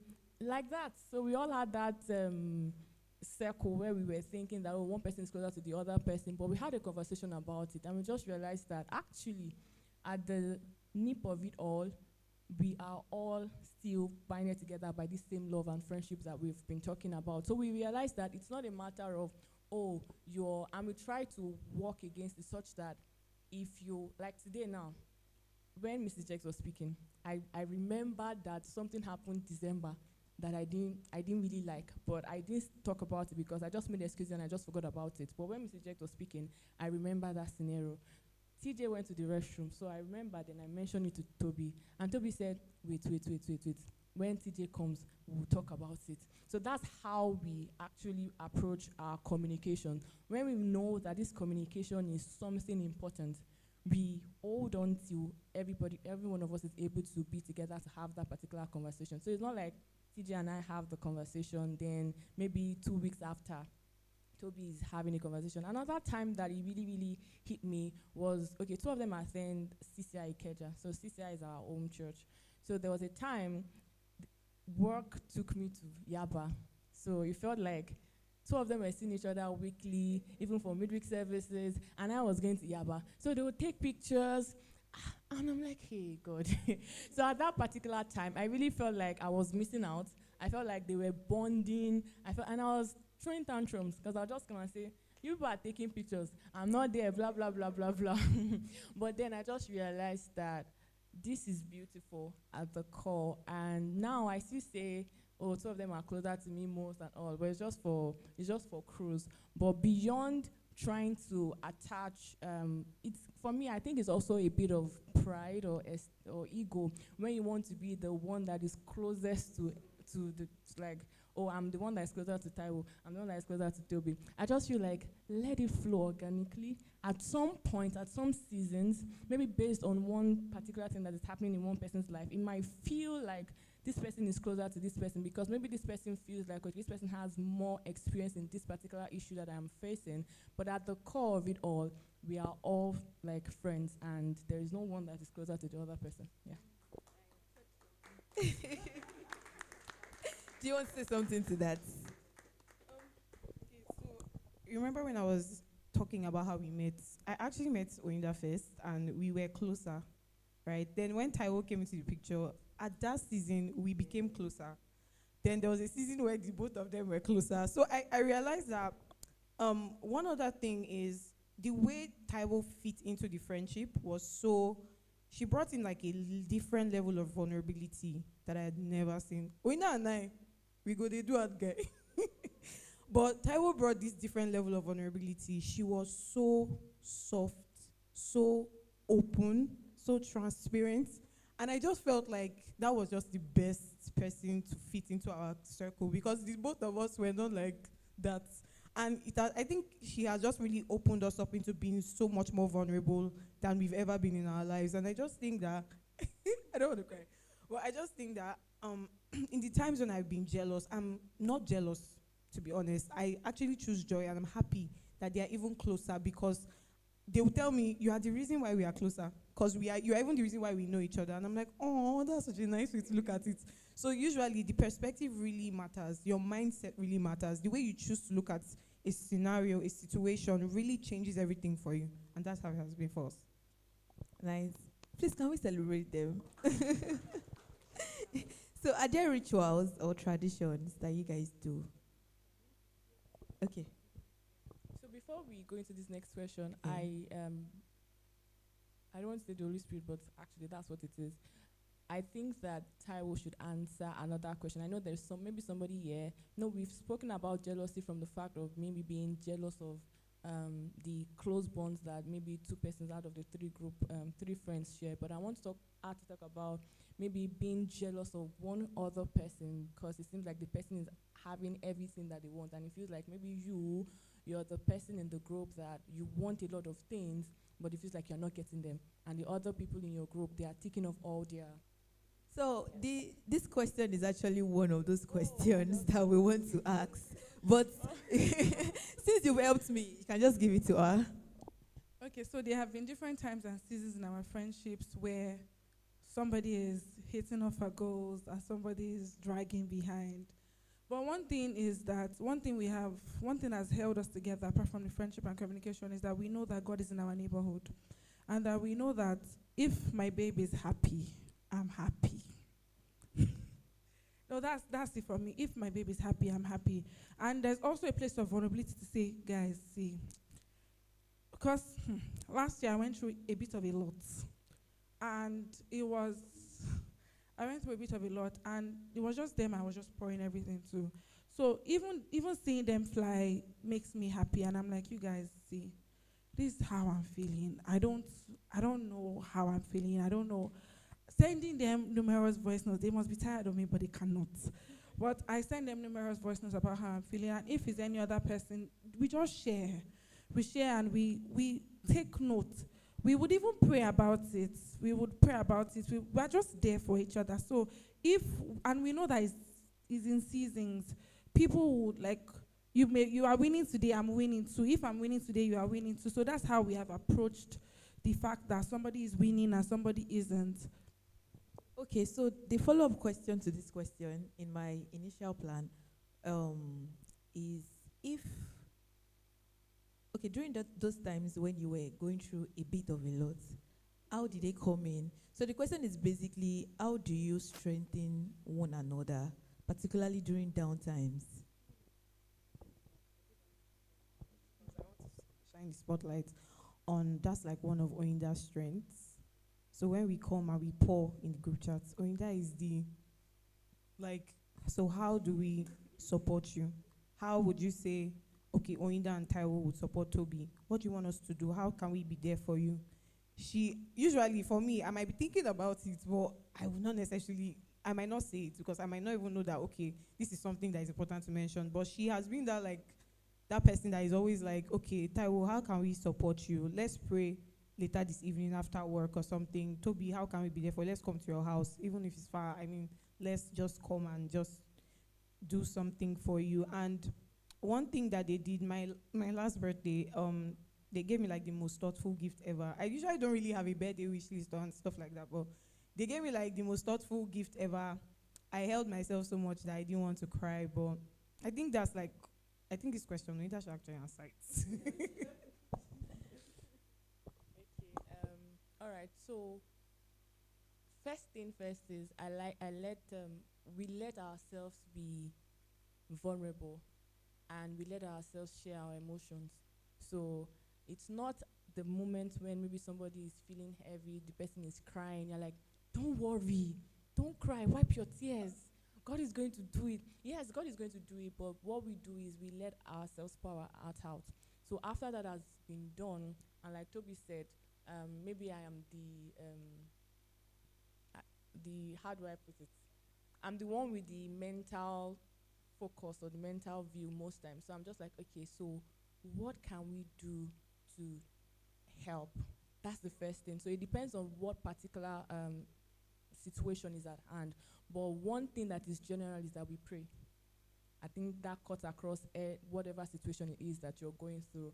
So regardless of whatever it is, we first of all pray. So we take out time beyond the regular one that we do, and we just say, okay, today we are praying extensively for TJ. Today we are praying extensively for Toby. Then after we do that, then depending on what the situation is, like last year, one thing that we did was we did a lot of validations for TJ. Many times we'll just surprise visits, just so that she knows that, okay, we might not be going through this like literally with you, but we are going through it with you, and we want you to know that we are here for you. So sometimes we say, guys, I don't think I'm going to share again. and even for Toby, even for me, and I'm like, see, we will enter your DM, you will send it back, that voice note that you deleted. So for us to just wrap up, I think that one thing that we do is to pray for one another. I think that's the most beautiful gift that you can give your friends. Then another thing is to also give them the beauty of time.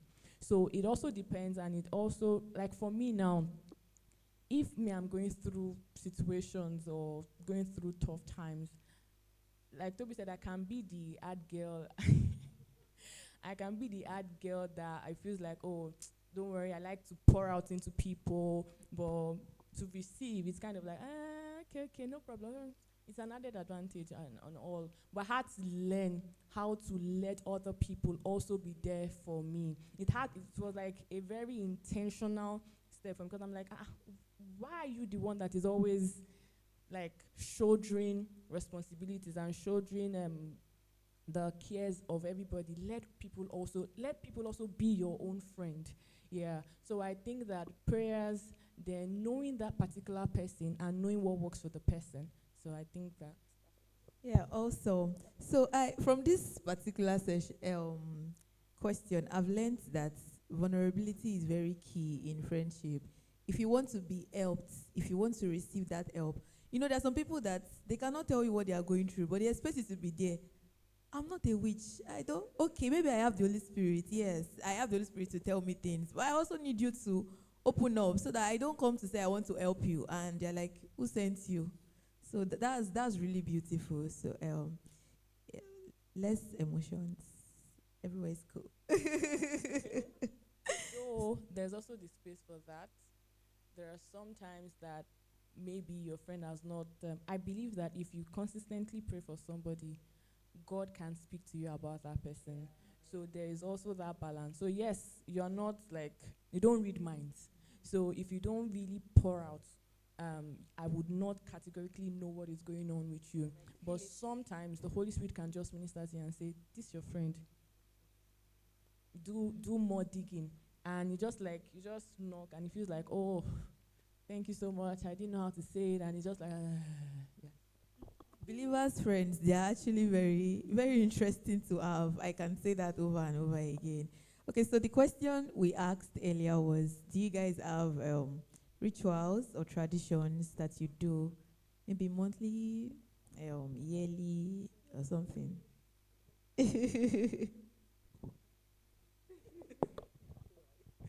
Okay, so we go on friendship dates.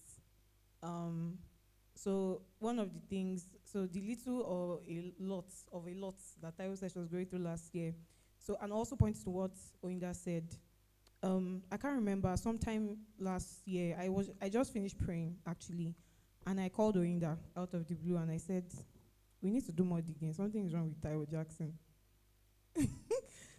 I don't know, but I gave examples. She gave examples, and she was like, "Okay, let's go on a date. Let's talk about this thing."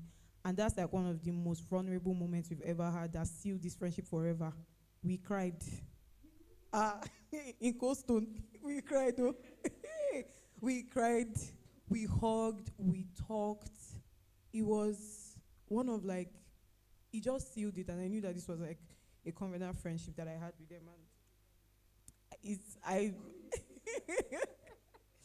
and I would never like take them for granted, no matter what. But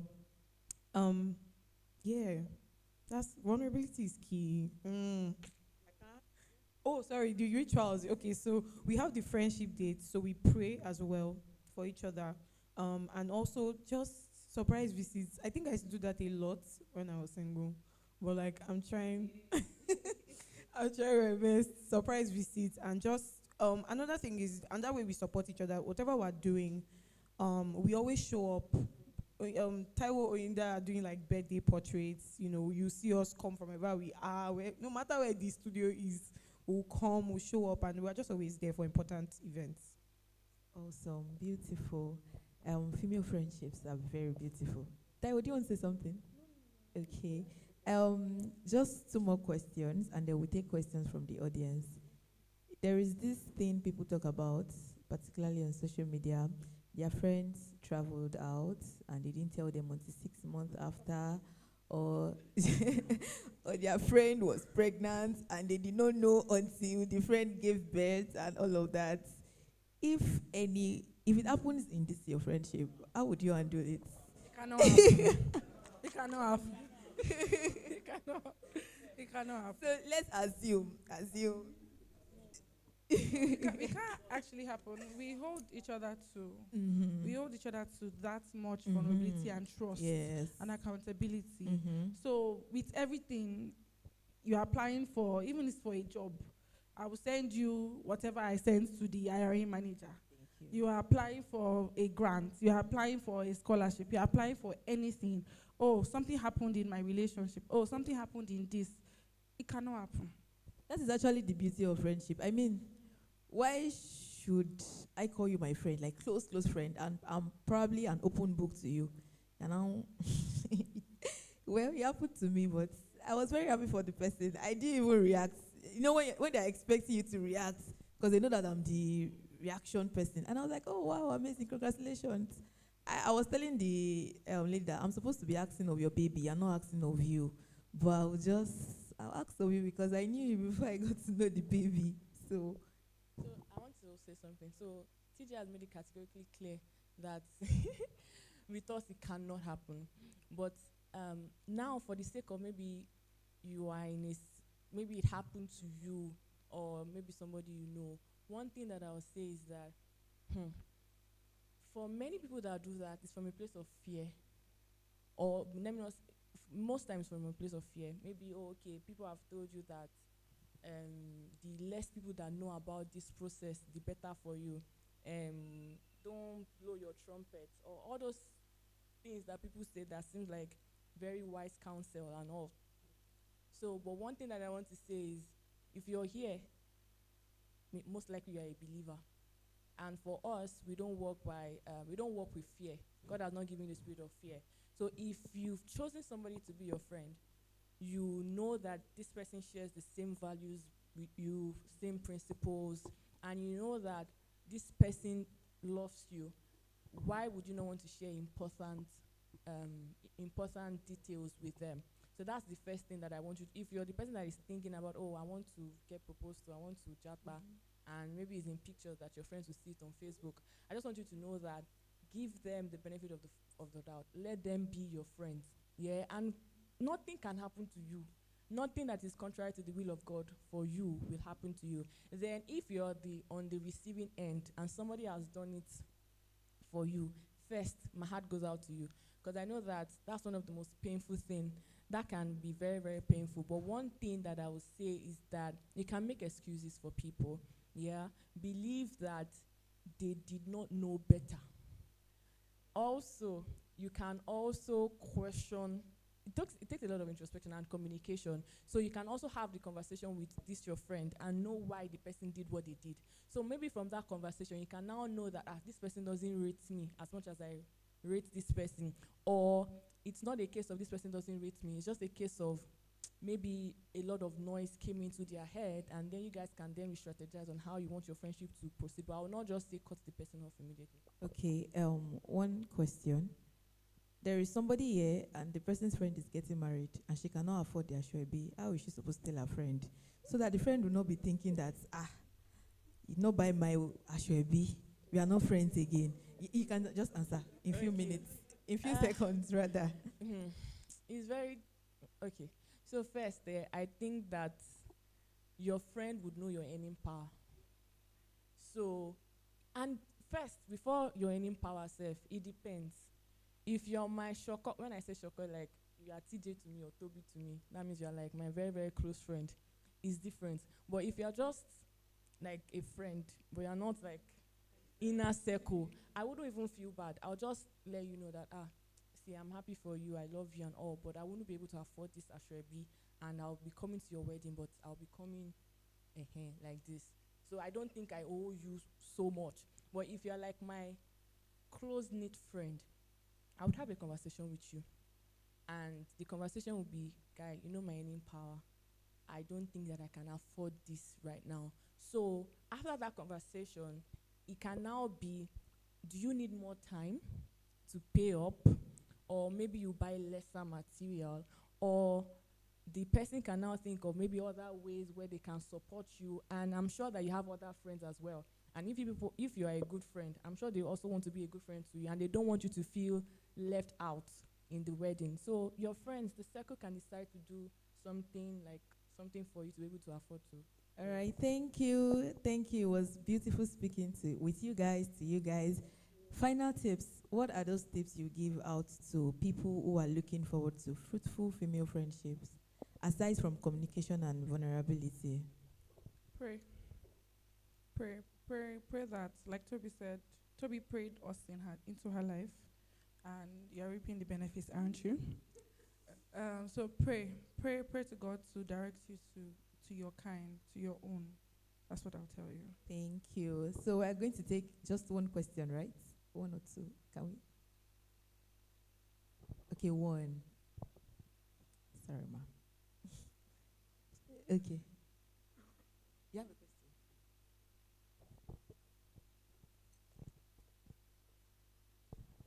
Should I sit down or stand up? Okay, let me just stand up. Thank you so much for that session. It was a great one. I learned a lot. Okay, so I want to ask this question, right? How do you balance your evolution gap with your friends? So let's say you're one that is passionate about growth, and you are learning, you're just growing, and it's looking like your friends are not moving on the same path as you. It's looking like you just have to drag them. You have to like, oh, I see this thing, I want you guys to come. We're like, oh, we're not coming, or we don't have what to wear, or just giving excuses. So how do you manage it? These are like, you guys are three, and yeah.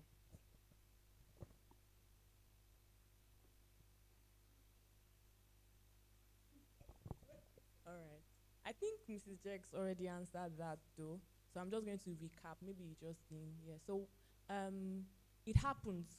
Sometimes if you're in a group friendship, you people might be on different pathways. Maybe somebody is more driven, somebody is more ambitious than the other person. But if you value that friendship, I think that you would also pour out into your friends and help them level up. So, like she said, influence is very, very. You can be influencing somebody and they will not know. So you being in that friendship group, you always striving to wanting to know more, trying to do better by yourself. You are the one that is always applying. If you begin to apply for your friends, if you can, or you are sending them application links that guy, this job, don't you want to leave your job? I want to see me, I want to live soft life. Or I want my friends to be able to buy me birthday gifts. I want you to be able to afford to take me out, spoil me.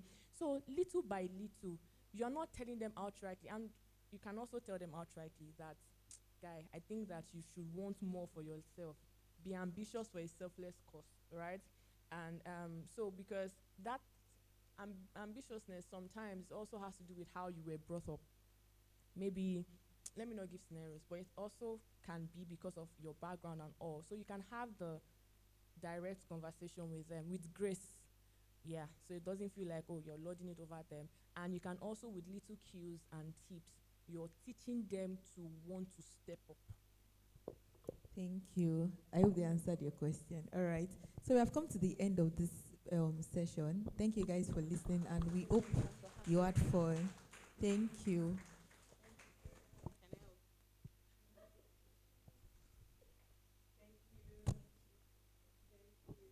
Please, a round of applause for them once again.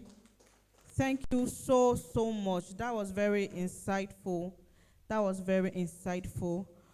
Okay, so before we proceed to the next session, I just need to quickly mention that our keynote speaker, Mrs. Jex, she has a book on building forever friendships, and the book, usually the price is at 7,500. But if you are getting the book here because you are part of this conference, you can get it at 6,500. Please, a round of applause for our keynote speaker. For somebody who also has okay, I have different circles of friendship, but I have a friendship where we are three and we've been friends since school. That's your session really opened my eyes to a lot of things. Opened my eyes to how I can be a better friend to my friends, how I can be more vulnerable. Like what because I call that the Dolapo of the friendship. Who has watched Flossom? Who is watching Flossom series? Oida. Yes, because I call that the Dolapo of the friendship. So when I was watching that series, I saw a lot of ways in how I saw myself in Oida when she was talking. Like I could be the mother of the group, the mother that mother their mother. So everybody is coming, they're pouring out their hearts. I'm the one say, okay, so let us pray. Okay, so let's do this. Okay, I'm so sorry that you're going through this. Oh, or I will prompt one of my friends and say, this person, so, you did not post her baby. You did not send her a message. You did not tell her this. Please go and do this. But I figured out that at some point, I was feeling like I was doing so much, but I was not getting as much in return. So it is helping me to see that how to lean more into the friendship that God has given you, how to lean more and let people be there for you, and not just feel like I can chest it. It's not that deep. Sometimes the encourager needs to be encouraged, and we also need to let people be there for us. So thank you so much, Taiwo Jackson. Thank you so much, Oyinda Mola. Thank you so much, Oluwatobi. God bless you real good.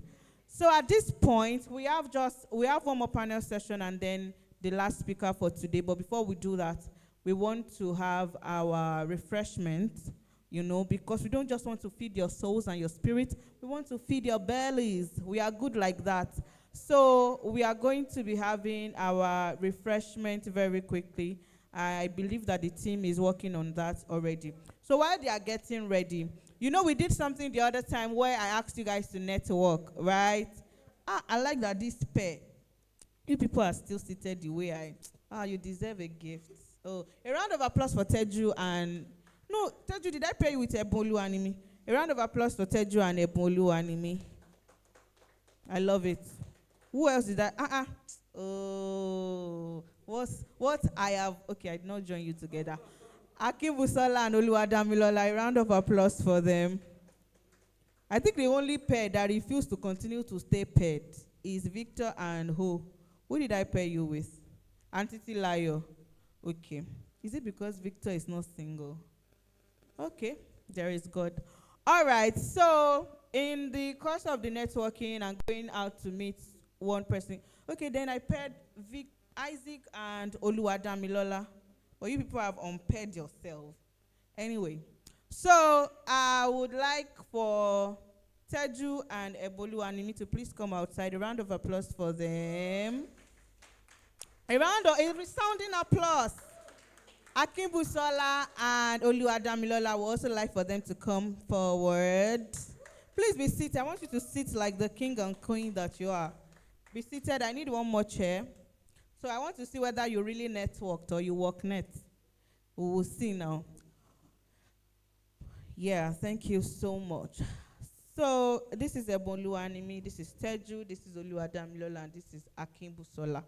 All right, so the very first question will be for this team. So you are team A, you are team B. Oluwadamilola, okay. Please, where is Akin Busola from? Why do say her? Where is Akin Busola from? You did not reach there. The fuel finished on the road. That be your transport fare did not reach because there is fuel scarcity. You didn't reach there. A round of applause for them. I like that the applause is not loud. I like it. Like the works of their hand. Anyway, a round of applause for them. So, Ebolu Anim. Okay, let me ask Teju. Teju. I feel like I'm a wicked examiner with this question I'm about to ask, but let's see. What is Ebolu Animi's favorite color? I already said it was more than, for you guys it was more than 5 minutes. Okay, I already said I felt like I'm a wicked examiner, so let me ask a different question. Where does Ebolu Animi stay? Ibadan. A round of applause for Team B. Come on. I'm proud of you guys. Please pass the microphone back to them. Akin Busola, please give the microphone to him. You said? Over syllabus. You see. This Teju is the kind of student that when your teacher gives you an assignment, because you have read that topic so well, they ask you name 5 characteristics. You will not go and name 10 characteristics because you want to show the teacher that I too sabi. So he said, Ebolu Animi does not only stay in Ibadan, but she stays in Akobo, Ibadan. A resounding applause for Teju, please. That's, you know when Mrs. J was saying, you know them, dele. So Teju, you don't know her, dele. So I hope that the team is working on the refreshments before we proceed to the panel session and then the last speaking session for today. Okay, so the microphone to Ebolu Animi. Ebolu, Teju, are you a Christian? Okay. Ebolu, what church does Teju attend?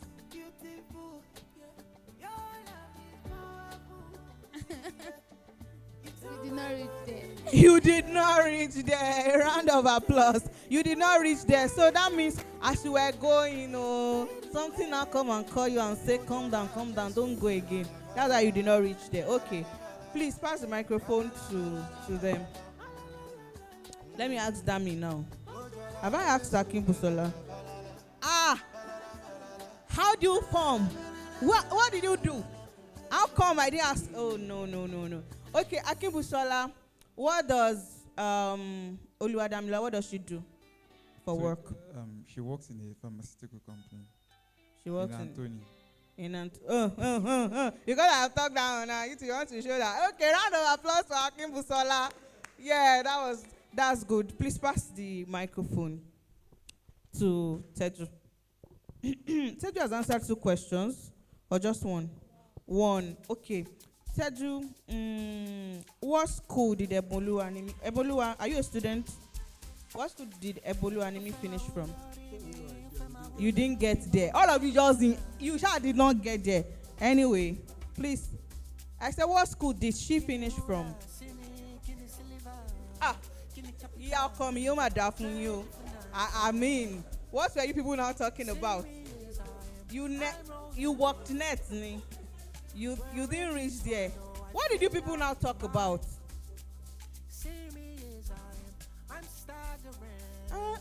Wait.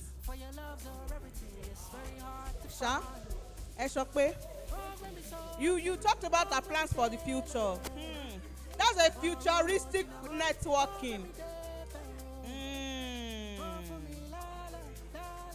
Oh, God bless you. What is the blueprint for Eboluwanimi's life? What is her vision? What is that thing that keeps her awake at night? Okay, so she's she currently is a product designer. However, she runs an NGO that focuses on sustainable fashion, and she wants to calm down. So going into the future, what she wants to do is a noble effort to tackle a social issue, which is the idea of nudity. She wants to help spread that awareness to a point where fashion becomes something that we have a place. I beg you don't try. A round of applause for Teju. Ejo, is there a POS around this place? It's doing me like I should. Don't worry about that. Well, did I ask you, Destiny Helper? It's not. I'm just asking. Do you know what I want to do with it? All right, a round of applause for Teju and Eboluwanimi. That's so beautiful. So please pass the microphone. Oluwadamilola, where does Akin Busola stay? Don't tell me you didn't reach there, because you have to reach there. You reach there. Okay. Where does Akin Busola stay? Egbeda. Akin Busola, is that correct? A round of applause for them. They are doing well. Please pass the microphone to Eboluwanimi. Eboluwanimi, what is Teju's Instagram handle? It's not on Instagram currently. Hey, still leave it. No. You people, you are giving me a round of applause for Ebu and Teju. But is he on Twitter? Yes. What's his handle on Twitter? Faith the Beloved. This is sweeting me in my belly. Faith the Beloved. And you have me pass it. Sorry. Let me pass it to the second. All right, Oluwadamilola. What is Akin Busola's handle on Twitter? You didn't reach there. Okay, you are not active. You are averse to social media. Oh, okay. Oh. You didn't. So you collected numbers. Okay, does he use an MTN number or a Glo 9? No, answer now. You didn't pay attention to it. I mean, it's in the little detail. So you didn't share the contact. And that's what I'm asking now. Did he type it in or he called it out? You typed it on his phone. You collected. So please, Akin Busola, what network does she use? Okay, what's the first number? Okay, is it 080? So what's the number that followed? Emma, pay attention. You need to be paying attention. Okay, a round of applause for them. So, okay, now let me go and ask our speakers what questions they would like to ask you people. Ma? Speaker Ma, you have a question. Okay, EF has a question.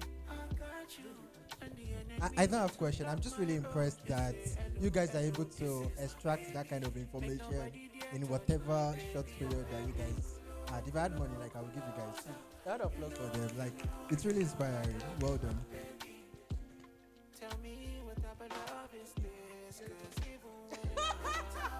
So EF now is the external supervisor, because you were not here when we gave them the time. You don't know how long it was. No matter the time, it was more than 5 minutes. All right. I don't want to be evil now. Okay. Please, a round of applause for them. All right, please let me know once we are ready to, share the refreshments before we proceed to the panel session. I still have more questions though. Is me All right, so I've been informed that it has been shared. So ladies and gentlemen, please a round of applause. A resounding applause for these amazing people who have networked with one another. They have indeed networked. Thank you so much. We're so glad to have you. Thank you so much. I believe that as a cheerful giver that the organizers are, there might be some gift for you people or some, anyway, whatever it is. Okay, at this point, please can somebody come to help us clear up these chairs to the side because we want to proceed to our next session.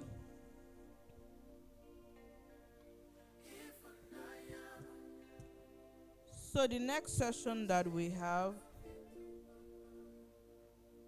the next session we are moving to is on relationships and the workplace.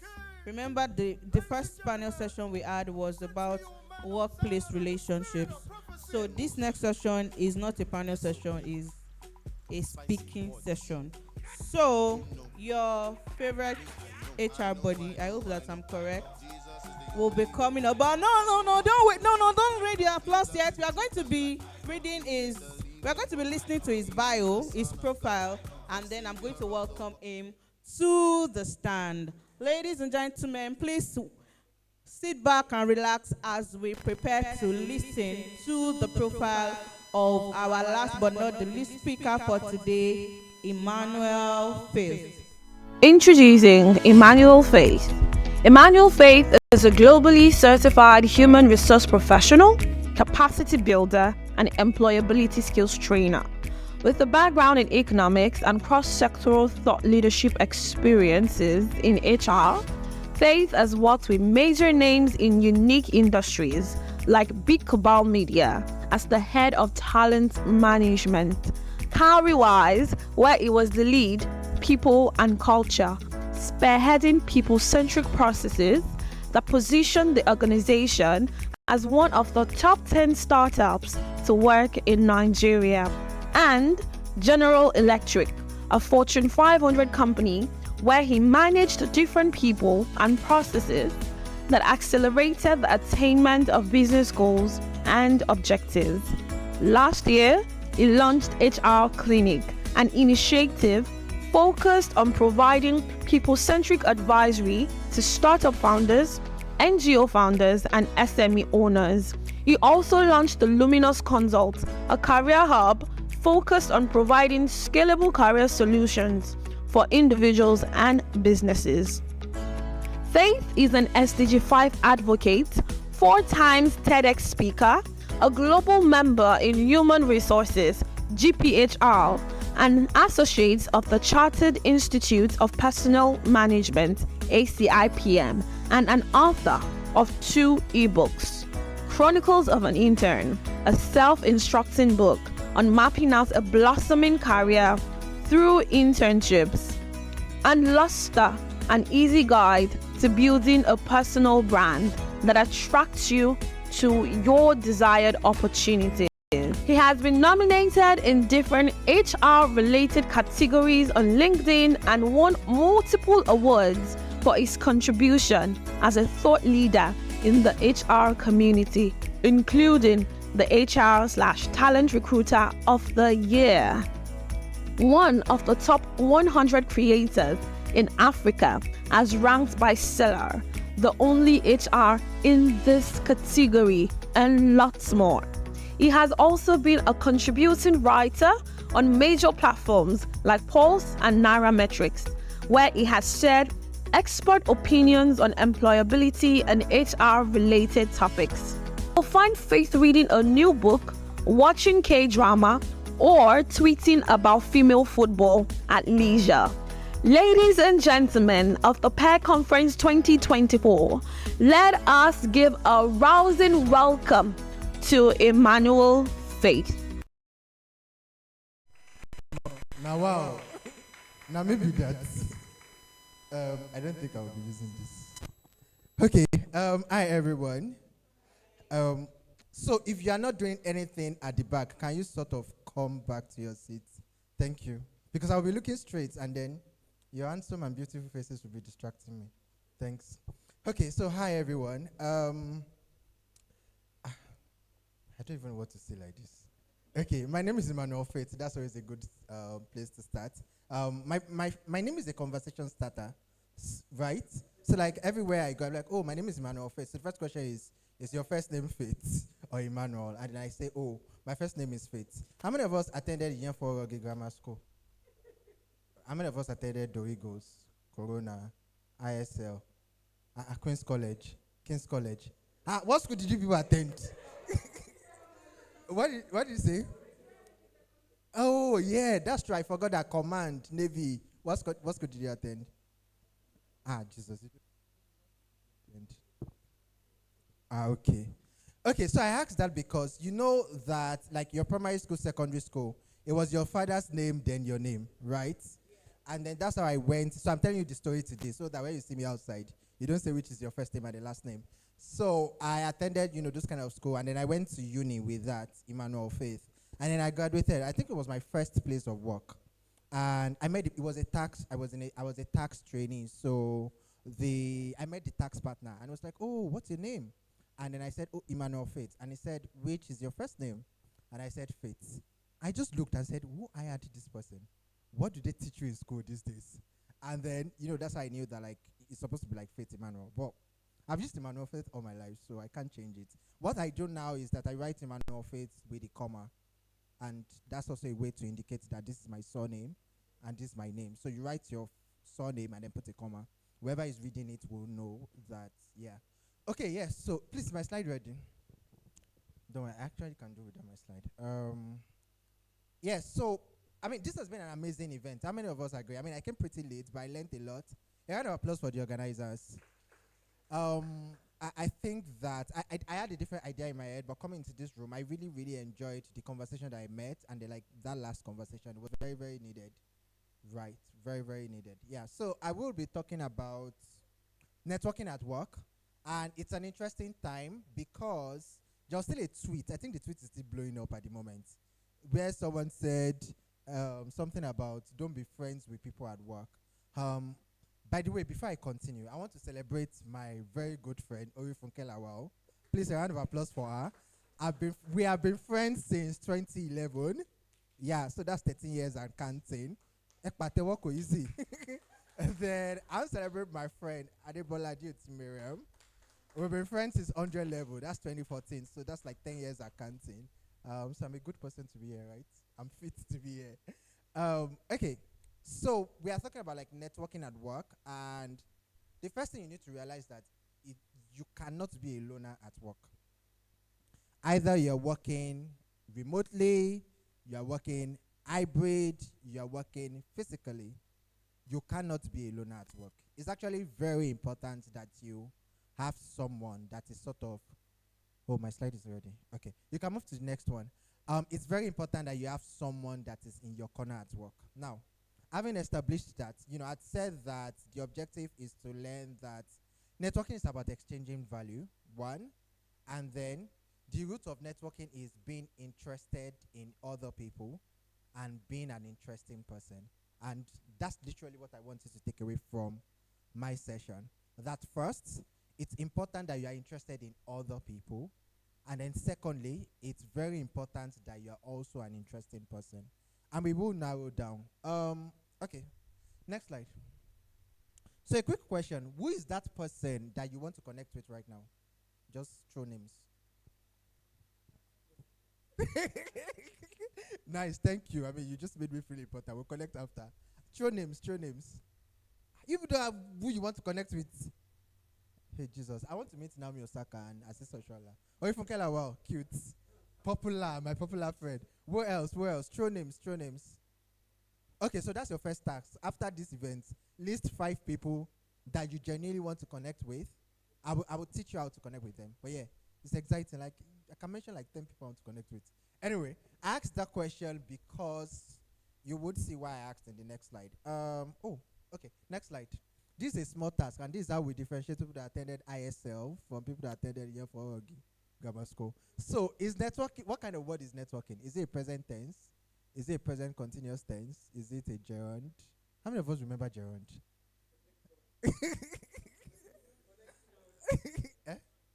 Is a noun, Abby? Yeah. What kind of noun? Oh yeah, throw your answers. What kind of word is networking? Continuous Abi. Those are people that had C4 in English. Gerund. Is gerund your final answer? Final answer? Yeah, so networking is a gerund, right? But in the context of everyday like interaction, it's a continuous thing. So you're right. Next slide. The reason why I decided to take out time to define networking is that it is very important that you know that it is a continuous work. So you really do not stop networking. Even for the networks that you have built, it is a continuous act to keep investing in those relationships, in those networks. I saw this definition when I was preparing, and networking is the action or the process of interacting with others to exchange information and develop professional and social contacts. I'm very interested in the first part, is that networking is an action. So you cannot, what's that physics law again? Something stays in motion until the force is applied. And for networking, you have to continuously apply force. Either it's virtual force, either it's you leaving your comfort zone to reach out to someone you would not normally reach out to. Either it's you deciding to show up at this event, hoping to meet a like mind. Either it's you going on Twitter. This is one of the random things I do, guys. I go on Twitter and I search an interest. I search a field I'm interested in. Let me pick a field. I need someone to mention a profession that is not HR. Nursing. So I'm interested in nursing. So I go to Twitter and I put nursing. And then like I look for my followers that are actually like nurses. And I send them a DM. And then we start a conversation. And at the end of the day, I've learned about nursing more than like I've known all my life. That's like one of the many random things I do. But what I want you to take away from this slide is that networking is actually an action. It's a process. And nothing is going to move if you do not move it. So, but people can magically apply in your life. I don't know. But it takes some level of deliberation to actually connect with people. One, connect with the right kind of people that you need. So, networking is an action word. Look at your neighbor and say, networking is an action word. Again. Okay, then next slide. So, because for my session, I'm supposed to specifically talk about networking at work and then just connecting career-wise, I had said I was going to be very, very pinpoint and summary. So let's go through these 4 points together. The first way to like connect, either is at work, either is outside work, is to be an interesting person. Now, I know I've said that a lot. So the question is, you're asking yourself, am I interesting? Isaac, do you think you're an interesting person? Okay. Is there anybody here that thinks that he or she is not an interesting person? You. Let me tell you 5 interesting facts about her. She studied economics. She finished with 4.46. Thanks to OAU. She spent 2.5 years in NGO doing program and project management. Then switched to data analysis. Now she's should I cast you? Now she's doing very well in the data space. Please round of applause for her. Is that not interesting thing? So how do you move from economics? I give you the mic. Come and tell me how you move from economics to program management to data. Now, I use the illustration because there is something genuinely interesting about you. And like when I meet people, I don't want to sub a certain gender, but they are the gender that tell me the most. Like, oh, tell me about you. There's nothing interesting about me. My life is boring. You read it, Abi. Oh, I just wake up, go to work, and come back. It's a lie. There's something interesting about you. You probably have changed career before. You probably have an actor and actress you are obsessed about. That's interesting. Because I do not have people I do not have people I'm obsessed about. But you have someone you're obsessed about. And that's literally a conversation starter. I remember when I was at General Electric, there was this guy who, so you know how we watch football? I mean, for guys, you know we watch football. This guy does not just watch football. He knows the numbers behind the football. So if a club signs a new player, he knows how much the player was bought. By the way, for news purposes, when you hear that a player was bought for £60 million, it doesn't mean that the player collected £60 million. A portion goes to the club, a portion goes to the agents. So out of that £60 million, maybe his own is like 38 or 32 million pounds. A portion is tax.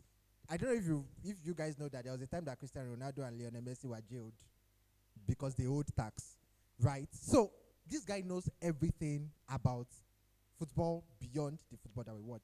And that was literally the interesting thing about him. So there's something interesting about you. And if you have not discovered it, go and discover it. That's like my first task for you. The second thing is have a niche and be known for it. Now, having a niche sounds very serious, but your niche can be fashion. It can be looking good. I did like this, my gentleman. I always look forward to his Sunday posts. He will put one scripture like that, and then I'm like, ah, God, where will I combine color like this? Me, you see my pictures. Just wear two pieces and move. I'm pro comfort when it comes to fashion. Your niche can be jewelry. Your niche can be, and I'm using very, very mundane things so that you do not think that it has to be something as serious as career or Excel or PowerPoint.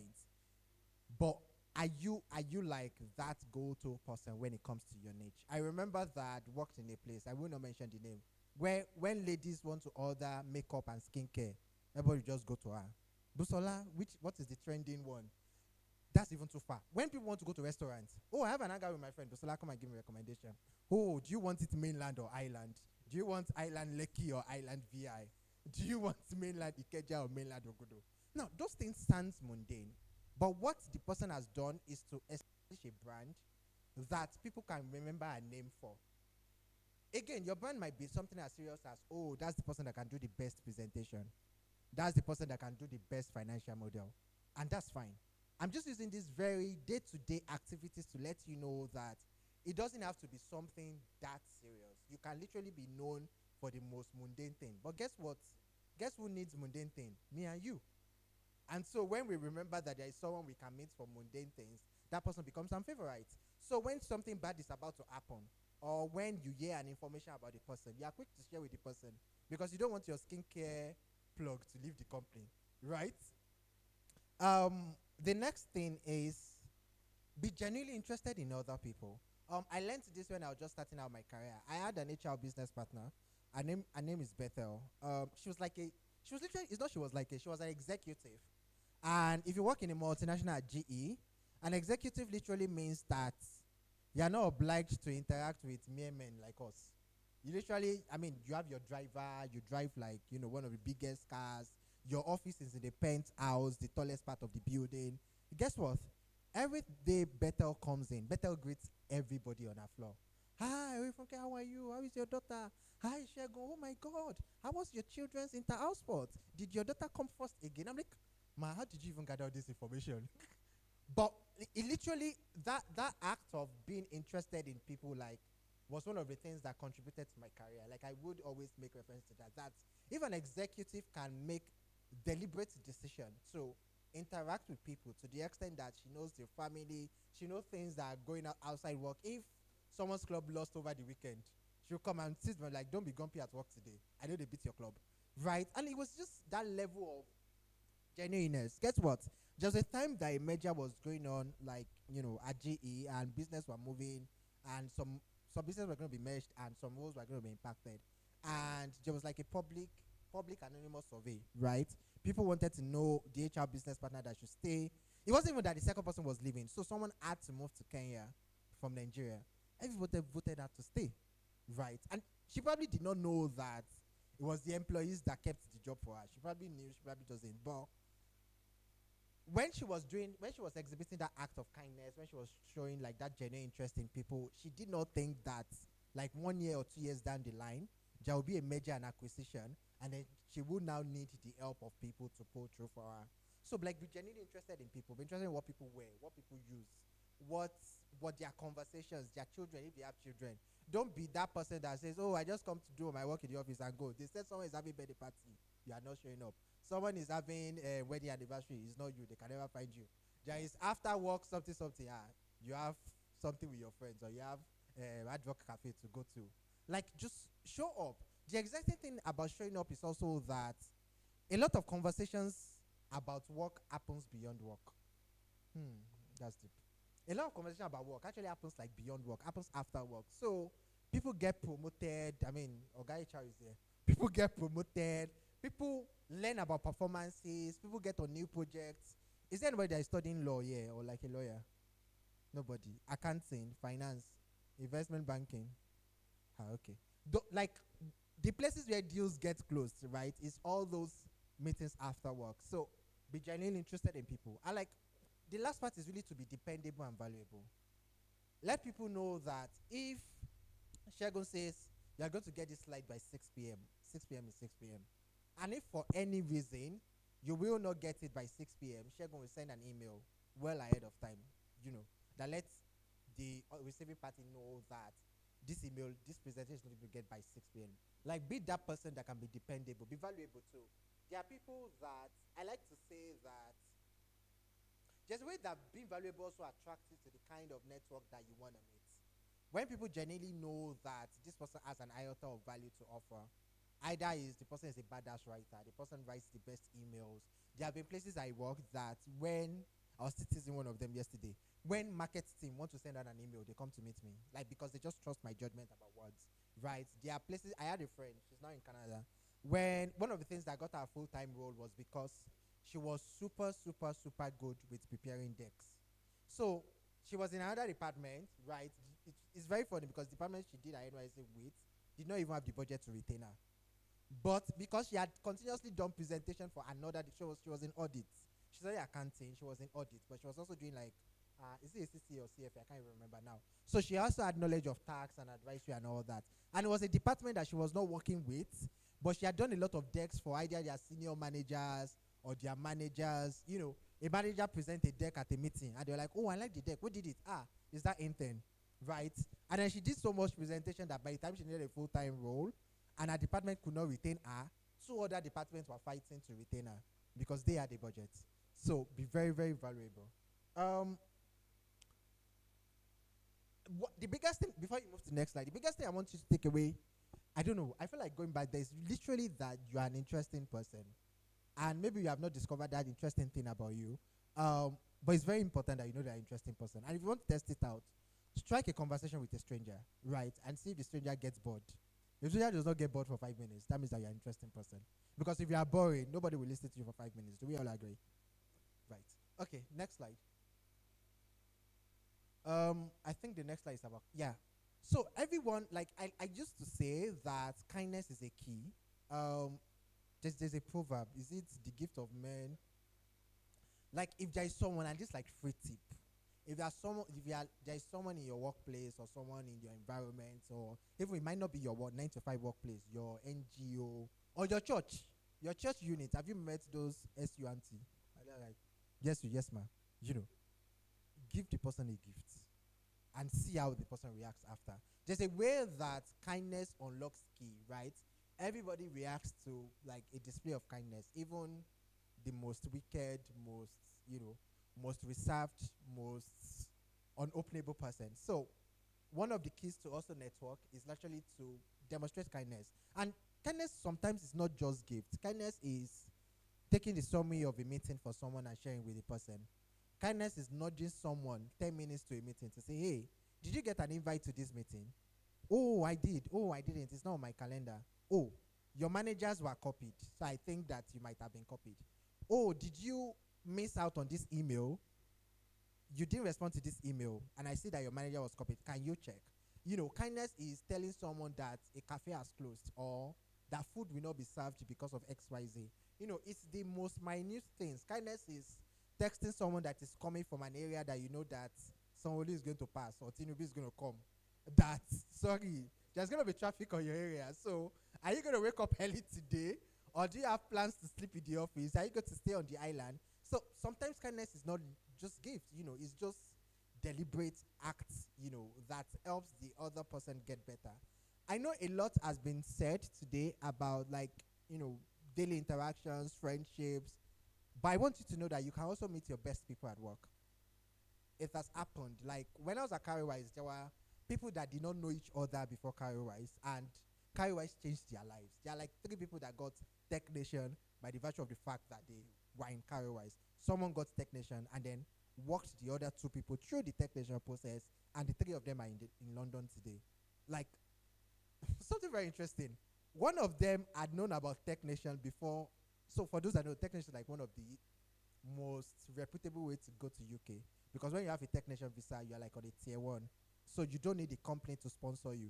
You literally, like you have all the rights that like a normal citizen has, aside those that got visa by naturalization. So after visa by naturalization, the next visa you can get in the UK is literally the tier 1 visa. and which is like what technician gives you. There was someone that had known about the technician, and I thought that it was impossible to apply or to get it until someone in the company applied and got it. And then it was that now gave her the motivation, the desire to say, okay, if this XYZ person got it, then I can get it.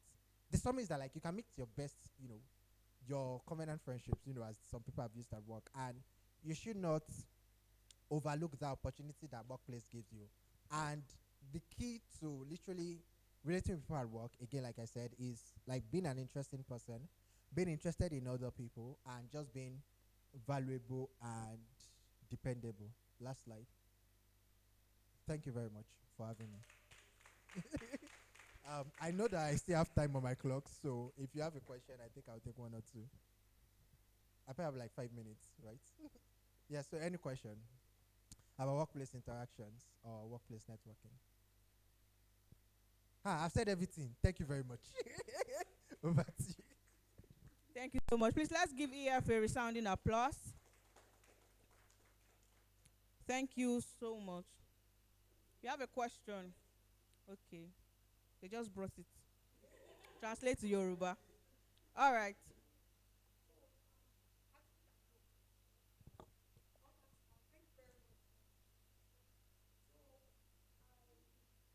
Because of our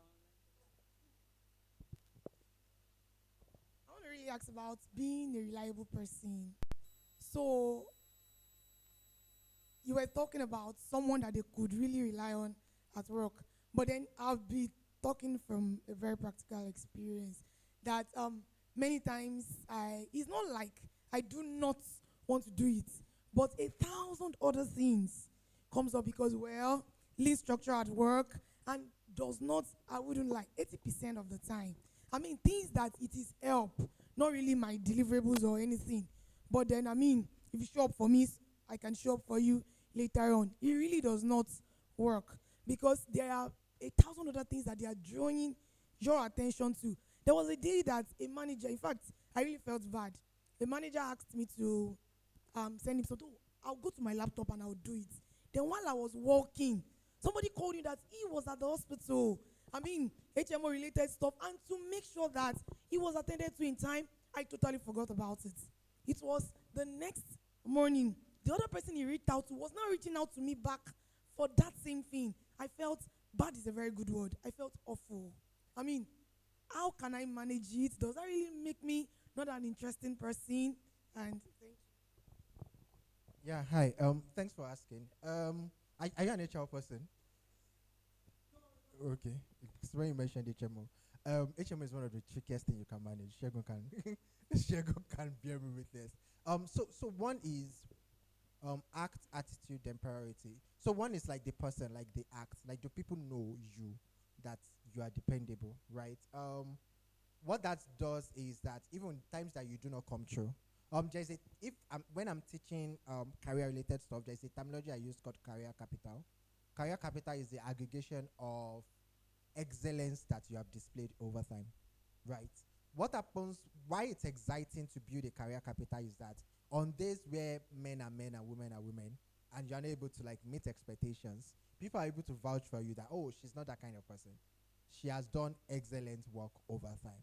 So it's very important that you build that career capital. Then the second is priority. Who is more important to you per time? It's one of the reasons why I miss working in multinational. If you're working with multinational, like your stakeholders are a lot.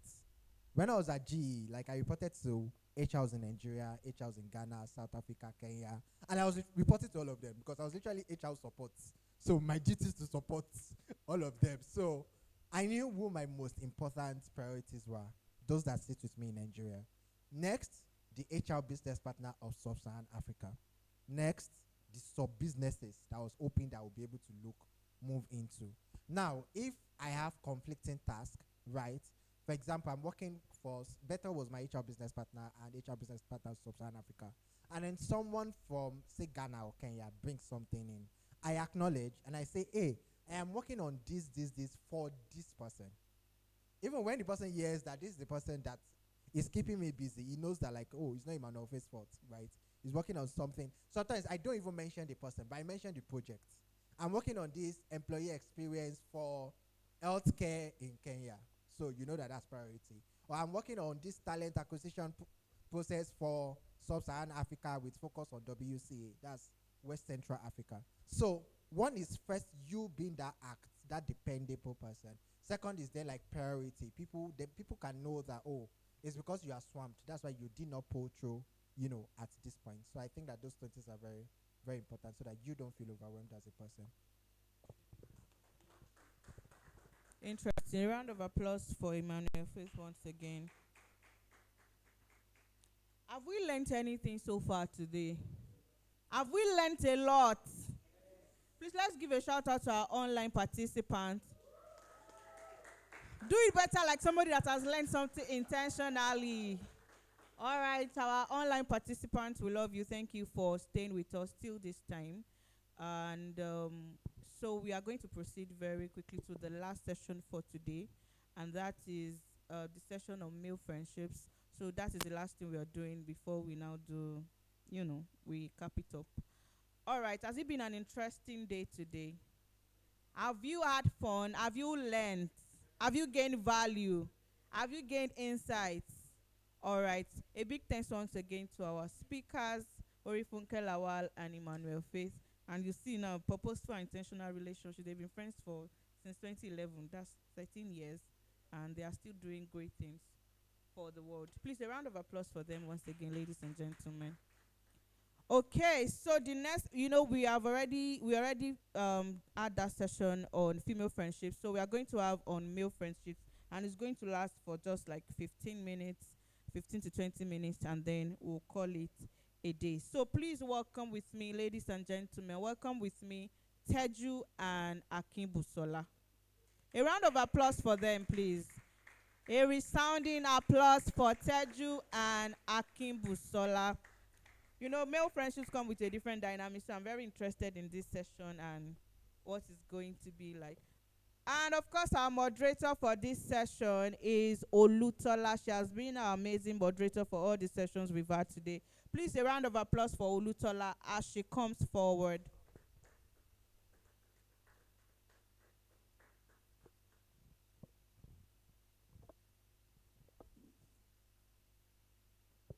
Thank you so much. Can I have a seat?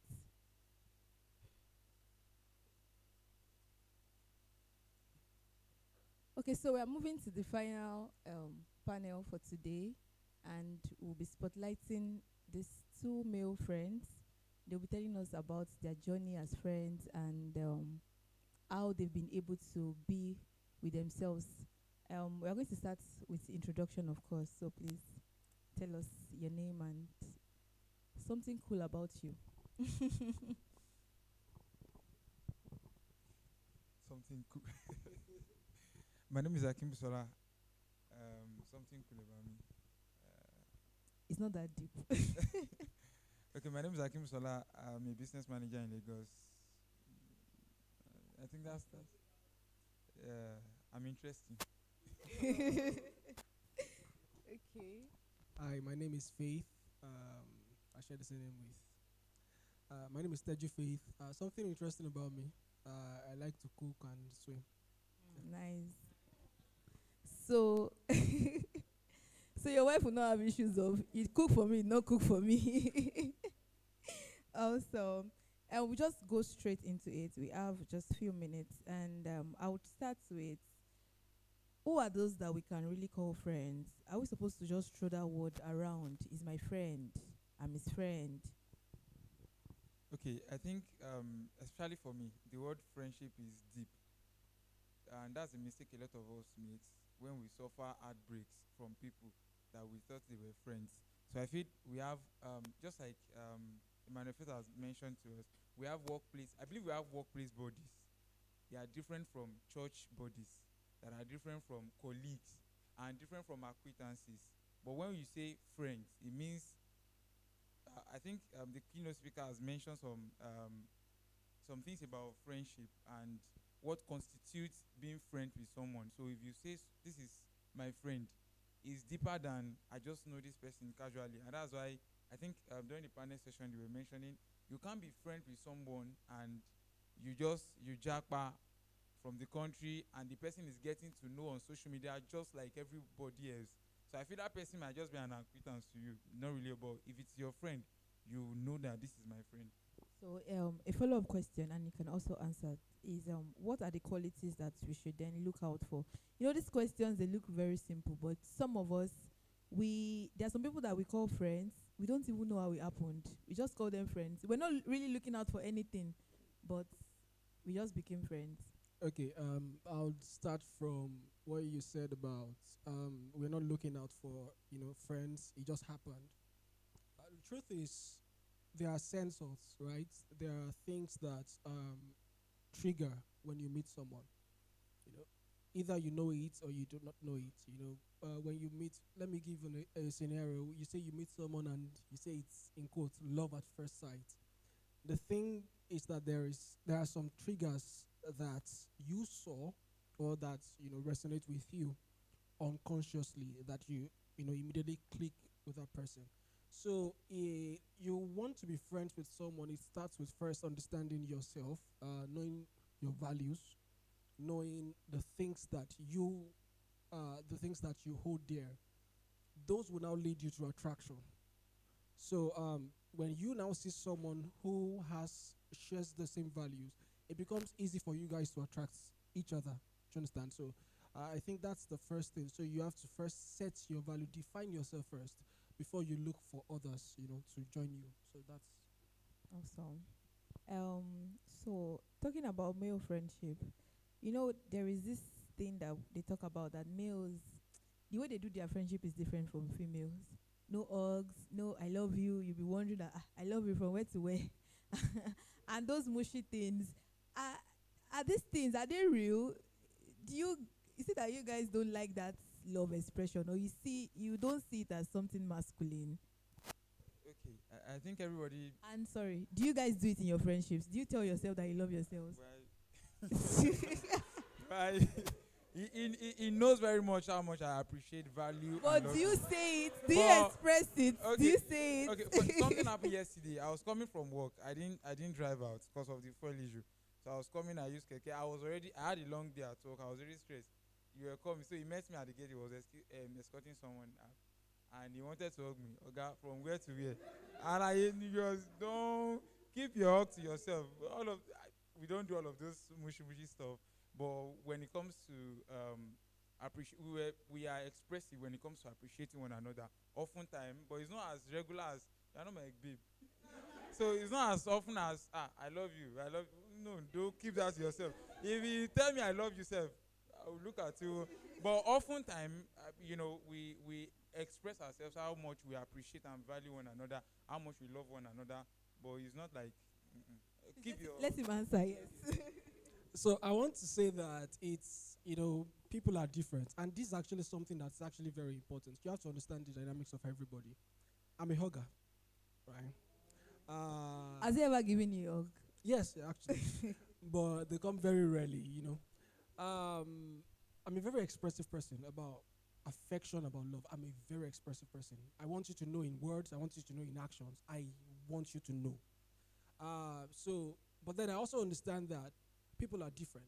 We see things differently. I know how he feels about me. I know how important the friendship is. He doesn't need to hug me to tell me that. He doesn't need to tell me I love you. If he does it, I'll be like, okay, what's happening? Did you have a exceptionally rough day? Do you understand? I do not also expect it, from him, But that's why I say it's everybody is different. It's not a core. It's not something that you have to say. It's something that it shows in how you treat the person. Affection shows in how you treat the person, how you guys relate, and what you share together. So yeah, that's it. So what are the practical ways that you guys express your love? Number one, be there for each other. I know. Okay, for example, I work from home. We stay together. I work from home. He goes to work. Right? And I know that most times he's always stressed. In this conference, the number of times he has gone out to receive calls because something is going on somewhere and all of that. So he's coming back home. One of the first things I do, as long as I can, is make sure that there's food. He comes home, there's food. So, you know, and then there are times that okay, we could just maybe I go out, and then I'm coming back. I'm like, what are you doing in the office? Let's just come out. Let's meet at let's meet at the place. Let's just eat and all of that. Celebrate him, celebrate him. No, no.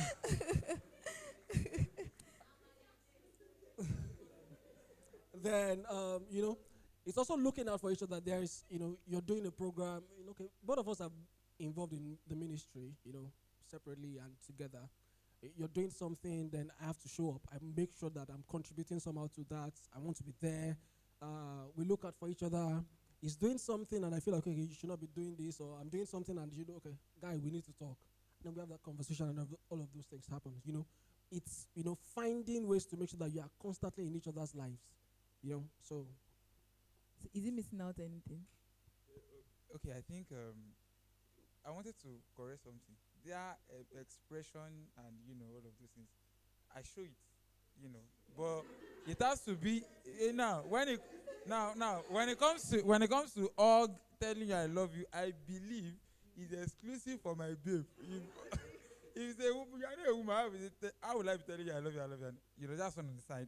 Just like you mentioned, I think being intentionally there for each other and looking out for one another, as much as you can. I think something recently happened. I hosted a program, and it melts my heart. I've not said it to him. Like, I did a program, and he sent me one morning. I was like, guy, why did you send me this morning? He just said, thank you for the meeting you just finished hosting, blah, blah, blah, blah, blah. I was like, nice one. Nice one. Nice one.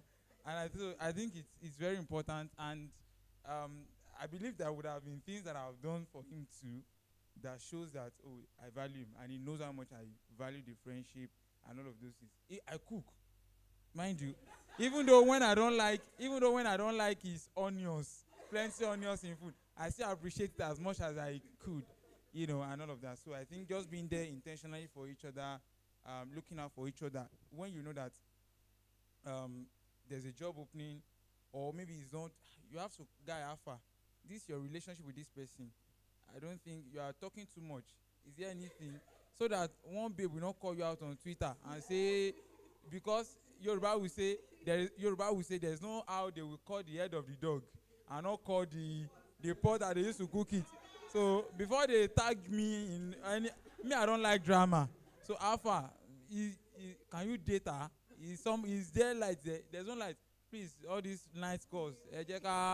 So we look out for each other in many ways. Awesome, nice. Can we celebrate them, please? Okay, who is likely to go silent when something is going wrong? Like, everyone with you guys, maybe somebody offended the other, and person will just draw back and be cold, or nobody does that. Okay, draw back and be cold. For me, I give allowances, and I think for him too, he gives allowances. I'm not so much expressive, especially when it comes to when I'm having issues. I don't like to be bad energy in the room. So, and as such, I don't like to come and dump on people. So I can be going through hell, and I will keep it to myself. Even though I love to hear from you and try to offer solution, offer help, and all of those things. So when I'm going through rough patches like that, or I just Yeah, the hard guy. we just and if one offends each other, if it is not something that is too, I know that it will not intentionally hurt me. That's one thing that keeps in my mind. And if I'm friend with you, I forgive in advance. That's one thing about. So I know that this guy will not intentionally hurt me. But if it's something I feel we need to address, I'll just go, alpha. The only thing that we used to have issues with is the issue of politics. He will say I'm pro-government. No, but it's the fact. There are some things that are facts. I'm not pro APC, but there are some things that are facts that I see from the perspective of maybe because I'm close to some people in government. But he will say, no, you are just being this thing. The government is bad. No, this is not. So we have issues a lot on that. Then once our argument becomes heated, when it comes to politics, it can be heated. I have a nephew too, stays with me. It can be heated. So they are always together against me. So we can be heated. I will just zoom out. We just Okay. So First thing, one of the things that the core qualities that drew me to Akibusola is the fact that it mirrors the kind of person I want to be in Christ.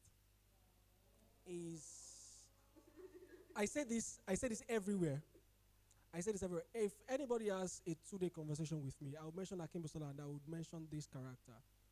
It's the fact that Akibusola teaches me how to be a better Christian. In character, yeah. He has, there's this thing that that there is a way believers ought to behave with one another in love. You know it in theory, I see it in practical with him. So,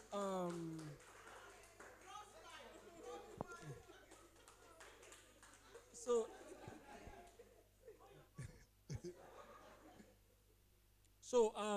it's we rarely have conflicts that where because basically we're already going with this notion that okay, I know him, I know that even if he does something I do not like, he does it with the best intention at heart. So I'm not coming out with accusatory, with an accusatory tone like, oh, you did this. I'm just like, okay, Alpha, there's something that you did that I really did not like or something like that. And, it's the fact that he is also humble enough to admit when he's wrong. We had an argument some time ago over something, and when it was like nobody was going to, budge for each other, we just left it. I think 2 weeks after, he came back and he was like, oh, this thing that you said was actually right. I'm sorry, I was wrong. I think I traveled around that time, so he just sent it immediately. I just screenshotted it and I was like, I love this attribute and character so much. The fact that it takes nothing for you to realize that, okay, I was actually wrong when we had this conversation. And, so our conversations are always like that. We never have heated conversations to a place where we say, okay, let each other, just you go. I will stay in the living room. You don't come to the room and all of that. No, we never have. We close the chapter and then we move on. If we are not going to have if we're not going to agree, we just close it and then we move on. I know that if I'm right, maybe one day he will come to the light. He knows that if he's right, one day I will come to that light. It's as simple as that. We move on. It doesn't affect our relationship. Nice, awesome. So, final question before we take question from the audience.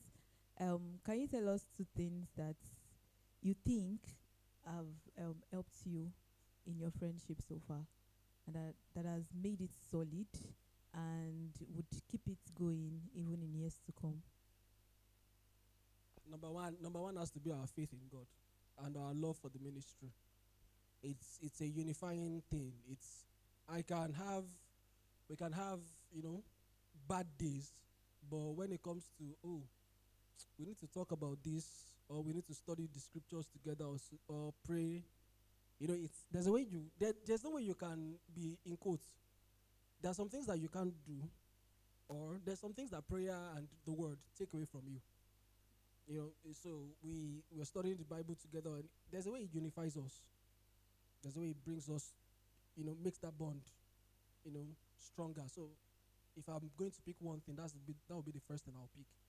Our faith and our love for the ministry. Okay. As much as I don't want to admit it, but I think Twitter is because we are both very much active on Twitter. I had to go on a Twitter break for about 2 weeks there about last because I was so engrossed. Twitter can be that for me. So when we see arguments on Twitter, even on Christian Twitter sometimes or general Twitter, even when I have the roughest day, when I get to like this, just do you see what this is? Then we start from there. Then that conversation leads to scriptures. We start quoting Bible. We start, this is what David said. Okay, this is what and that for me that really really helps us in bonding so well. And if somebody block me and somebody block him too, you see what I'm, and all of those things. So I think that. Then number 2, I feel the fact that I know that he has my best interest at heart. Whatever he is going to do, one way or the other, is going to be considerate. He has my best interest. So I know he loves me genuinely. So I think that just gives me the understanding that, so even if he does something that I do not really like, most times, if he does something that I don't really like, I don't voice it out because I know he just do am. No be say he won't do am. Then I just forget about it. And I'm the type of person that I'm trying. I told him I want him to teach me or somebody to teach me how to get angry for a long time. I really need to because sometimes people take you for granted. Even at work, when I para for some of my staff, afterwards, it has ended. I just move on. So I want to get angry for a while so that they know that this their boss is serious and all of those things. But I think those conversations, regular conversations, there are hardly a day that we won't talk about something, that we won't have communications. I think that keeps us going. All right, thank you. Can we celebrate this Christocentric friendship? Thank you so much. Do we have questions for them? Quick one, just one. Any question? Final call. All right, no question. Thank you so much for honoring this invite. And thank you guys for listening to this panel session. I hope you enjoyed your day. Thank you so much, Olutola. And thank you, Akim Busola and Teju. Please, a resounding applause for them once again. That was very, very insightful and interesting. I didn't even know that it was going to be that interesting. Maybe, but I loved it. I really enjoyed it. For you people, it's Twitter. For some people, it's Instagram Reels. Like some of my friends that are no longer in Nigeria, sometimes they are sending me like 50 reels, and I have to now sit down and start reacting to one by one, and then asking questions. And sometimes somebody could send me a reel like, so in our friendship, what do you think is missing? What do you think we need to do better? And from then, a conversation starts, and then the communication continues again and again. So we have learned so much today. We have delved into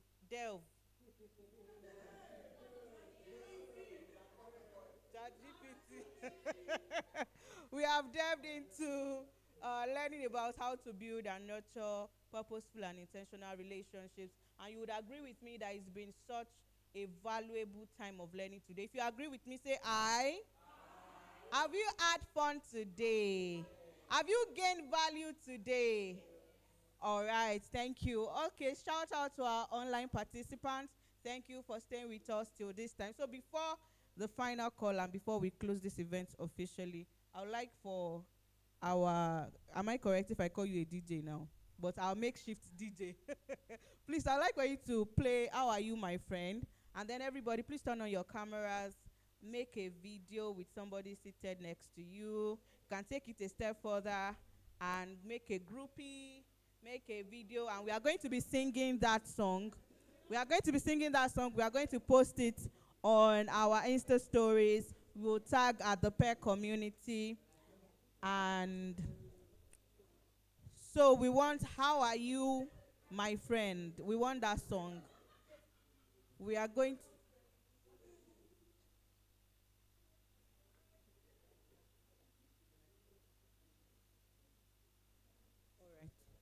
Okay, so while we are waiting.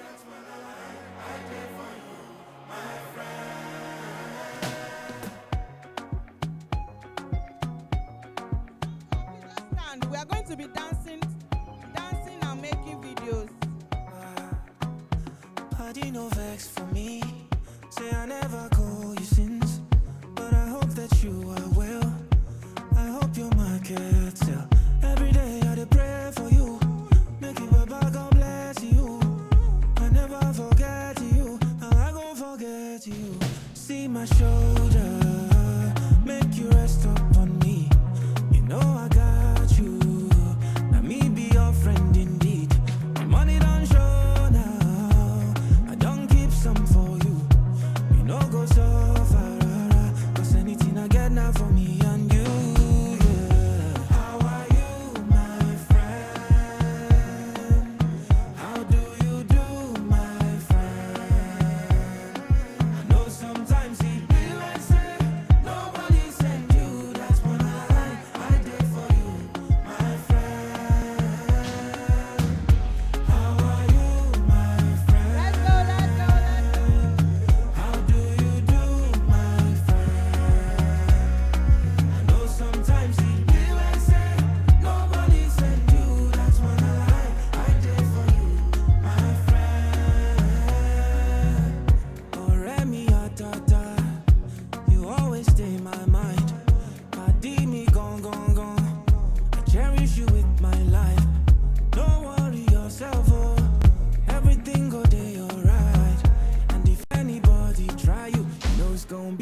tight. See my shoulder, make you rest up on me. You know I got you, and me be your friend indeed. I'm on the money don't show now. I don't keep some for you. You know go suffer, 'cause anything I get now for me and you.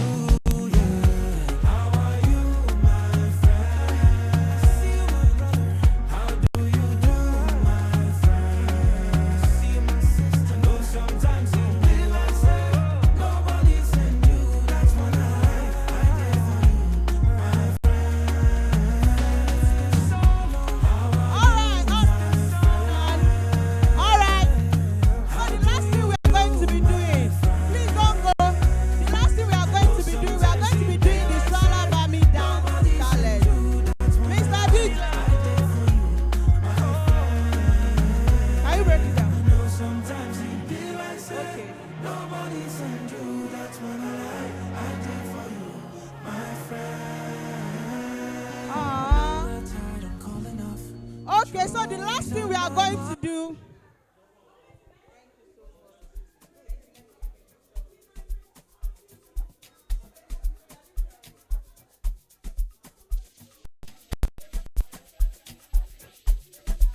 Ladies and gentlemen, are we ready? Please, who is recording us? Who is recording us? Please, oh, please, oh, please, oh. This is the last thing we want to do. Don't go. The last thing we want to do and we are out of here. The last thing we want to do and we are out of here.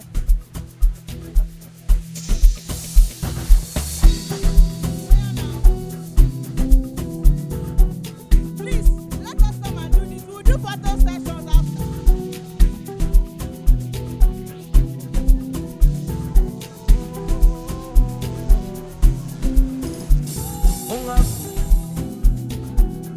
Oh yeah, we want to do the Shala Bami dance. Who is oh yeah. Come now. Come and shine your light. Come now. So who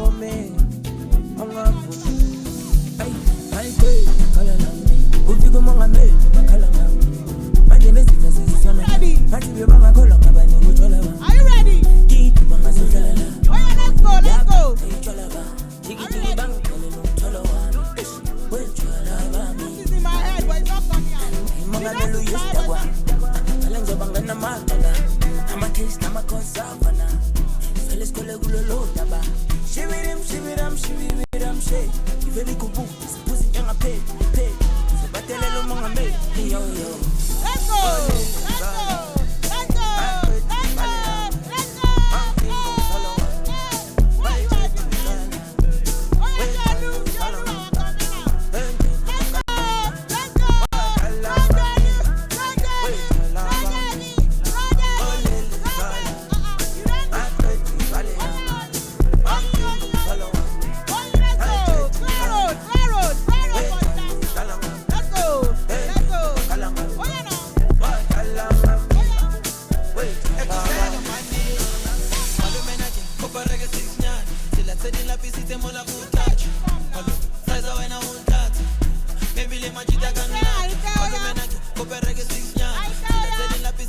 go.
place us down. All right, while we are waiting, we are already done. And I want to thank everybody for taking out time to be here today.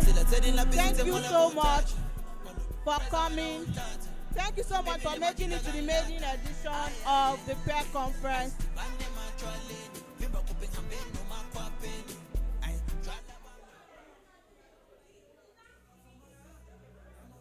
All right, ladies and gentlemen, have you had a good time today? Oh my God, you don't shut it down.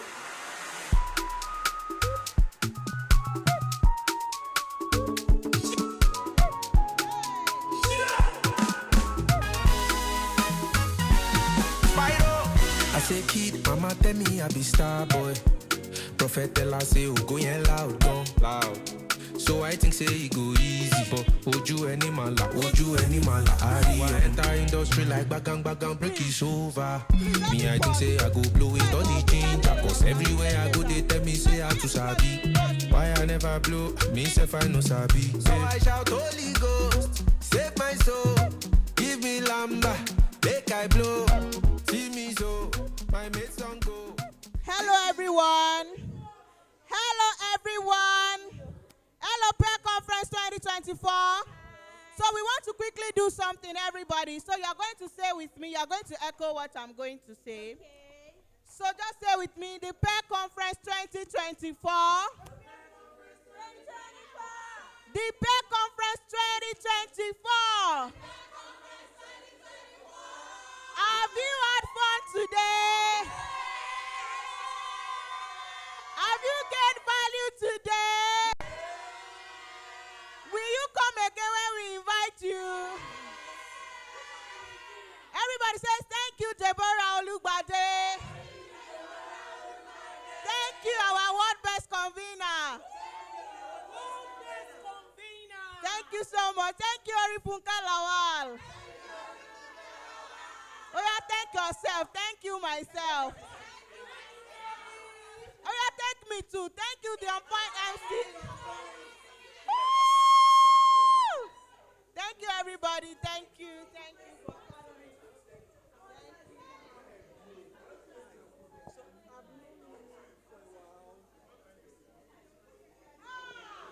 I'm so sorry. I'm coming. Please, so sorry about that. I did not thank our sponsors. What was I thinking with my head? I want to thank our sponsors. I want to thank Hearts and Intentions. I want to thank Hasta La Vie. So Hasta La Vie, they are into phones and phone accessories, gadgets, everything. I want to thank Dudu Rewa's Kitchen. Okay. We would like to thank, on behalf of the convener and the planning team of the Pair Conference 1.0, we would like to say a big thank you to Arts and Intentions. Please a round of applause for them. You people, you don't chop, you don't forget to. Dudu Rawa's Kitchen. Okay, Intentional Women, Divino Cakes and Confectionery, Afro Visuals, Pair Community, Hasta La Vie Phones and Accessories, Bezalel Media, Lumiere Haven. Thank you, sir. Alex Photography, and Tech Egbon. Everybody. Thank you so much for making this a success. We wouldn't have been able to achieve this without you. We love you so much. The Lord will reward your labor of love in Jesus' name. Have an amazing evening. God bless you.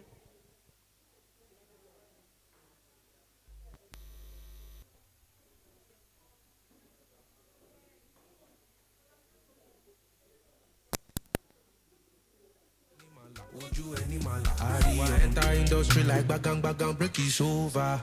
Me I think say I go blow it on the ginger, cause everywhere I go they tell me say I too sabi. Why I never blow, me self I no sabi. So I shout Holy Ghost, save my soul, give me lamba, make I blow. See me so, my mates don't go. This December